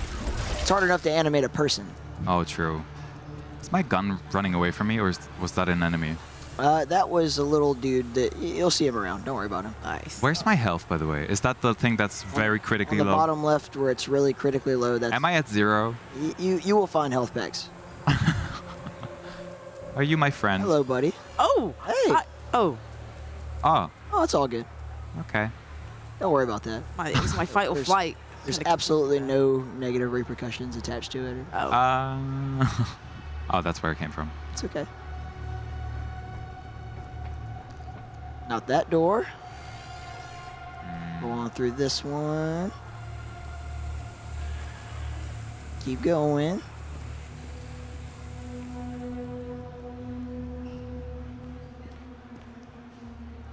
And... Oh, yes! Oh my god. Wait, no. Sir, please. I have kids. Please. Is there like some He way? has a family. Is there like some way for me to like dodge? Or can I just run? Running is generally speaking your best option. Just run past him. It's important to remember that a lot of the time in this game you're expected to be playing co-op. Oh, okay. You and your friends would be all freaking out together and coordinating. Well, I would be freaking out the entire time. Up to how many players? 3 players. Okay, great. I think I can't die in the tutorial, can I? No. Oh well, that makes it easier. Doesn't seem to be the case. What is this? Go away. Go. So you can actually use that arm. You'll come across other ones at times. But Okay. Yeah. A lot of the bio weapons that they use against you, you can also use. Ah. Ew, what are these? Looks like some sort of alien bile. Yeah. Some goop. I'm not ignoring the questions in chat. It's just Tyler here isn't from the development team, so I don't want to ask any technical questions that you might not be able to answer. But I'm sure if you head onto social media, you'll be able to ask your questions that way. You're welcome to throw them at me, and if I don't know, I'll just tell you I don't know. Well, the first one is, was this programmed in Blueprint? I have no idea. We're off to a good start. And then the next one is, are they planning on adding Lumen optionality? Again, I'm sorry, but I cannot answer your question. That's so fine. You tried anyway, which was the most important part. Right. This is my spaceship. Yes, sir. Ooh. Let's go. All right. Go around the planets. And as we discussed, Is this where it begins? this is the beginning of the end, probably. I'm going for easy. I'm sorry. I recommend it. I also played this on easy. Ah, that makes me feel. Oh, look how cute he is. So cute. I'm sorry. Like, that is so cute. Does he have a name? He has the name of Pet Gun. Pet Gun. That is very pragmatic. We are actually showing a full replica of the Pet Gun. I was hoping you were going to say There's that. lots of pictures floating around Gamescom of me or someone else getting shot or shooting someone with it or whatever. Oh, that's amazing. We even got the German army to... They took their name badges off, I think, to protect themselves from getting in trouble. But I was like, would you guys pose with their gun? Oh, goodness. Oh, that must have been amazing. Garment station. Garments? Yes, garments. Oh, my, this is me? Oh, yeah. Wow. You look pretty good. I look Oh. handsome. This is a great look. Do I have anything else? Not currently. No. Okay. Would that give me like extra status effects and stuff when You'll be able to kind of tweak things to give yourself like favors here or there. Run faster. Ooh, a shop. How exciting. Is this like a gacha? Kind of like a gacha machine, a slot machine or something? Yes. Oh, new boots. Nice. So now I could theoretically go back and... Yeah. And you would be playing missions, getting stuff. Uh-huh. You and your buddies would be like, okay, well, I want to get this, I'll get that. All right, maybe that'll help in the long run. Oh, can I find them somewhere? The new boots, I believe that is... unless I missed something, you've selected them now, right? So. I already got them on. Maybe. Gorshek, we are playing Rip Out. That's the game that's currently on the screen. Rip Out is the name of the game. Oh, so this is where we would have food. Oh, now it looks pretty abandoned. Yeah. How many people are on the development team? Pet Project Games, I believe, is like pretty small, like maybe less than 20 people. I've honestly only ever met the lead developer, Goran, and that was last year here at Gamescom and again over the past several days. Nice. I can flush the toilet. And how long have they been making Rip Out? It's been, to my knowledge, we have been working with them for a year, and I think the development team is somewhere in the 2 to 3 year range. Wicked. Yeah. It's an incredible amount of polish. It is quite an undertaking. It's not an easy thing to do as well, especially in that period of time. You didn't wash your hands. Oh my god, can I wash my hands? Ew. I'm sorry. I'm Come on. disgusting. Okay, give me a hint as to where I should go. You can Oh. you can walk on towards the door. You're gonna walk. Come on to your right. Here? Nope, you came from there. Remember? No, I don't remember. Up the stairs. And then Out the Okay. door. out the door. I'm leaving. Is that not the door? Oh my goodness. That's not the door. Am I trapped? Trapped on a spaceship. That's actually the whole game. This is the. So it's just you, like, basically going through your mind, losing your mind. And that's the whole game. No. Hell yeah. I can't wash my hand, okay? Okay. I tried. You can try hard enough. Okay, so this is not the door. This is going back down. Jump on the spaceship. Jump on the spaceship? Yeah. Remember we were saying that's where you came from because you had jumped on the spaceship at the end of the tutorial. Yeah. Now you're here in the space station. You want to get on the lander and go to your first mission. Yeah. Oh, I see. Where is the lander? Go back through the stairs. Back down the stairs.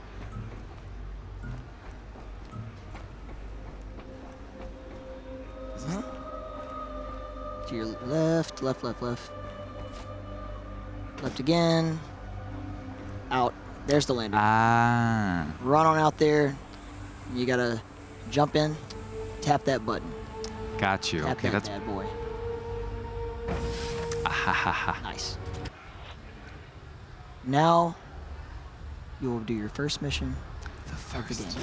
mission. The ambient music is great. Do we know the name of the composer? I actually don't. I should look that up. I should have looked that up right before I came out here, to be honest with you. Nope. I hope that someone in the chat can answer the question for you. It is a really fantastic ambient score, though. It's wonderful. Coping with greed.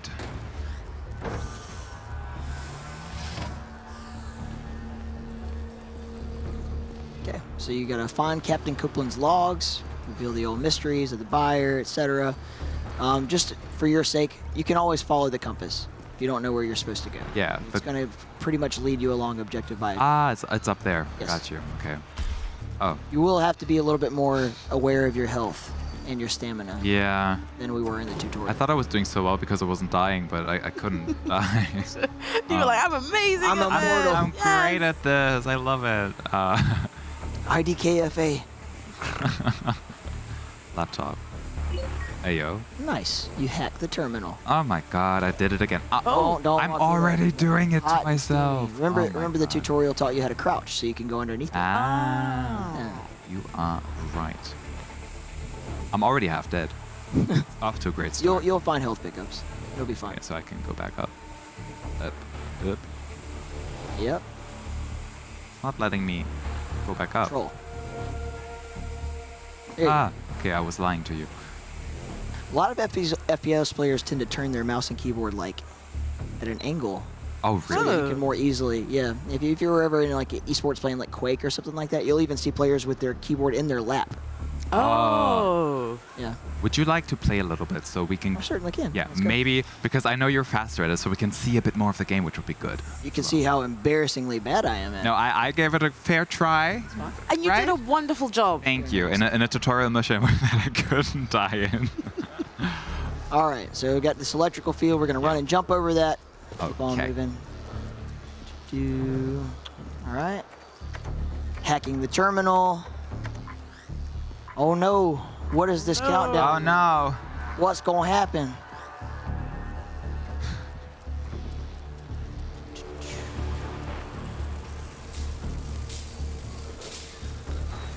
Feel free to keep asking me questions as much as possible. Yeah. So what section are we headed towards? Just because I'm very aware of our time. So the idea here is that you've got Captain Copeland, and he's got some logs, and you're just like supposed to go in and retrieve it, and then solve a mystery, like when he really, I don't know, almost like a Scooby-Doo mystery. Ah. Let's go. Find Captain Copeland. I've got to follow the compass. I'm gonna go around here, up through the door. Let's make sure we loot this.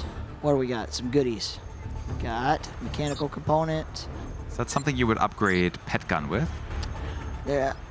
I think they just kind of add up, like crafting components. So later, when you get back to that crafting menu that you were at in the spaceship, you would be able to rack and stack things. I see.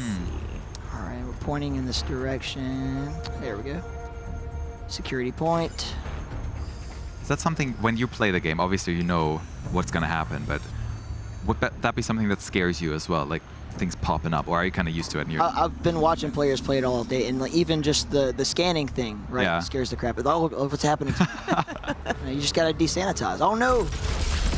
Let's get the pet gun on the job. Throwing, is that like kind of the strongest attack that we have? Throwing the pet gun? Currently, Yeah. like at this stage in the game, as you upgrade and change your weapons and everything, you'll have other ways to do it. But it's oh no, I'm dead already. That's because I got your health down so bad. Gonna use the Pretty sure rescuing that's why. token. Hopefully we don't die. Good. Where can people find more information about Rip Out? Yeah, we're on X. We're all over 3drealms.com. Then you can certainly follow us on Discord, the 3D Realms Discord, which is located at our website. Now I'm dead again. And then, of course, the We're gonna Steam just- page, right? Where people can wish list, all that good stuff. Yes, wish list, make sure you do, because it's super important for the devs. It has been an exhilarating blast checking out Rip Out. Other big thing is that on September 30th, we will be showing off more of this game and everything else at 3D Realms for Realms Deep, which is our showcase. Awesome. Yeah, very soon, coming up. Well, Yeah. like you mentioned, go check out the socials. Make sure you're following so you're up to date on all the notifications. Thank you so much for showing us and being very patient with us. We're Yes. FPS Being babies patient over with here. me. No. No, it's the other way around for sure. For sure. It's much appreciated. It's been a pleasure, Tyler. We will be back with our goodbyes, which is very sad after this very short break. Wish you a good Gamescom. Thank you.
Summer's gone by in the blink of an eye. It's a fine line between good times and memories. Just one breath away from eternity. Like a night with friends you thought could never end. Oh no, it's barely remembered. I hope that you still remember me. Like a melody that is still stuck in your head. You're still stuck in my head. You're still stuck in my head.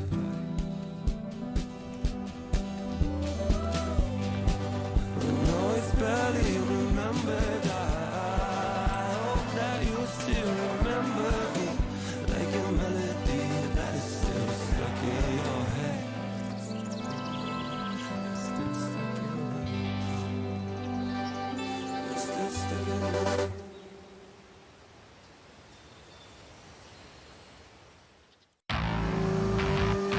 March 13th, 2017. A motorcyclist narrowly escapes death. It's about my accident. Accident. Yeah, right. Assault would be the right word. They threw me out of the job. And they tried to kill me, I'm sure of it. I'm in a dangerous situation. Everything points towards that one case my grandpa was working on. How's this all connected? There's something more to this. You don't know who you've been messing with, Judith. Wait. That voice. That voice is...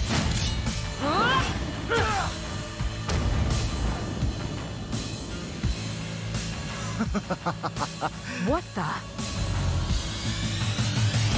I knew you'd call me back, Judith.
I just got randomly teleported into this dark dungeon. Might as well just jump down this hole right here, huh? Yes! I'm now protected against rain. I'm here to test how sharp this sword is. Make way! Those spikes look... Mommy! Fists of fury! Make it rain! You're gonna catch these hands! Sup, frog? Farewell. Can I be your companion? Yes! I will follow you anywhere. Hey, aren't you Von Wanst, the famous hero? No, I'm Hans Heimlich, the unknown guy. Just beat it! My trusty friend. I will avenge you.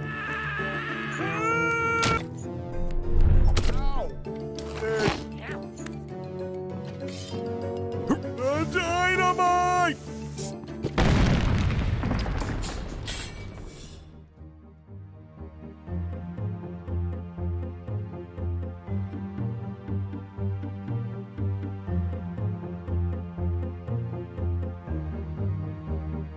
So, how'd you wind up here? I was searching for food for my sick parents. It is a very sad story. How did you get here? I think I used the wrong toilet.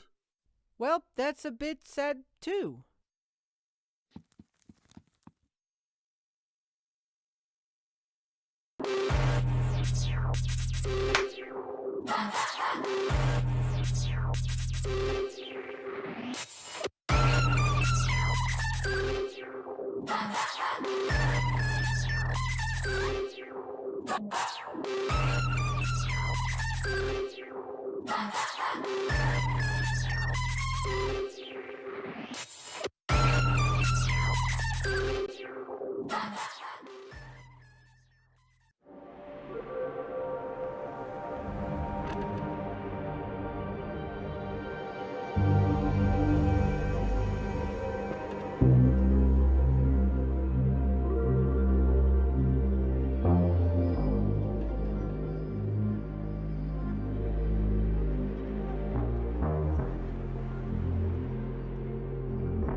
It's the end of the show.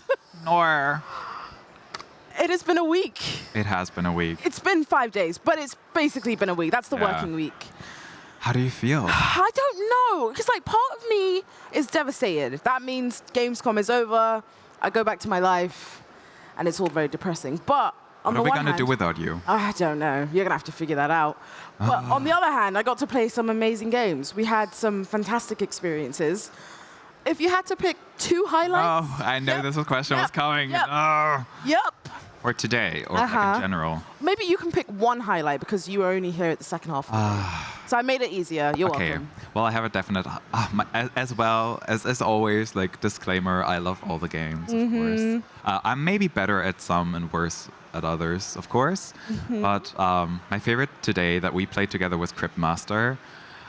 Just first of all, I didn't know that much about it. Obviously, with all the submissions that we get, I can't play every single one before we have the jury that gets to look at everything, and Valentina is like an avid play tester for Yes. everything before. But I only saw the trailer and I really loved it. And now playing it together with Chris here was so much fun. The art style is very striking, and it's just so. Like, it really tickles your brain. It makes you like think of words, and it's just very charming. The humor is amazing. The voice acting is cool. I had such a good time with that game, so that's my pick.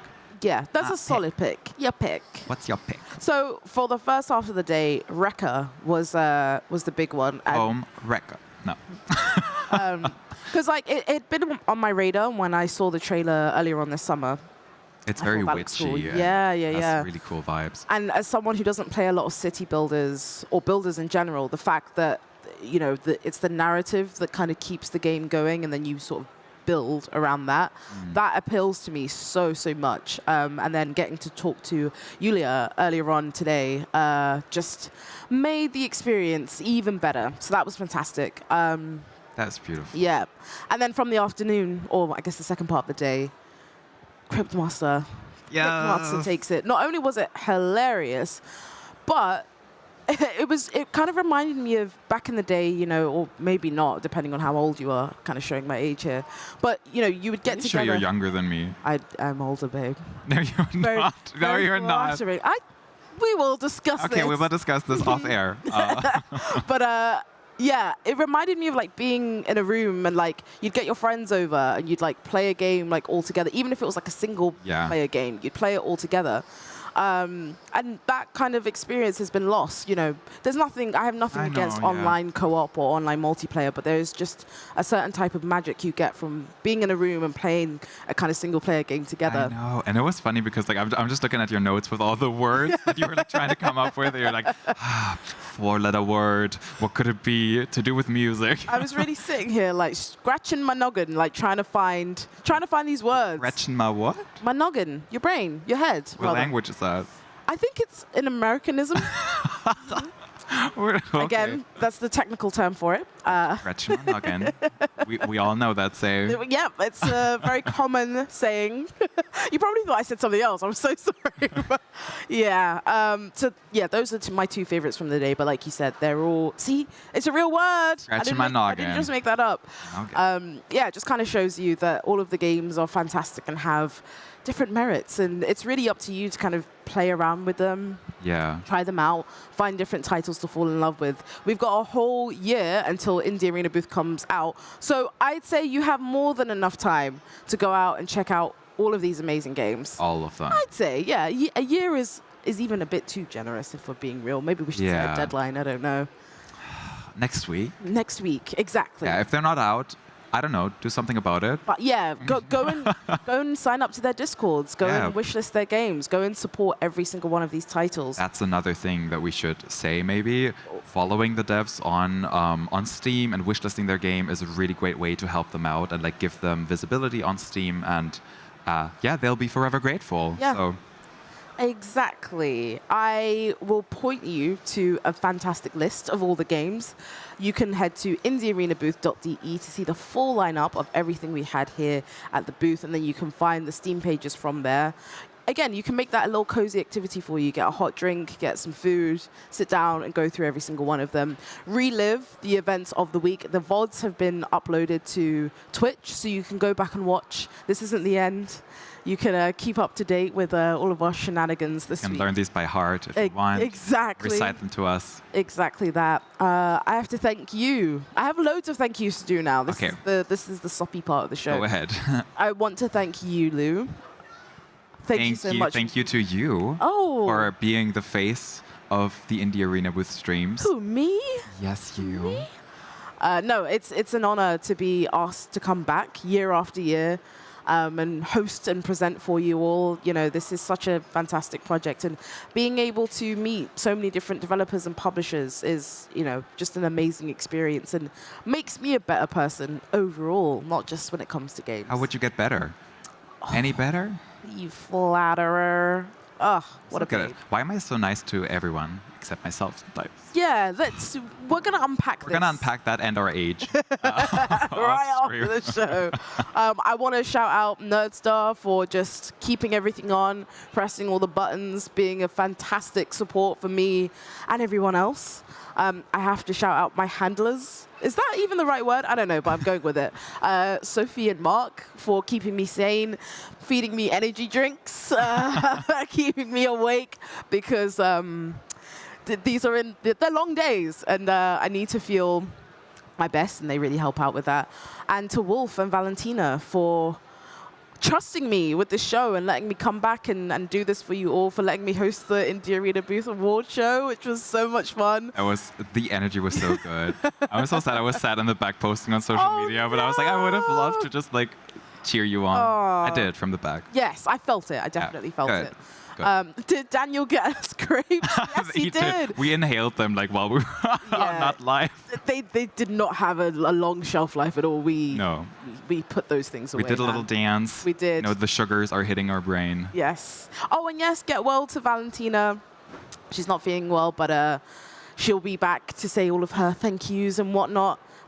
She's already done it anyway, so I'm just adding on from that. And also, thank you to like all of the devs, all of the publishers involved in Indie Arena Booth this year, and also thank you to the volunteers for massive thing. Keeping us safe, getting us drinks, helping us with our time, and also the biggest thank you of the night goes to our audience. Thank you for sticking by us this entire week, coming in every single day. I can see so many names that I recognize. The fact that you guys have been with us all day, or if you've been like lurking and just like popping in every now and then. If you were watching and didn't comment or anything, I still appreciate you.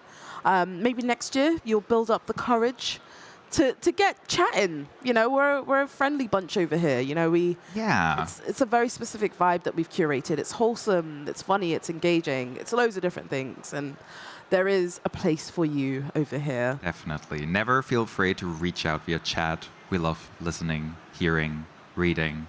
Yeah, and all those things. Asking all of your amazing questions. You guys, you know, help keep the conversation going, which is great. If you'd like to keep up with what I'm doing, I think my lower thirds have like places where you can find me, so go do that. I'm pointing and like... Should we be seeing them here? Are they here? At some point they will, so I'm going to keep pointing. There's, I don't know, maybe something will happen. If not, then it will happen at the end. Some way, maybe it will happen in chat, I don't know, but... It's like mirrored. It's so hot. Like It is. There we go. There we go. That's her. That's the one. Ayo. So go do that. Slay Thompson. Slay Thompson. If you want to keep up to date, I have some cool projects that I can finally talk about after 84 years. For example, can you talk about I can't talk about I could talk about them, but not right now. But not right now. But yeah, that's everything. I've had a blast. If I'm lucky enough to come back next year, then you'll see me at Indie Arena Booth 2024. I will go on strike if you're not here. Well, you heard it here first, folks. We're blackmailing Indie Arena Booth to have me back. No.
down.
Bye.